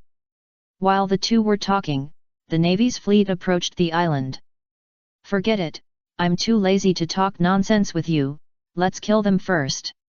Chuki tapped the ground with his toes, and a huge Kimen game that covered the entire O'Hara Island and the surrounding waters unfolded. Kunward freezes thousands of miles. Shua!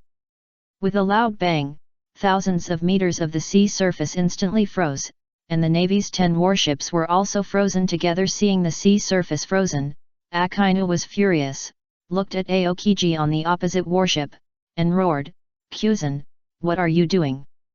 Aokiji pushed the sunglasses on his nose and said solemnly, "Sakazuki, it's not me, and I can't do it to this extent. Aokiji can freeze such a large area of the sea surface, but it is impossible to freeze it all in an instant. It will take at least 10 or 20 seconds. If it's not you, then it will be." Akainu was about to refute, but he found that the sky suddenly darkened. He subconsciously looked up and was stunned. "I saw a flaming meteor with a diameter of at least 200 meters, falling at a high speed. The devastating power and the heat that could melt everything could be clearly felt." The Navy was terrified and their minds were blank. Aokiji also instinctively looked at Akainu, who quickly explained, "It's not me, let's work together to stop it first." Aokiji nodded and immediately he transformed his body into an element and jumped high, releasing the cold air in his body to the extreme. Ice Age. The huge flaming meteor quickly froze and was frozen into an ice ball. Big fire. Akainu immediately took over, jumped up, and first turned his arm into a huge lava fist made of lava. Then he simulated the impact of a volcanic eruption and fired the huge lava fist. Bang! The ice ball was smashed to pieces, with large and small pieces scattered all over the ground. Although the crisis was temporarily resolved, all the Navy looked frightened and terrified. Especially Akainu and Aokiji, the shock on their faces did not subside at all. It was the first time they saw someone launch an elemental attack, which was stronger than the 2 natural devil fruit users. The 2 of them tried their best to barely take it. Could it be? A terrible idea popped up in their minds at the same time. Tisk tisk tisk, they can actually block my attack. These 2 guys are really monsters. Chuki touched his chin and said with a surprised face. Soro was speechless. He never talked to Chuki from beginning to end. The current Akainu and Aokiji are only in their early 30s. Their strength is definitely not comparable to that of 20 years later, but Chuki was a little surprised that they could achieve this level. "Okay, Soro, take me to meet your former colleague."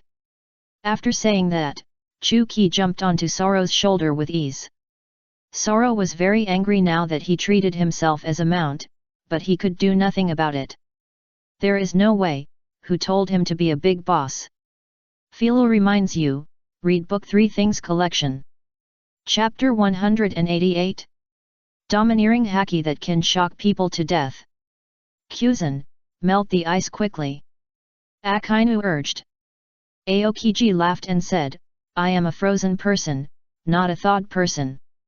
"Vice Admiral, look over there, someone is back." The Navy looked in the direction of O'Hara and saw a giant with an orange beard running towards them. "Haguval Euro, it's that damn traitor Fire." Aokiji frowned and wanted to stop him, but it was too late. Bang bang bang. The sound of the cannon sounded, and dense shells hit Soro like raindrops. Alas, why do you Navy always use the same set of tricks, without any new ideas? Chuki waved his hand, and ripples appeared in the surrounding space. All the flying shells disappeared without a trace. "I give it back to you, enjoy it." The ability of Deluo Dongguan was activated, and the next second, all the shells were transferred to the top of the Navy's head. What's going on? Without time to think about it, Aokiji quickly activated his ability and froze all the flying shells. Akainu was surprised. When did Haguval Soro have this ability? "Aya, it's not him, it's the person on his shoulder." Aokiji pushed his sunglasses, expressionless, but a few drops of cold sweat slowly slid down his forehead and turned into ice particles. After hearing Aokiji's words, everyone noticed that there was a man in black standing on Soro's shoulder. Black Devil, how could he appear here? Everyone, like Soro, showed a hell reaction. A few hundred meters away from the Navy fleet, Soro stopped. "Good afternoon, kids. Let me introduce myself." "Forget it. I won't introduce myself. We all know each other." Big fire. Akainu didn't say anything nonsense or hesitate. After his whole body was transformed into elements, he threw a huge lava fist at Chu-Ki. "What a hot temper! This fruit ability is a perfect match for you." Chu-Ki laughed and raised his hand. The black hole of the 8 gates appeared out of thin air. Akainu's giant lava fist flew straight into it. Then another one. The black hole appeared and changed the flight direction of the giant lava fist. Ice cube bursts out. Aokiji was quick-witted and gathered the cold air to the right, shooting an ice bird with great impact. The giant lava fist and the ice bird collided with each other, and the two forces of ice and fire were fierce. In the end, both of them cancelled out, leaving only steam all over the field, covering everyone. "Sakazuki, don't be impulsive, this man is completely different from the opponents you have met before." Aokiji activated his ability to extend the ice surface to a farther place, and then sternly said, "All vice admirals will meet the enemy together, and all other navy will retreat." Akainu gnashed his teeth, his face full of resentment, but he did not object. After all, one of the navy's iron orders is, whenever you encounter the Black Devil, immediately abandon all tasks and retreat. Numbers are meaningless in front of the Black Devil. Come if you want, leave if you want. Do you think this is a public toilet? As soon as the voice fell, the powerful overlord color had spread out from Chu-Ki's body. Instantly, a strong wind blew, and cracks appeared on the 4 or 5 meter thick ice surface. The navy who were about to retreat vomited blood and fell to the ground, and the weakest group had lost their breath. The overlord color is the best embodiment of strength. The overlord color of the Black Devil, it can actually kill people directly. How strong he is, Aokiji and others simply can't imagine. When Chu-Ki retracted his conqueror's haki, the only people standing at the scene were the vice admirals of the navy and a few major generals with stronger strength. But these major generals are already at the end of their strength and have no fighting power. Tisk tisk tisk, this generation of the navy is not very good, the worst I have ever seen.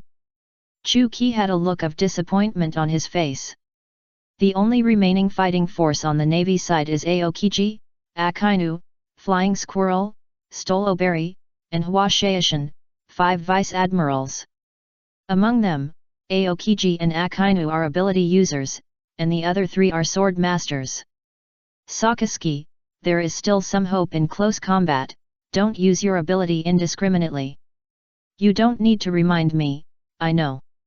From the few moves just now, it can be seen that the Black Devil has the means to perfectly rebound energy attacks, so he can only fight close to the enemy. Chu-Ki jumped down from Soro's shoulder, then turned his head and said to him, "You have nothing to do here, go back." Soro hesitated for a moment, but only for a moment, and then turned back to O'Hara. He has seen through the darkness of the world government and has completely drawn a line with the navy. It is impossible for him to help them anymore. Before leaving, Soro gave his former friend Aokiji a look of wishing him good luck. So far, no more than 5 navy members have survived the Black Devil 5. And these 5 people are all because of the Black Devil. Like to play, so he survived by chance. Not only Soro, Aokiji himself also knew that today was a life or death situation. After Soro retreated as if no one was around, 5 55th Navy Vice Admirals immediately surrounded Chu-Ki. He good posture, exactly the same. Chu-Ki pulled out Reikari from his waist. "Come on, if you all come together, you should be able to hold on for a few more seconds." Ice Blade Aokiji took the lead, exhaled cold air from his mouth, formed an ice blade, and then rushed towards Chu-Ki. Akainu and others followed closely, and rushed towards Chu-Ki at the same time, attacking in unison. Facing the attack of 5 people, Chu-Ki smiled coldly, and a blue halo appeared on the blade of Reikari, which was the ability of cutting off being activated. Aokiji, who was closest to Chuki, suddenly had a red light in his eyes, and the color of seeing and hearing haki foresaw a huge danger. Not good, quickly withdraw. The observation haki is good, but it's too late. Chuki swung out Reikari while rotating his body and slashing out an arc's hape /. To read the ununderlined version of the novel, please download Fae. Chapter 189. The final explosion of Akainu and Aokiji. Shua shua shua shua shua shua. Chuki's arc's hape / was so fast that the 5 people were hit and cut in half at almost the same time. Flying Squirrel, Stoloberg, and Hwashaishin, 3 people with flesh and blood, died on the spot. Blood sprayed all over the sky, dyeing the ice under their feet red. The bloody level of the picture is chilling.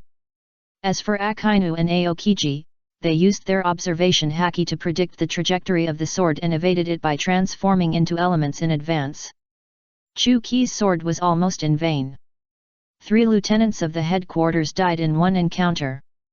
How big is the gap between their strength and that of the Black Devil?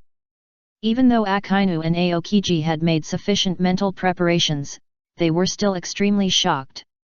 But the two knew that this was not the time to be surprised, nor was it the time to be sad for the sacrifice of their teammates.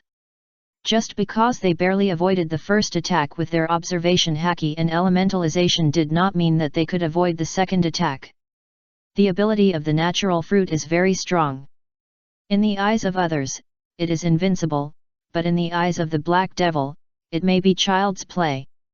Akainu and Aokiji still remember the appearance of Kizaru, the user of the phantom fruit, when he was carried back to the Navy headquarters.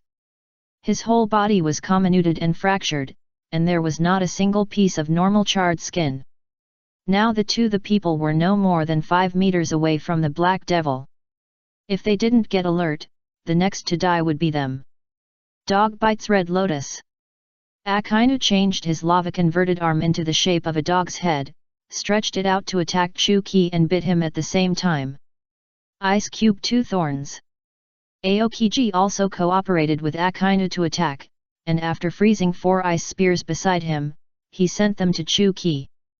5-fold Thunder Talisman.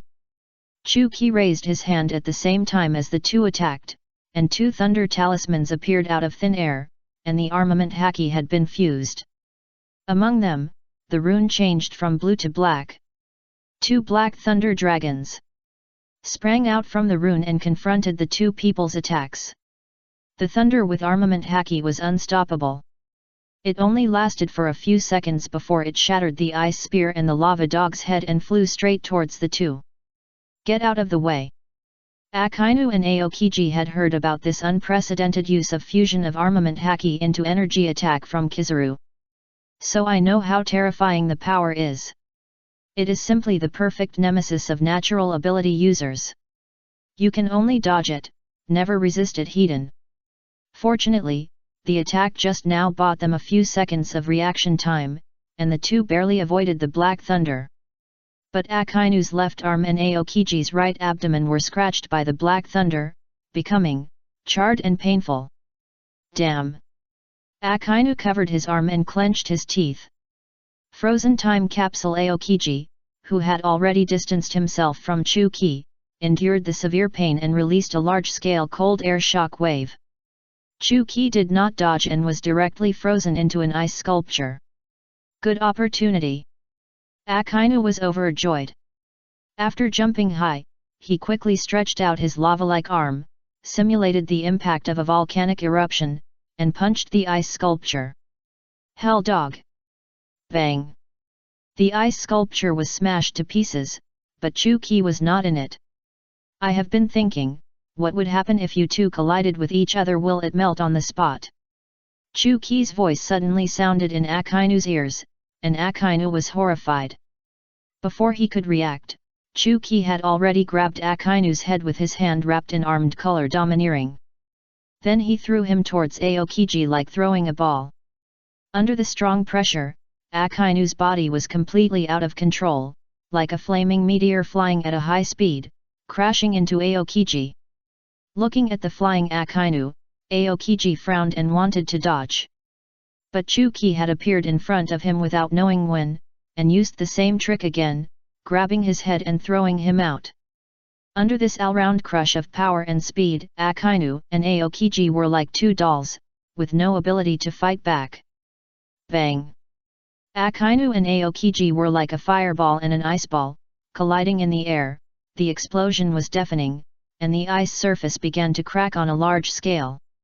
The ice and fire repelled each other, and the two seriously injured people could no longer maintain their elementalization, and fell to the ground, struggling to get up again. Alas, the result is not what I imagined. Chuki looked disappointed, holding the knife, and wrapped the blade with armed color domineering, then walked towards the two people leisurely. Vice Admiral Akainu, Vice Admiral Aokiji. Several Navy Major Generals recovered a little, and rushed towards Chuki as if they were risking their lives. "You small fish, don't get in the way." Chuki turned around and casually swung a huge black wave, shattering the ice surface, and several major generals were completely submerged in the strong black light. In the middle, several major generals sacrificed themselves to buy a little time for Akainu and Aokiji. In addition to the sacrifice of all their teammates, the two were greatly stimulated. They dragged their seriously injured bodies, stood up from the ground, and transformed again. Sakazuki, the last move. Even in the face of death, Aokiji still looked calm, showing too many emotions. "Don't hold me back, Kuzan." Akainu forced a smile. Meteor volcano. Akainu used all his strength to use his lava-like fists to produce a large number of huge lava fists and fired them into the air. Then, lava fists like meteor showers continued to fall from the air. Ice block extreme violent pheasant mouth. Aokiji, the cold air was brought to the extreme, and a huge ice bird of nearly 100 meters was released, which rushed towards Chuki with a powerful impact. On the verge of life and death, the two tried their best, burst out unprecedented potential, and made their strongest attack ever. After releasing the final attack, the two were already at the end of their strength, both lying on the ground, gasping for breath. Not bad, finally a bit like a future admiral of the Navy. Facing the final attack of the two, Chuki finally took it seriously. Chapter 190. You actually learned to threaten me. Originally, Chuki could use the 8-door transport or the space ability of Deluo Dongguan to directly bounce off this kind of attack. But Chuki was in a good mood and wanted to test his physique, so he chose to withstand the final blow of the two. Looking at the giant lava fist falling from the sky and the huge ice bird coming towards him, Chuki took off his clothes and put them into the space ring, releasing the armed color domineering, covering his whole body. The dark purple domineering, flowing on the skin like liquid.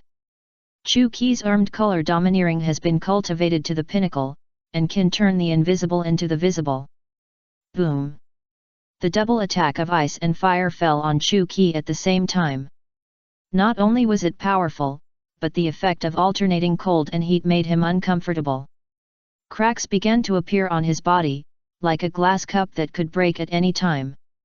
Immediately afterwards, the ice surface within a radius of 100 meters was completely shattered, and Chuki also fell into the sea. Did it succeed? I don't know. Bang! With a loud noise, Chuki jumped out of the sea and landed on the sea surface as if walking on the ground. At some point, he had put on his clothes again. Not only was he unharmed, but he didn't even breathe, as if nothing had happened just now. How is this possible? Obviously Akainu was surprised and desperate. Hee. Aokiji smiled bitterly. I used to think that the closest creature to God in the world was just an exaggerated description, but now it doesn't seem so exaggerated. Chuki patted his clothes and said lightly, "Your combined attack is very good, I almost didn't make it." Chuki didn't lie. It's not difficult to resist a single element attack, but the physical reaction caused by the overlap of ice and fire is much more powerful than its own power. In fact, Chuki was already seriously injured, but he activated the ability of Deluo Dongguan to change time and return himself to the state 5.5 seconds ago, so that all injuries no longer exist. Do you have any tricks? I had a lot of fun, so I'll give you another chance. Chu Qi said with a lingering feeling. Akainu and Aokiji smiled bitterly and lay on the ground without moving. They were already at the end of their strength. Every time they moved, their whole body was in extreme pain. How could they attack? And even if they could attack, their strongest attack couldn't cause any damage to him. What if they could attack again?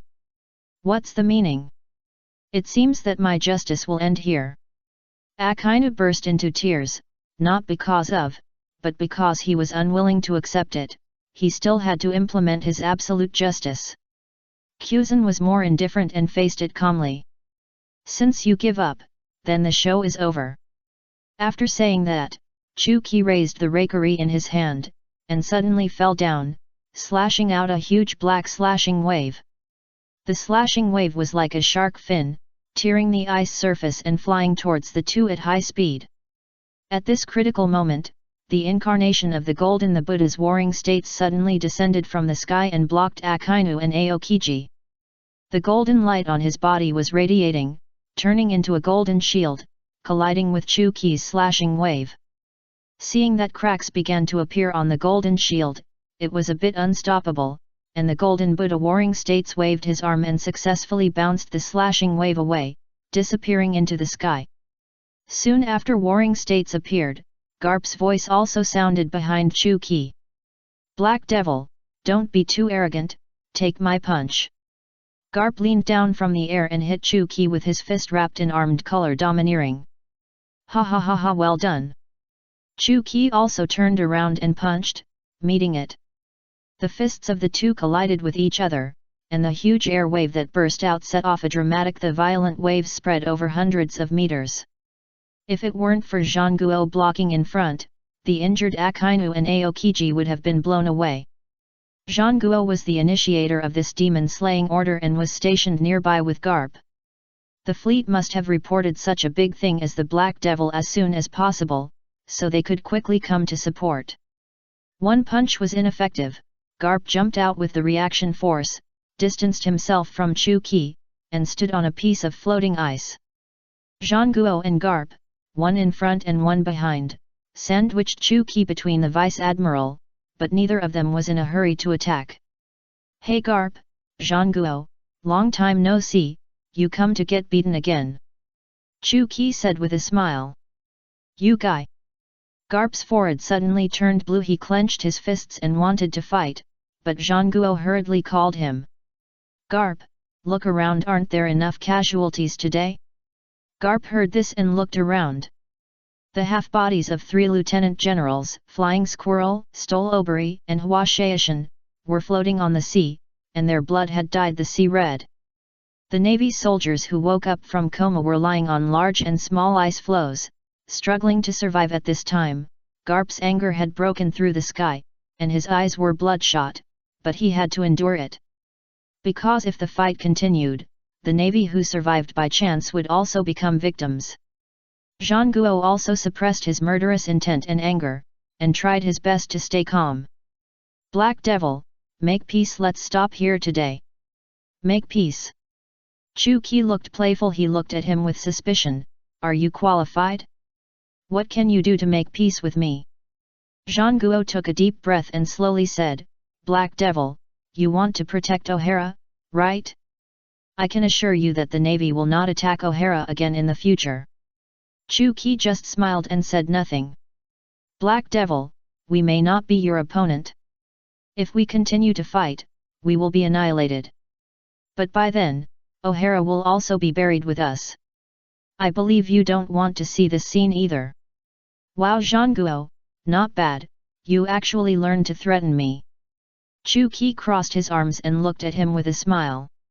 Whatever, it's getting late today, and I have something to do at home, so I'll let you go for now.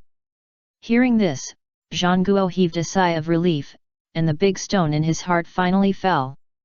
Chapter 191. Heading to Elbaf, encountering Tiger. As Zhang Guo said, if the three of them fight, O'Hara will definitely not be saved.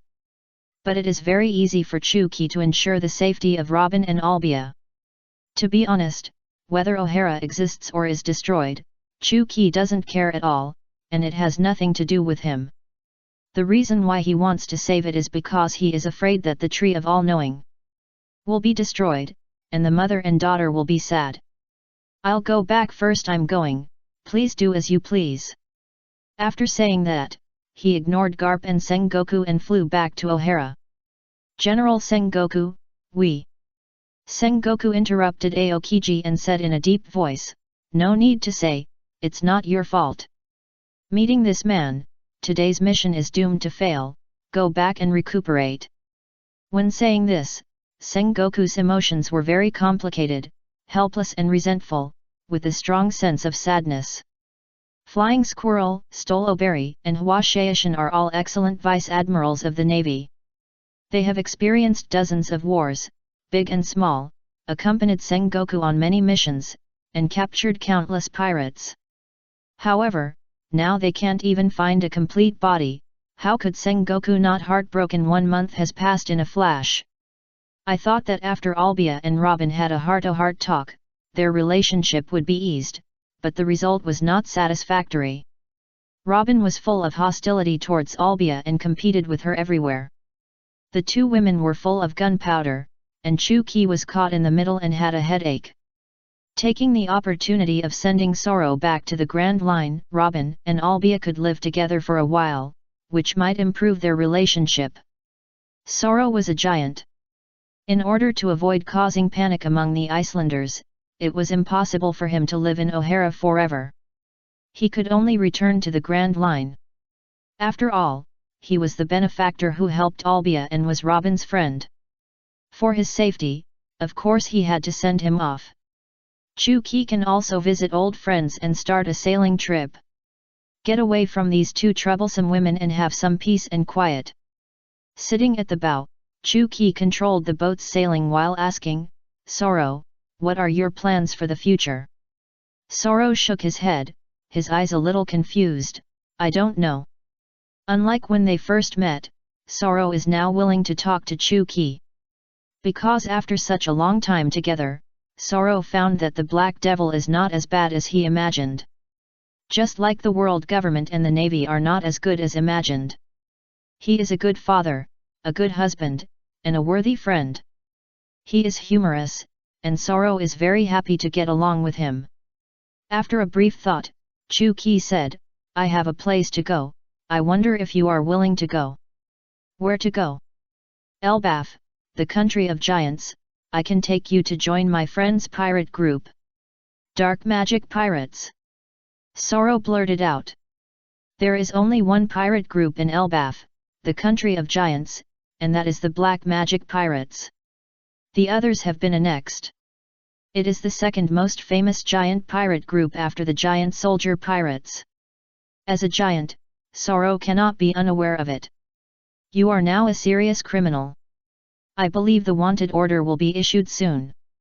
It is impossible to return to normal life. And the Black Magic Pirates are all giants. You should be able to get along well. Silence. After a moment, Sorrow said in a deep voice, being a pirate is indeed the only choice. I also want to go back to my hometown to have a look. Chu Qi smiled and said, I'm glad you can figure it out. Regardless whether Sorrow is willing to join the Black Magic Pirates, Chu Qi will go to Elbaf, the country of giants, to see his little fan Nana who he hasn't seen for many years.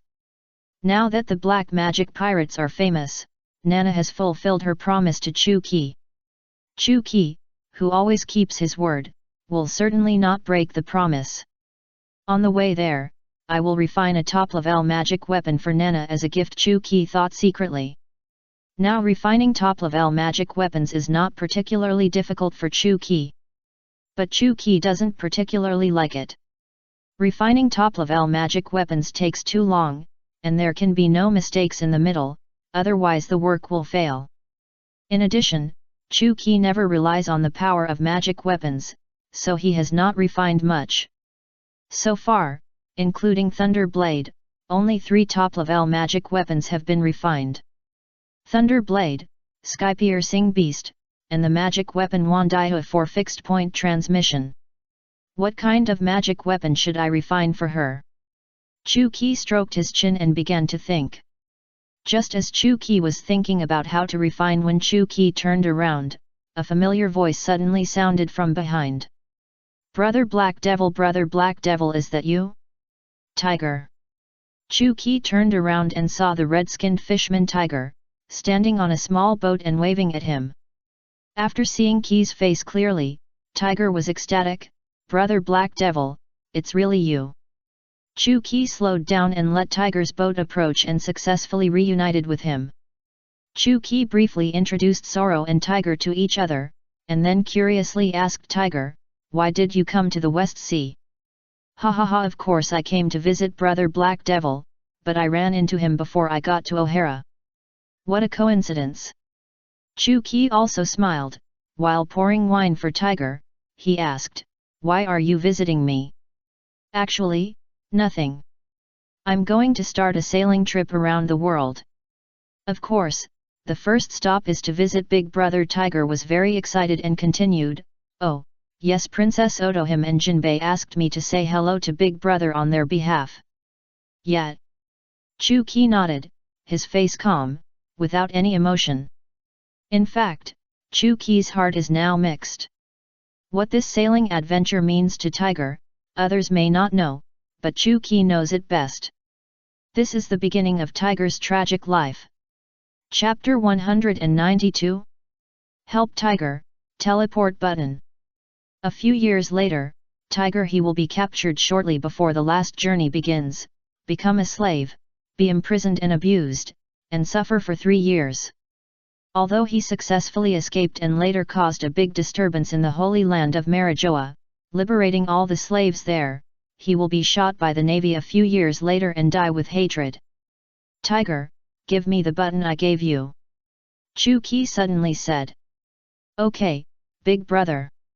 Tiger was a little confused, but he didn't think much about it. He took off the button pin on his chest and handed it to Chu Qi. This button was a farewell gift given to Chu Qi when he and Tiger met for the first time. Jinbei also had one. In addition, Chu Qi also gave one to Mihawk. It's just that his one has been trained into a magic weapon. This button witnessed Chu Qi's growth from an unknown little pirate to the legendary pirate Black Devil. Tiger cherishes this button very much and never leaves it, because he knows that this is a recognition of Chu Qi. After Chu Qi took the button, he held it in his palm and activated the top magic weapon Wandihu with his mind to mark it. The top magic weapon Wandihu has the ability of fixed-point teleportation. You can mark a certain place or an object, and then teleport to the marked object regardless of the distance. The disadvantage is that you can only mark one target at a time, and the cooling time is very long. Return it to you. After marking, Chu Qi returned the button. Gave it to Tiger. Tiger took the button and asked, "Brother Black Devil, what did you do just now?" "Nothing, just give you a little help. When you encounter a danger that you can't solve, just crush the button." Chu Qi didn't say it clearly, but Tiger guessed that there should be some means of Chu Qi hidden in it that can help him overcome difficulties. "Brother Black Devil, unless it is a life and death moment, I will never crush it," Tiger said righteously. This button is Chu Qi's recognition, how could Tiger crush it easily? Chu Qi looked into the distance and said meaningfully, "Some things are more terrible than death. Anyway, you can do it. This is the only help I can give you." "I understand." Tiger nodded. What he said today, Tiger did in the future.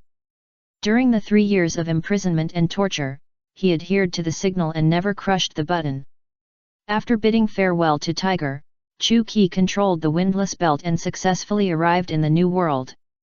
Then he handed the ship over to Sao to sail in the direction of the eternal pointer of Elbaf. Chu Qi himself began to concentrate on refining the top-level magic weapon to be given to Nana. Chu Qi has already thought of the style of the magic weapon, just make a set of armor. Because Nana is good at physical skills, she is not proficient in weapons. As for the special power of the magic weapon, Chu-Ki has always had an idea, that is, to apply the effects of the other 8 strange skills to the refining of the magic weapon and refine a new magic weapon. Just take this opportunity to study it carefully, I hope it can give me a surprise. Chu-Ki laughed secretly. After preparing the refining materials from the space ring, Chu-Ki began to refine the new magic weapon. With the speed of sorrow controlling the boat, it may not reach Elbaf in a month. Chu-Ki has enough time to study and refine. Marineford, the headquarters of the Navy, everyone is dying in the Battle of O'Hara. The Navy held a funeral. The tombstones of the 3 vice-admirals, Flying Squirrel, Stolobiri, and Hwashaishan, were placed in the front, and the Navy fired guns in silence for them. On the high platform, Rosinante looked at all this with a complicated and confused expression. Rosinante had heard about the cause and effect of this tragedy from Jean Guo. But Rosinante, who knew Jean Guo well, knew that he must have concealed a lot of things. So Rosinante really couldn't judge who was the right party or who was the wrong party, and was very confused. Rosinante now wanted to meet the Black Devil in person, because Rosinante had many questions to ask him in person. Rosinante, what are you thinking about? Jean Guo said from a distance. He came over and patted his shoulder. Rosinante turned his head and looked at Jean Guo, and said calmly, nothing. Jean Guo certainly knew what he was thinking, but deliberately did not point it out. How well have you mastered your devil fruit ability? I can already transform into a human beast form, but I am still far from complete beast transformation. I have basically mastered the fruit ability. Rosinante replied truthfully. The devil fruit he ate was a priceless treasure that the world government had spent a lot of effort to find. Like Jean Guo, it is an animal-type fantasy beast devil fruit that is even rarer than the natural devil fruit. And this fantasy beast devil fruit is a perfect match for his ability to reach the sky. In just 2 years of training over time, Rosinante has grown from a rookie to a Navy warrior who can rival the natural monster trio. Even when fighting against Sengoku, he can fight back and forth. Very good, you have developed so much in just 1 year since you ate the devil fruit. It seems that you have great potential, not less than Aokiji and the others. Sengoku sighed. If it weren't for his congenital deficiency, Rosinante would have become a young Navy general. But now it can be said that the hard work has paid off. Rosinante has 2 powerful powers, the mythical beast devil fruit and the sky-high technique, one of the 8 great skills. Coupled with his outstanding talent, Rosinante will definitely have a bright future and will surpass himself sooner or later. It's late. Rosinante, with your strength, you are already qualified to be promoted to Lieutenant General. But considering your special characteristics, we have delayed your promotion. You won't complain, right? Chapter 193 Kaiwa Series, Goodbye Nana. Because the Savior Plan is a secret plan, in order to hide Rosinante, the Navy's trump card, the Navy headquarters decided not to promote Rosinante for at least 10 years, and let him keep the rank of corporal. As for whether he can be promoted or not, Rosinante looks indifferent. Father Jean Guo, these I don't care, but I have been practicing for 2 years and have not carried out a mission. I also want to catch pirates like ordinary Navy. Jean Guo did not rush to reply, and began to seriously consider what Rosinante said. He also thought that it would be useless to let Rosinante work behind closed doors in Marineford. Actual combat is the way to improve and become stronger. Because flowers in a greenhouse can never grow into towering trees, they must be allowed to experience some wind and rain. Thinking of this, Jean Guo has made up his mind. There happens to be a mission here that is very suitable for you, but I need to discuss it with the marshals before deciding whether you will carry it out. Rosinante looked excited and asked impatiently, what mission? This mission is about your brother, Teniasha Don Quixote da Flamingo. We found that the Don Quixote pirate family has always been acting abnormally, so we are going to send an undercover agent to infiltrate their internal investigation. In fact, Sengoku didn't want Rosinante to go, but apart from him, there was no second person who could easily gain Doflamingo's trust. After a moment of silence, Rosinante agreed without much hesitation, "Okay, I accept the mission." After more than a month of research and refining, Chu-Ki finally combined the ability effects of the 8 wonders and put the new series of the magic weapon has been refined. Although the technology is not mature enough, the effect of the magic weapon is not bad at all. Chu-Ki named this series of magic weapons Kaiwu, and planned to refine a total of 8 pieces, corresponding to 8 magic skills. The magic weapon armor refined this time has the ability of binding the soul and sending the general, because Chu-Ki found that this magic skill is the easiest to combine with the weapon. The magic weapon armor is named Evil Ghost Summoning, which is also a name plagiarized by Chu-Ki. The size can be shrunk at will, and it can also automatically fit the user's body shape. It can wrap the whole body, has strong defense, is heat resistant and cold resistant, and is non-conductive. Evil Ghost Summoning has 2 abilities.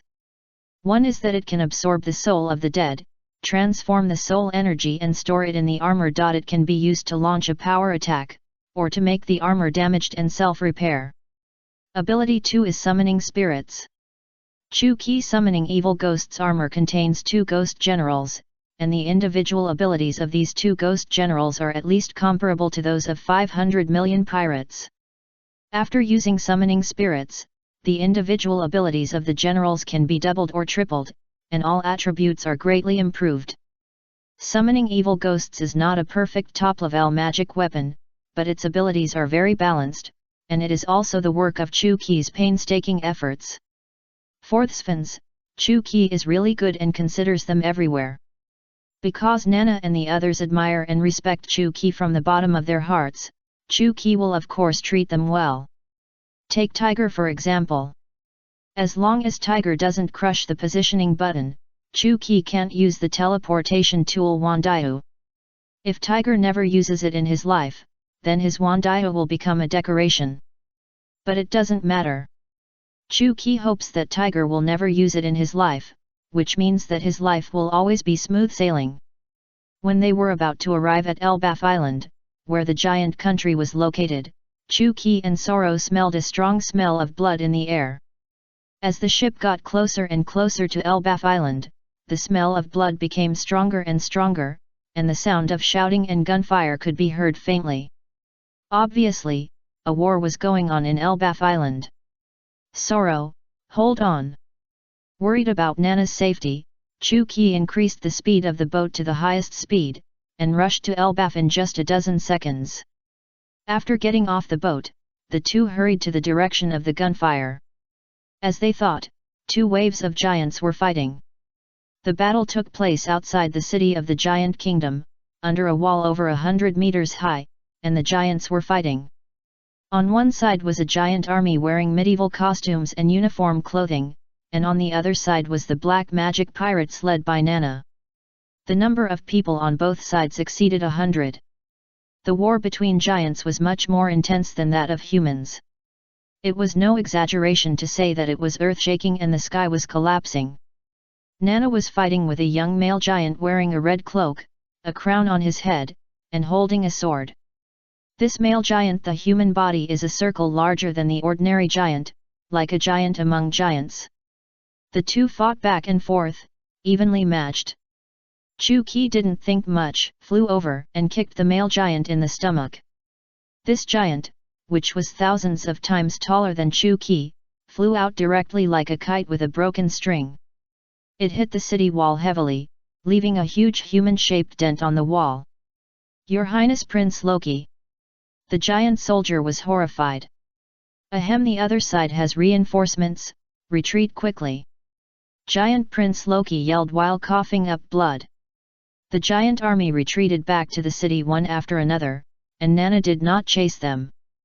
Because she didn't want to care about the giant prince anymore, all her attention was on the little man in front of her. Nana couldn't speak because she was too surprised and excited. "Hi Nana, long time no see." Chu-Ki smiled and waved at her. After a moment of silence, Nana shouted, "Brother Ki! Keep it down, I'm going deaf." Chu-Ki said unhappily. Without any nonsense, Nana rushed over, grabbed him, and kissed him madly. Chu Qi had no expression on his face, obviously it was expected. Chapter 194. Conquering the Giant Country, Nana is inflated. Ha ha ha ha.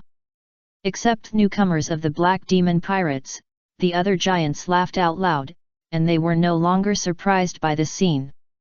Because they all followed Nana to attend Whitebeard's birthday party, they naturally knew Chu Qi and knew his relationship with the captain. Brother, who is this human who suddenly appeared and why is he so close to the captain? You don't even know him, what kind of pirate are you? He is the Black Devil, the legendary pirate of the Grand Line, the creature closest to God in the world. After being tormented by Nana. After a while, Chu Qi returned to the ground with no desire to live, took out a tissue and silently wiping the saliva off her face. On the way back to the camp, Nana started chattering again, talking excitedly, and Chu Qi quickly interrupted her. Nana, why did you go to war with the prince of the giant kingdom? Because I want to rebel, I plan to attack the palace, behead the king, and become the queen myself. Nana's tone was calm, with a hint of smile, as if she was telling a trivial matter. Ah, that's good.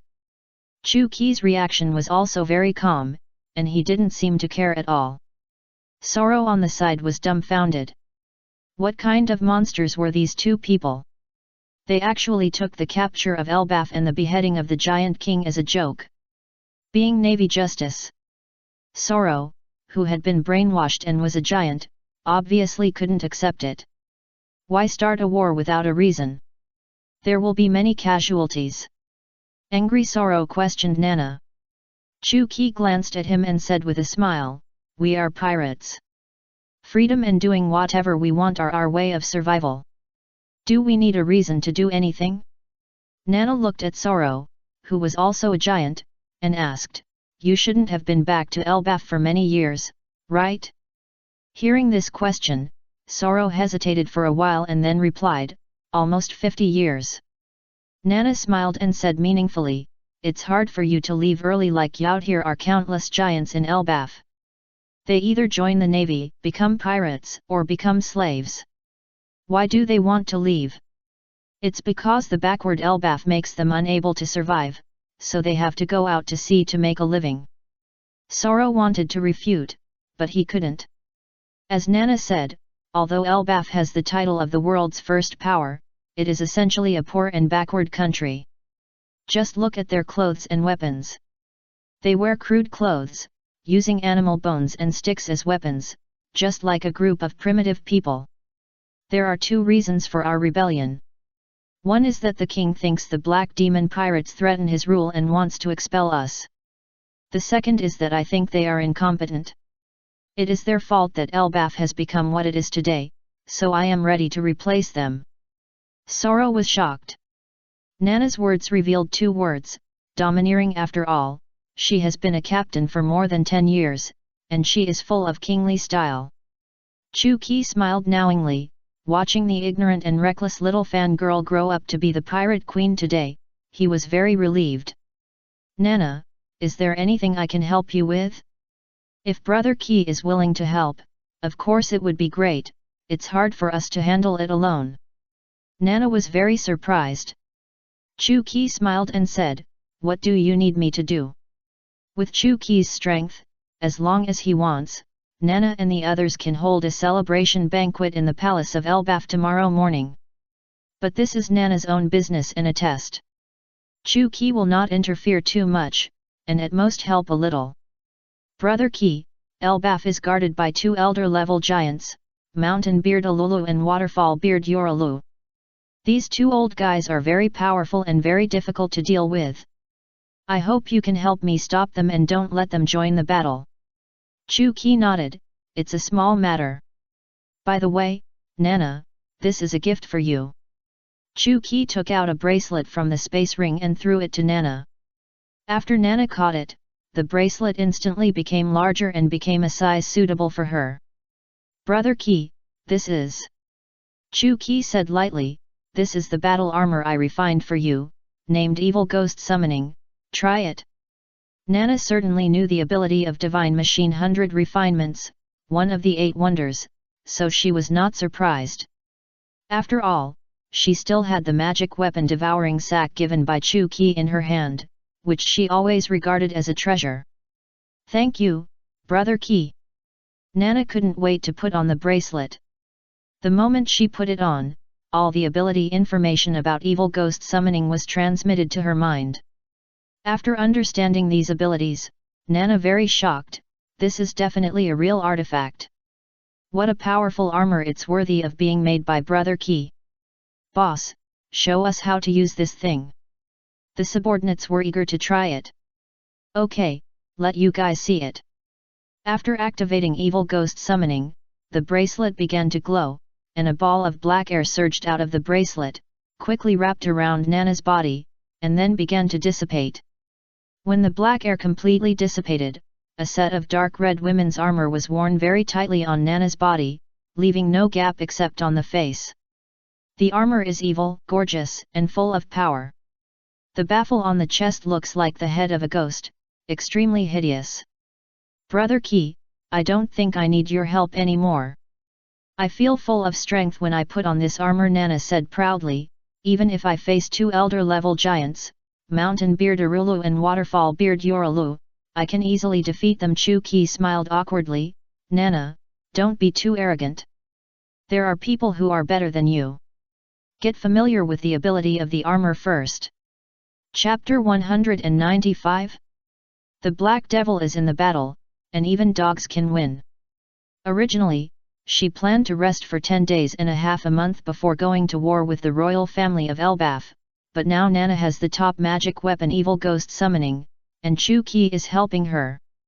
Her strength no longer allows her to keep a low profile. The next day, Nana gathered all the pirates under her command and prepared to attack Elbaf.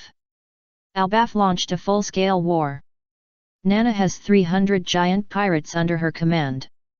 Even the famous giant pirates back then only had 50 giants. The giants are different from humans. They have a long gestation period and a very slow growth cycle. It takes dozens or even hundreds of years to reach adulthood.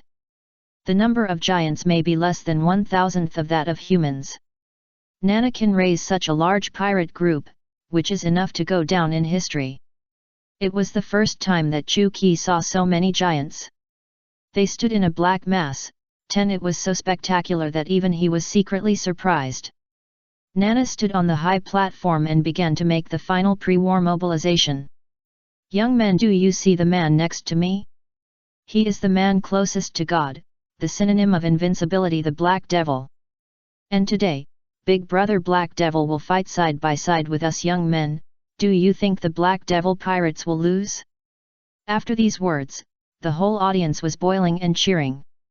The Black Devil pirates will win, Big Boss Nana will win. The Black Devil pirates will win, Big Boss Nana will win.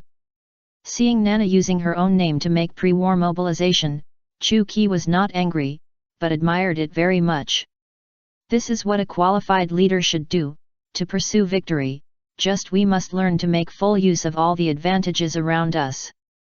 Using Black Devil as a symbol of motivation, even a group of old, weak, sick, and disabled people dare to move forward bravely. With the Black Devil in the lead, we can win even with a group of dogs. Everyone thought of this at the same time. For a time, all the pirates were full of fighting spirit, and their morale reached an unprecedented peak. 2 hours later, under the leadership of Nana, the giant army rushed to the wall of Elbaf. In the past, Nana attacked Elbaf with a small force. This time, the Black Devil pirates came out in full force and launched a large-scale attack, obviously preparing to decide the outcome. The troops in the city began to gather quickly, led by Prince Loki, to go out of the city to welcome battle. On the other hand, the king of the giant kingdom immediately sent his subordinates to invite the 2 elder giants, Mountain Beard Arulu and Waterfall Beard Yorulu, to come to help. The 2 armies faced each other, hundreds of meters apart. Nana and Prince Loki looked at each other. Offis Nana, you, a traitor of the giants and a sinner of Elbaf, dare to attack. Prince Loki's eyes were wide open. Stop talking nonsense. Today I will take the heads of you two fathers and sons to prove my ability to my brother. Sodi obediently. No wonder you dare to attack in a big way, it turns out that you rely on that human yesterday. Prince Loki drew out his sword, and said with disdain, yesterday he relied on a sneak attack to win me by chance. Call him out, I will grind him into minced meat today. The incident happened suddenly yesterday, and Prince Loki did not see Nadia clearly. But even if he saw him clearly, he might not recognize him, because Elbaf has been isolated from the news for many years. Loki and his friends only know that there is a person called the Black Devil, but they don't know the specific information. Ha ha ha ha, you are worthy of fighting with my eldest brother, don't be shameless. Nana decisively activated Evil Ghost Summon, and the dark red armor instantly wrapped her whole body, and her momentum rose sharply. You should feel honored to be the first soul devoured by Evil Ghost Summon. As soon as the voice fell, Nana rushed towards the giant Prince Loki at a very fast speed. Prince Loki was surprised that Nana suddenly transformed into a set of armor. But he knew that now was not the time to be surprised, so he raised his sword to meet it. Wagyu! Prince Loki swung his sword and slashed a huge sword energy forward. 100 breaking fists. Nana punched out, and the powerful fist force and sword energy collided and successfully offset each other. Prince Loki noticed Nana's change. In the past, she would never dare to take the challenge head-on. Because in terms of strength, Prince Loki is much stronger than her, and Nana's advantage is speed. Now Nana's lack of strength has been made up for by that strange set of armor. Prince Loki's expression gradually became solemn, and he had to be extremely alert. Nana clenched her fist and sneered, "Why are you so surprised? There's more to come." After saying that, she rushed towards Loki again. Loki was not to be outdone and swung his sword back, and the two fought. As the two leaders started fighting, the pirates and soldiers behind them also swarmed up, and the war that determined survival was about to break out. On the other side, the two elder-level giants, Alulu and Yoru, who were in a semi-retired state and lived in the forest outside the city, immediately rushed out after learning that the Black Demon pirates had launched a large-scale attack on Elbaf. They rushed to the battlefield immediately to try to stop the war. Elbaf has a small population, and even fewer adult warriors. If this war continues, who knows how many warriors will be sacrificed. As the two guardians of Elbaf, they certainly can't stand by and watch. As soon as the two giant elders passed through the forest, they saw a human in black standing in front of them, on the only way to Elbaf. The black-clothed human was a young man, looking at them indifferently, his coat fluttering in the wind, and a faint smile on his lips. The man was naturally Chu-Ki, but the two old giants who had lived in seclusion for decades definitely didn't know what the Black Devil was. "Human, why are you here?" The two frowned. Chu-Ki laughed and said, "Two old guys, go back and continue to live in seclusion. This era no longer belongs to you. Otherwise, don't blame me for bullying the old man." Chapter 196. Gained a new title, First Meeting Blackbeard. Mountain Beard Yalyulu and Waterfall Beard Yalulu have lived for more than 300 years. They are not fools. Of course, they know that this human is here to stop them from rushing to Elbaf to quell the war. "Human, is it you who started the war? What is your intention?" Mountain Beard said angrily. Chu-Ki shrugged and chuckled, "Your Elbaf affairs have nothing to do with me. I am just entrusted by my friend to come here to play with you two old guys. Two choices, walk back by yourself, or lie back." He, are humans so arrogant now, Yalu? It seems that we are completely underestimated. No way, who told us that we are two old men? Yalu with Mountain Beard said while taking off the huge iron rod behind him. "Human boy, it's not too late to regret now." Yalulu with Waterfall Beard also raised the giant's sword. "Alas, if you two can be 100 years younger, we may have a lot of fun, but now he. Very good, you have no chance. Yalulu with waterfall beard raised the giant sword in his hand and slashed at Chu-Ki with all his strength. Elbaf's spear, mighty country. Mountain beard Arulu also swung out his iron rod, Elbaf's spear, hegemony. How boring. After Chu-Ki hardened his arms with his armament haki, he slammed forward and collided with the two's weapons. Bang! With a loud bang, a powerful impact spread from the center of the three people, blowing down small trees, blowing sand and stones, and even shaking the earth. This human is so powerful. The two were marveling at Chu-Ki's power, but the iron rod and the giant sword suddenly began to creak, and cracks appeared out of thin air and spread rapidly. Immediately afterwards then, with a snap, the iron rod and the giant sword were shattered. What? Your era has passed, leave in peace. Before he finished speaking, Chu-Ki put his hands in his pockets, jumped high, kicked the mountain beard Yalulu in the face, and then bounced up with the reaction force, kicking the waterfall beard Yalulu in the face. The next second, the two elder giants lost consciousness and fell to the ground with a bang. The power of this kick was not fatal, but it was enough to make him sleep for a while. After all, they were two old men, so Chu-Ki couldn't use heavy hands. When they wake up, they can only choose to accept the fact that Elbaf has changed. When Chu-Ki slowly came to Elbaf, Nana and the others' war was over. The giant prince Loki and the giant king were successfully beheaded, their heads hung high, and the army surrendered one after another. So far, the world's most powerful country Elbaf has been successfully taken into Nana's possession, and she will be the queen of Elbaf. Elbaf worships the strong, and Nana is a giant of the same race, so the citizens did not have too many. Some people have already begun to support Nana. Before entering Elbaf, Chu-Ki collected the souls of the dead giant warriors. The quality of the giants' souls is far superior to that of humans.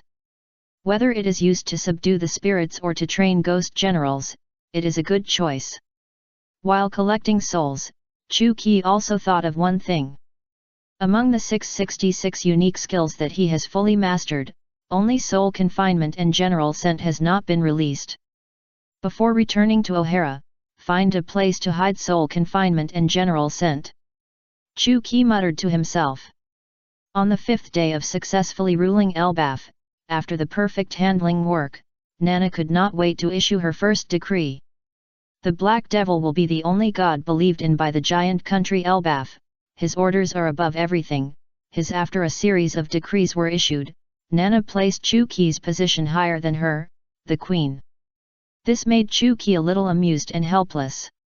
It seemed that he would get a new title in a short time, Elbaf's only belief uncrowned king of the giant country. Nana was not very interested in ruling Elbaf. She conquered Elbaf just to make a name for herself in the world and make Chu-Ki proud of her. A few days later, Chu-Ki having spent enough time in Elbaf, he said goodbye to Nana and left Elbaf. As for Soro, he finally chose to stay and join the black magic pirates. He wanted to see whether he was right or wrong. After leaving Elbaf, Chu-Ki's second destination must be the Whitebeard pirates. How could he not visit them to reminisce about the past when he returned to the New World? Just like before, as soon as Chu-Ki boarded Whitebeard's Moby Dick, the new and old crew members excitedly surrounded him, saying hello to him. "Mom, you're finally back. Where's little Robin? Why isn't she here?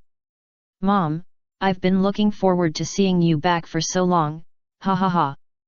Mom, my name is Fossa, please teach me." The old crew members behaved very naturally in front of Chu-Ki, while the new crew members were obviously a little shy and couldn't let go. This is normal. After all, this is the biggest face of the Grand Line. Speak one by one, don't make a fuss. Chu-Ki was helpless.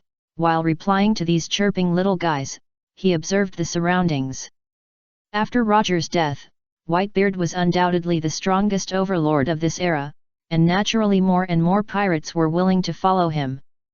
Now Whitebeard has 21 pirate groups under his command, and the captains are all big names with reputations in the New World. There are many new faces on the main ship Moby Dick, and Chu-Ki is remembering them one by one. Because Chu-Ki has always been clear about his family and friends. Just then, a young man with a few missing teeth, thick hair, and a burly figure attracted Chu-Ki's full attention. He, you finally came up, Blackbeard, Marshal Titch. Chu-Ki secretly sneered. Lu. Chapter 197. Kill directly? Or cripple? This man always had a smile on his face, and he looked honest and harmless. But who would have thought that he was the biggest and most evil villain in the pirate world, Blackbeard Marshal Teach? According to the original plot, Teach should have joined the Whitebeard pirates several years ago. Maybe because of Chu-Ki, a butterfly effect occurred, so Teach has not appeared yet. Originally, Chu-Ki thought that Teach would not join the Whitebeard pirates again, but he still came. What should I do? Should I kill him now or destroy him first? Chu-Ki stroked his chin and began to think about this problem. If it wasn't for the Whitebeard pirates, the Teach that the Whitebeard pirates met had already become a corpse. Because attacking and killing companions is a taboo for the Whitebeard pirates. It is not difficult to get rid of Teach, and Whitebeard will definitely understand. But doing so will make Whitebeard very embarrassed. Not to mention Marco and the other crew members will definitely have a grudge. Let alone them, think about it from another perspective. If someone comes to tell Chu-Ki that Nana will become an evil villain, so she is going to be killed now, Chu-Ki will definitely punch this person's head. Oh, forget it, let's keep his life for the time being. Chu-Ki thought secretly. Blackbeard Teach is not a threat to Chu-Ki. The reason why he wants to kill him is, and also for the sake of Whitebeard and the others. Just when Chu-Ki was lost in thought, Whitebeard, with a smile on his face, had already walked towards him. Gulala-Ki, you come and go whenever you want, and you think I'm somewhere.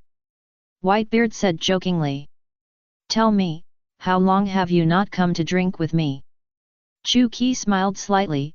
I often contact you via Den Mushi, so what does it matter if you come or not? That's different. Whitebeard walked up and patted Chu-Ki's shoulder heavily. Stop talking nonsense, you must drink until I'm satisfied today. He, as long as you're happy. Chu-Ki shrugged. Gulala, the guys set up the wine, get ready banquet. Whitebeard laughed out loud.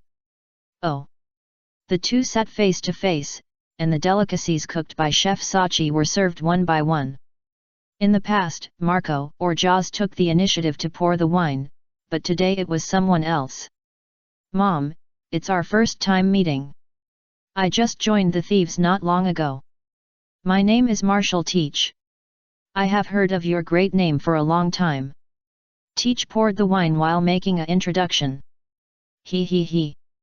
Chu-Ki raised the corner of his mouth, stared at Teach, and smiled playfully. What a good name. I want to ask, Teach, why do you want to join Whitebeard? Although Chu-Ki's tone was normal and his eyes were calm, Teach suddenly felt a chill on his back. What exactly, I can't describe the feeling, but it's very strange and makes people extremely uncomfortable. Resisting the discomfort, Teach forced a smile. I admire Whitebeard Daddy and Black Devil Mommy, and I want to be closer to you, so I chose to join the Whitebeard Pirates. Oh, really? Then I'll take it as such. Chu-Ki said with a smile. Teach. Whitebeard slowly called out his name, and then said expressionlessly, you go down first, you don't have to serve us. Okay, Daddy. Teach let out a long sigh of relief, put down the wine pot and turned to leave. After watching Teach's back go away, Whitebeard asked, Ki, you don't seem to like him very much, is it because of his reputation? Has it been so long since they met? Chu-Ki's personality is too clear to him. Like means like, hate means hate. Just hate. Very straightforward. Chu-Ki's tone just now was obviously targeting Teach, which also showed his attitude. When Whitebeard first heard the name Marshal Teach, he was also secretly surprised. Chu Yet and Roger had explained to him about the clan. Locks Gibber, Gol Roger, Monkey Cap, if you count them carefully, the clan that Whitebeard knew, there is no simple character. Chu-Ki played with the wine glass in his hand and said lightly, I have no opinion on this family. On the contrary, I admire Rox Jibek very much. Chu-Ki's meaning is very clear. He doesn't hate it. But he hates it. Marshal Titch. Ki, why before he finished asking, Whitebeard suddenly realized who Chu-Ki was. He was an all-knowing near god. He must have seen a bad future for Marshal Titch, so he hated him. For a while, both of them fell silent. Whitebeard had a complicated expression and didn't know what he was thinking. Ki, you can't just look at seeing one of the future trends, rather than truly predicting the future? Maybe he. Whitebeard hesitated to speak, wanting to defend Marshal Titch. As long as he got on this ship, it would be his son, Whitebeard. If he abandoned his son just because of a possibility in the future, what qualifications would he have to be their father? Chu-Ki raised his wine glass and smiled coldly, with a hint of murderous intent in his tone. That's why I didn't kill him directly, otherwise. Whitebeard frowned. Chu-Ki rarely showed murderous intent. After all, with his strength, he had already looked down on everything, and few people were worthy of his killing. Chu-Ki would kill Marshal Titch, it was definitely not because his existence threatens Chu-Ki.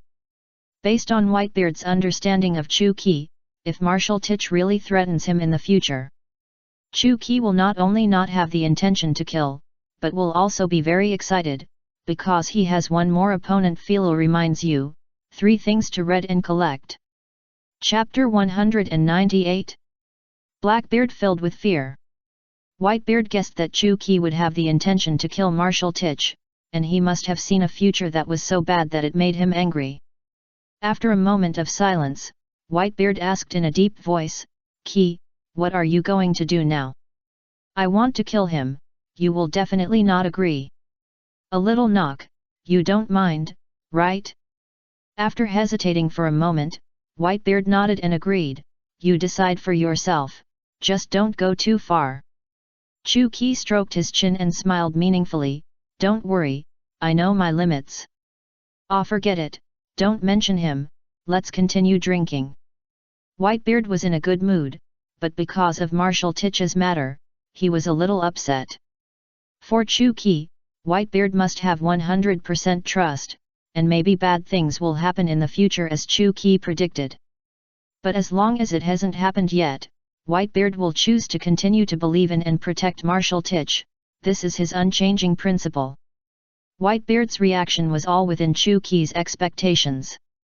After all, Whitebeard knows him, and he certainly knows Whitebeard. From today on, Whitebeard will have an extra thorn in his heart, for Marshal Titch became more alert, which was exactly Chu-Ki's intention, making him wary of Marshal Titch.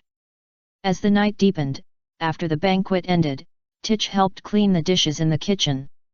Captain of the 4th Squad, Sachi, walked up to him with a fruit pie. Tachi, send this fruit pie to Mom, it's her favorite.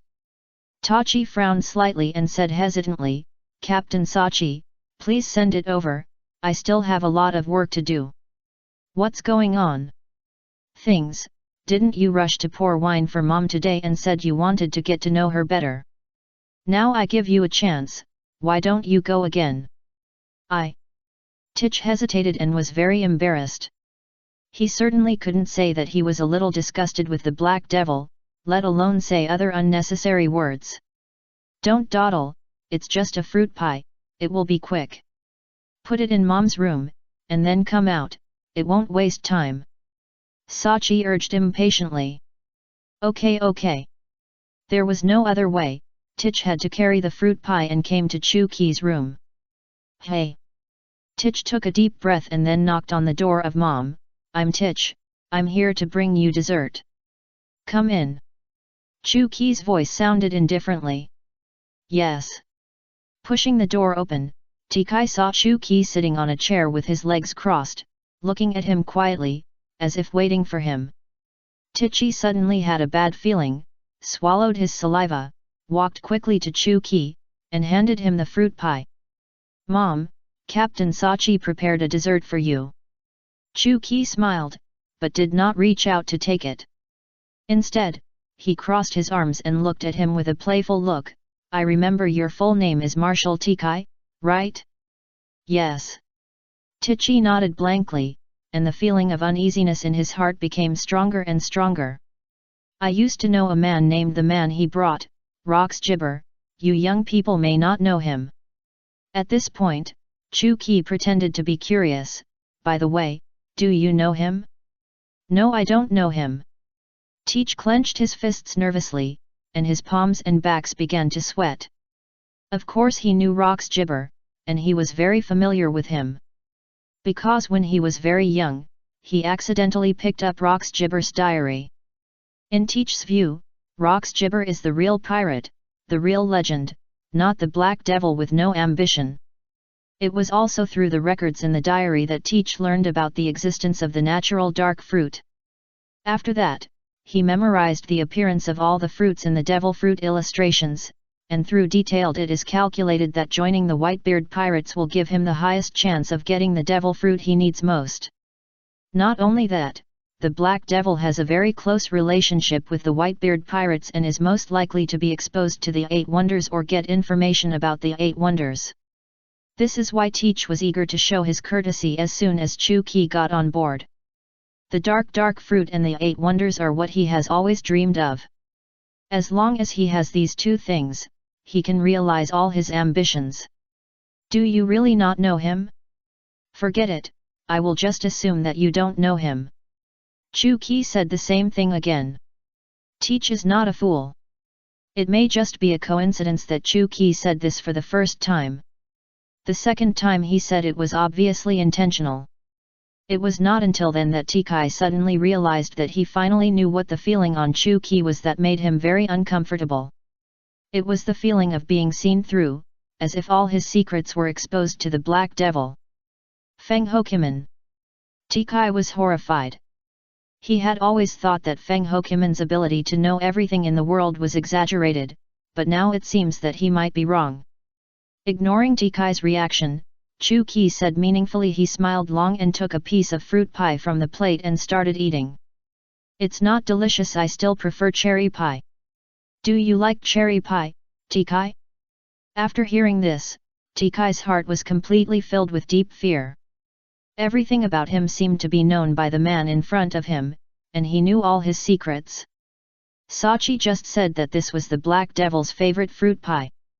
Now he deliberately mentioned cherry pie because cherry pie was Tikai's favorite food. In other words, the Black Devil knew exactly what he liked to eat the most, so how could Tikai not be afraid? Please download Philo to read the ununderlined version of the novel. Chapter 199.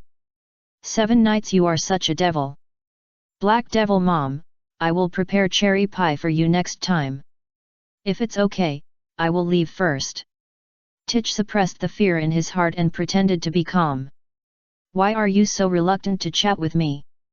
Of course I am willing, but there is still a lot of work I need to deal with. Don't worry, the night is still long. Tich's back is getting colder and colder. While eating the fruit pie on the plate, Chu-Ki asked with a smile, I have an ability to predict people's future. Do you want to try it and see what your future will be like? No, I don't want to. It's too late. I have seen your future, so. Before he finished speaking, Chu-Ki, who was eating a fruit pie, disappeared in an instant, and appeared behind Teach the next second. Can you please die? At this moment, Teach felt that he was locked in by a terrifying killing intent, and his hair stood up all over his body, and cold sweat poured out like a spring. It was obvious that the Black Devil had already killed him. Teach knew that he could not sit and wait for death, nor could he hide his strength. Now he had to fight to the death to have a glimmer of hope. A sharp 3-blade steel claw popped out from Teach's sleeve, and after hardening with the armed color domineering, it suddenly turned around and swung at Chu-Ki. Go to hell! At the same time, Chu-Ki had already drawn out Rakery swish swish swish. 7 or 8 sword lights flashed, and Titch's hands and feet, tongue, and vocal cords were all cut off. He used both hands to heal his wounds to ensure that he would not bleed to death. While Titch, the human stick, had not fallen to the ground, Chu-Ki grabbed his throat and lifted him up. "Not bad, you are very well hidden. As an 18-year-old kid, your strength has surpassed everyone on the ship except Whitebeard, which really surprised me. Titch is the youngest on the ship, but he has a special physique. He does not need to sleep. He lives twice as long as ordinary people, and naturally practices twice as long as others. The second reason is that his body is born alien. And his physique is better than that of ordinary people. Much stronger, although not as perverted as Charlotte Lingling, but not bad. Cough cough cough. Tikai, whose throat was pinched, was in great pain, and he was worse off than dead. He stared at Chu-Ki with anger, fear, and resentment. Chu-Ki shook his head and said dissatisfiedly, "Your eyes are too complicated. For me, you only need fear." After speaking, Chu-Ki did not move his hands and slowly reached towards his eyes. Tikai's face was full of fear. Driven by the desire to survive, he desperately shook his head and begged for mercy. He wanted to call for help, but he could not make a sound. Puff. With just a puff, Tikai, there were only 2 blood holes left in his eye sockets, and blood splattered all over the ground. This little blood will not kill people, but it will definitely cause pain. Because of the severe pain, Titch's voice became extremely hoarse, his face twisted, and his body began to twitch. Chu-Ki held Titch's eyeballs and said lightly, "I don't care what you want to do in the future. But as long as you hurt any of my family or friends, I will make you feel 100 times more pain than today." Do you understand, Marshal Titch? Titch nodded desperately. Chu-Ki smiled coldly, and a red light flashed in his hand, and he replaced Titch's eyeballs. After regaining his vision, Titch's eyes dared not have a trace of resentment and anger, but only bottomless fear. "Very good, this is the look you should have." Throwing Titch on the ground, Chu-Ki picked up his hands and feet and replaced them all with the power of both hands. In Chu-Ki's hands, Titch was like a doll that could be manipulated at will. Excessive fear, Titch's mind was now blank, and he had no idea what to do. There is no dark fruit, no 8 wonders, there is only a deep fear of Chu-Ki. Today's experience may be like a nightmare, accompanying Titch for life, and becoming a lingering psychological shadow for life. You can go now, remember what I said today. You don't want to experience the consequences of forgetting again. Titch nodded, expressionless, like a puppet, swaying away. After Titch left, Chu-Ki continued to enjoy his fruit pie, with a calm face, as if nothing had happened just now. Now Titch is just an 18-year-old young man, no matter how strong his mental endurance is, it is not much stronger. Broken hands and feet and dug eyes and tongues dug out, anyone would be scared to collapse. After this ordeal, I believe that even if Titch does something in the future, he will definitely be cautious. Chu-Ki laughed secretly. The next day, Titch hid in the room on the pretext of being sick and did not dare to come out. Now he trembles all over when he hears the 3 words Black Devil, let alone meeting him. As for last night, Titch can only pretend that nothing happened, and can't and dare not say anything. Even if the crime of the Black Devil is made public, what can it do? Under the amazing medical skills of the Black Devil, there is no trace of injury on his body. Without evidence, will Whitebeard and the others choose to believe Mom or him, a newcomer who has been on the ship for less than a year? When they were having lunch, Whitebeard called Chu-Ki aside and whispered, "Did you do anything to Titch last night too much?" Chu-Ki shrugged his shoulders and said calmly, "Nothing special, just broken arms and legs," and dug out his eyes and tongue. "But it's okay, I put them back." After a long while, Whitebeard slowly spoke, "Ki, you are really a devil." Chapter 200. Successful undercover, difficult future. In a small town in the New World, the Don Quixote family was looting as usual, and by the way, they were dealing with peer relationships. A pirate group of hundreds of people was unilaterally slaughtered by the Don Quixote family, and in a blink of an eye, only a dozen pirates were barely alive. Hee, all of you go to hell. Pika, who had transformed into a stone giant, raised his stone hammer and smashed them hard, ready to wipe them out in one go, leaving no one alive. At this moment, a black shadow suddenly jumped out and kicked the stone giant on the head with his feet wrapped in armed color domineering. Ka bang!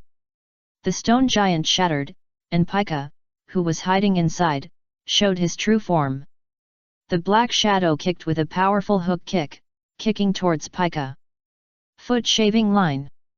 Doflamingo suddenly appeared, blocking in front of Pika, and met him with a straight kick. The 2 feet collided with each other, instantly raising a strong wave of air.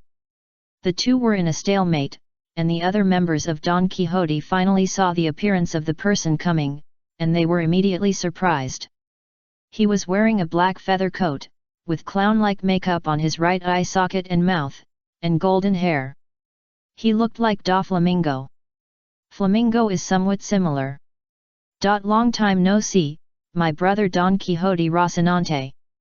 Doflamingo laughed wildly. Rocinante had no expression on his face and did not speak. There was no trace of emotion on his face with clown makeup. He slowly put his feet away.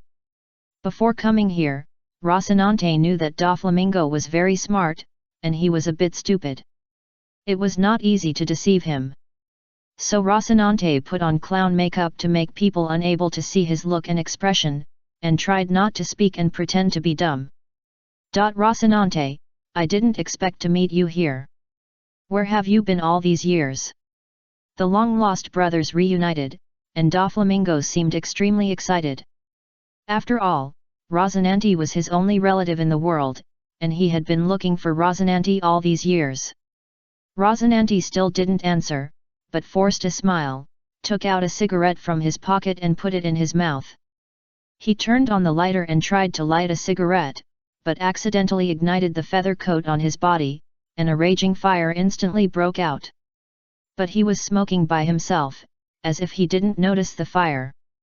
Except for Doflamingo, everyone else thought at the same time, this guy must be a fool. Well, this guy made me laugh to death. He is the young master's brother. He looks silly and dumb.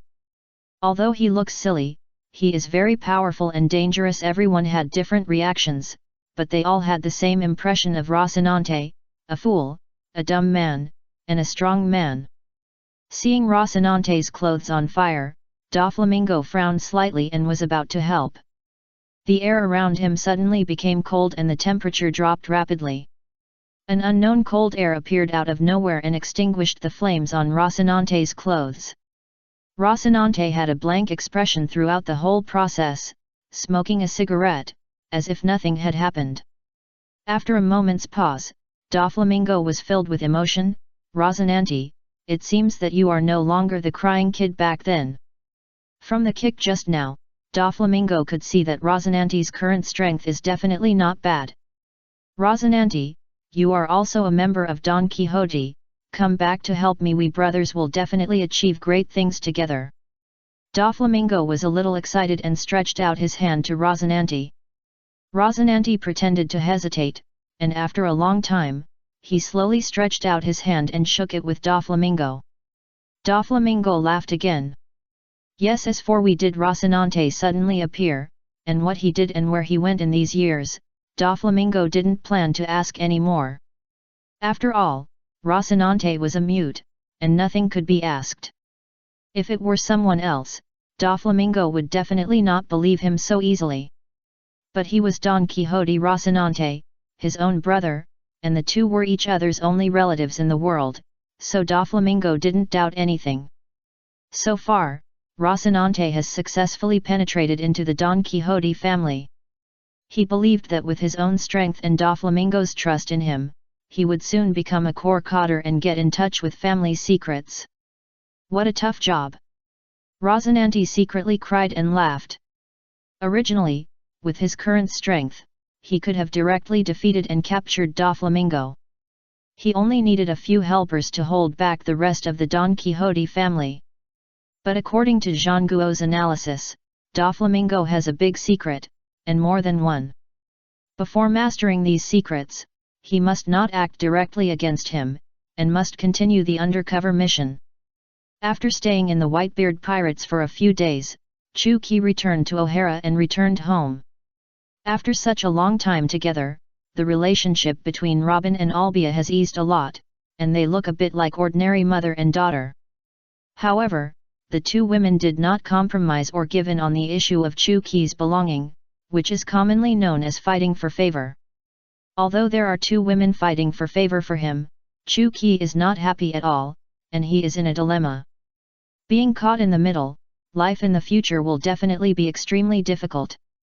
Not only Chu-Ki, but everyone's life is extremely difficult, fighting for their future and goals. Golden Lion and his flying treasure hunt are searching for 8 wonders all over the world, but so far they have never found it. Nothing was gained. Kaido's Beasts pirates have firmly taken root in Wano country. In order to clear the last obstacle, the final battle with Kojiki Odin is inevitable. Charlotte Linlin is still the same, giving birth, sleeping, eating desserts, and constantly expanding Wangguo and strengthening her own pirate group. Please download Faye to read the ununderlined version of the novel.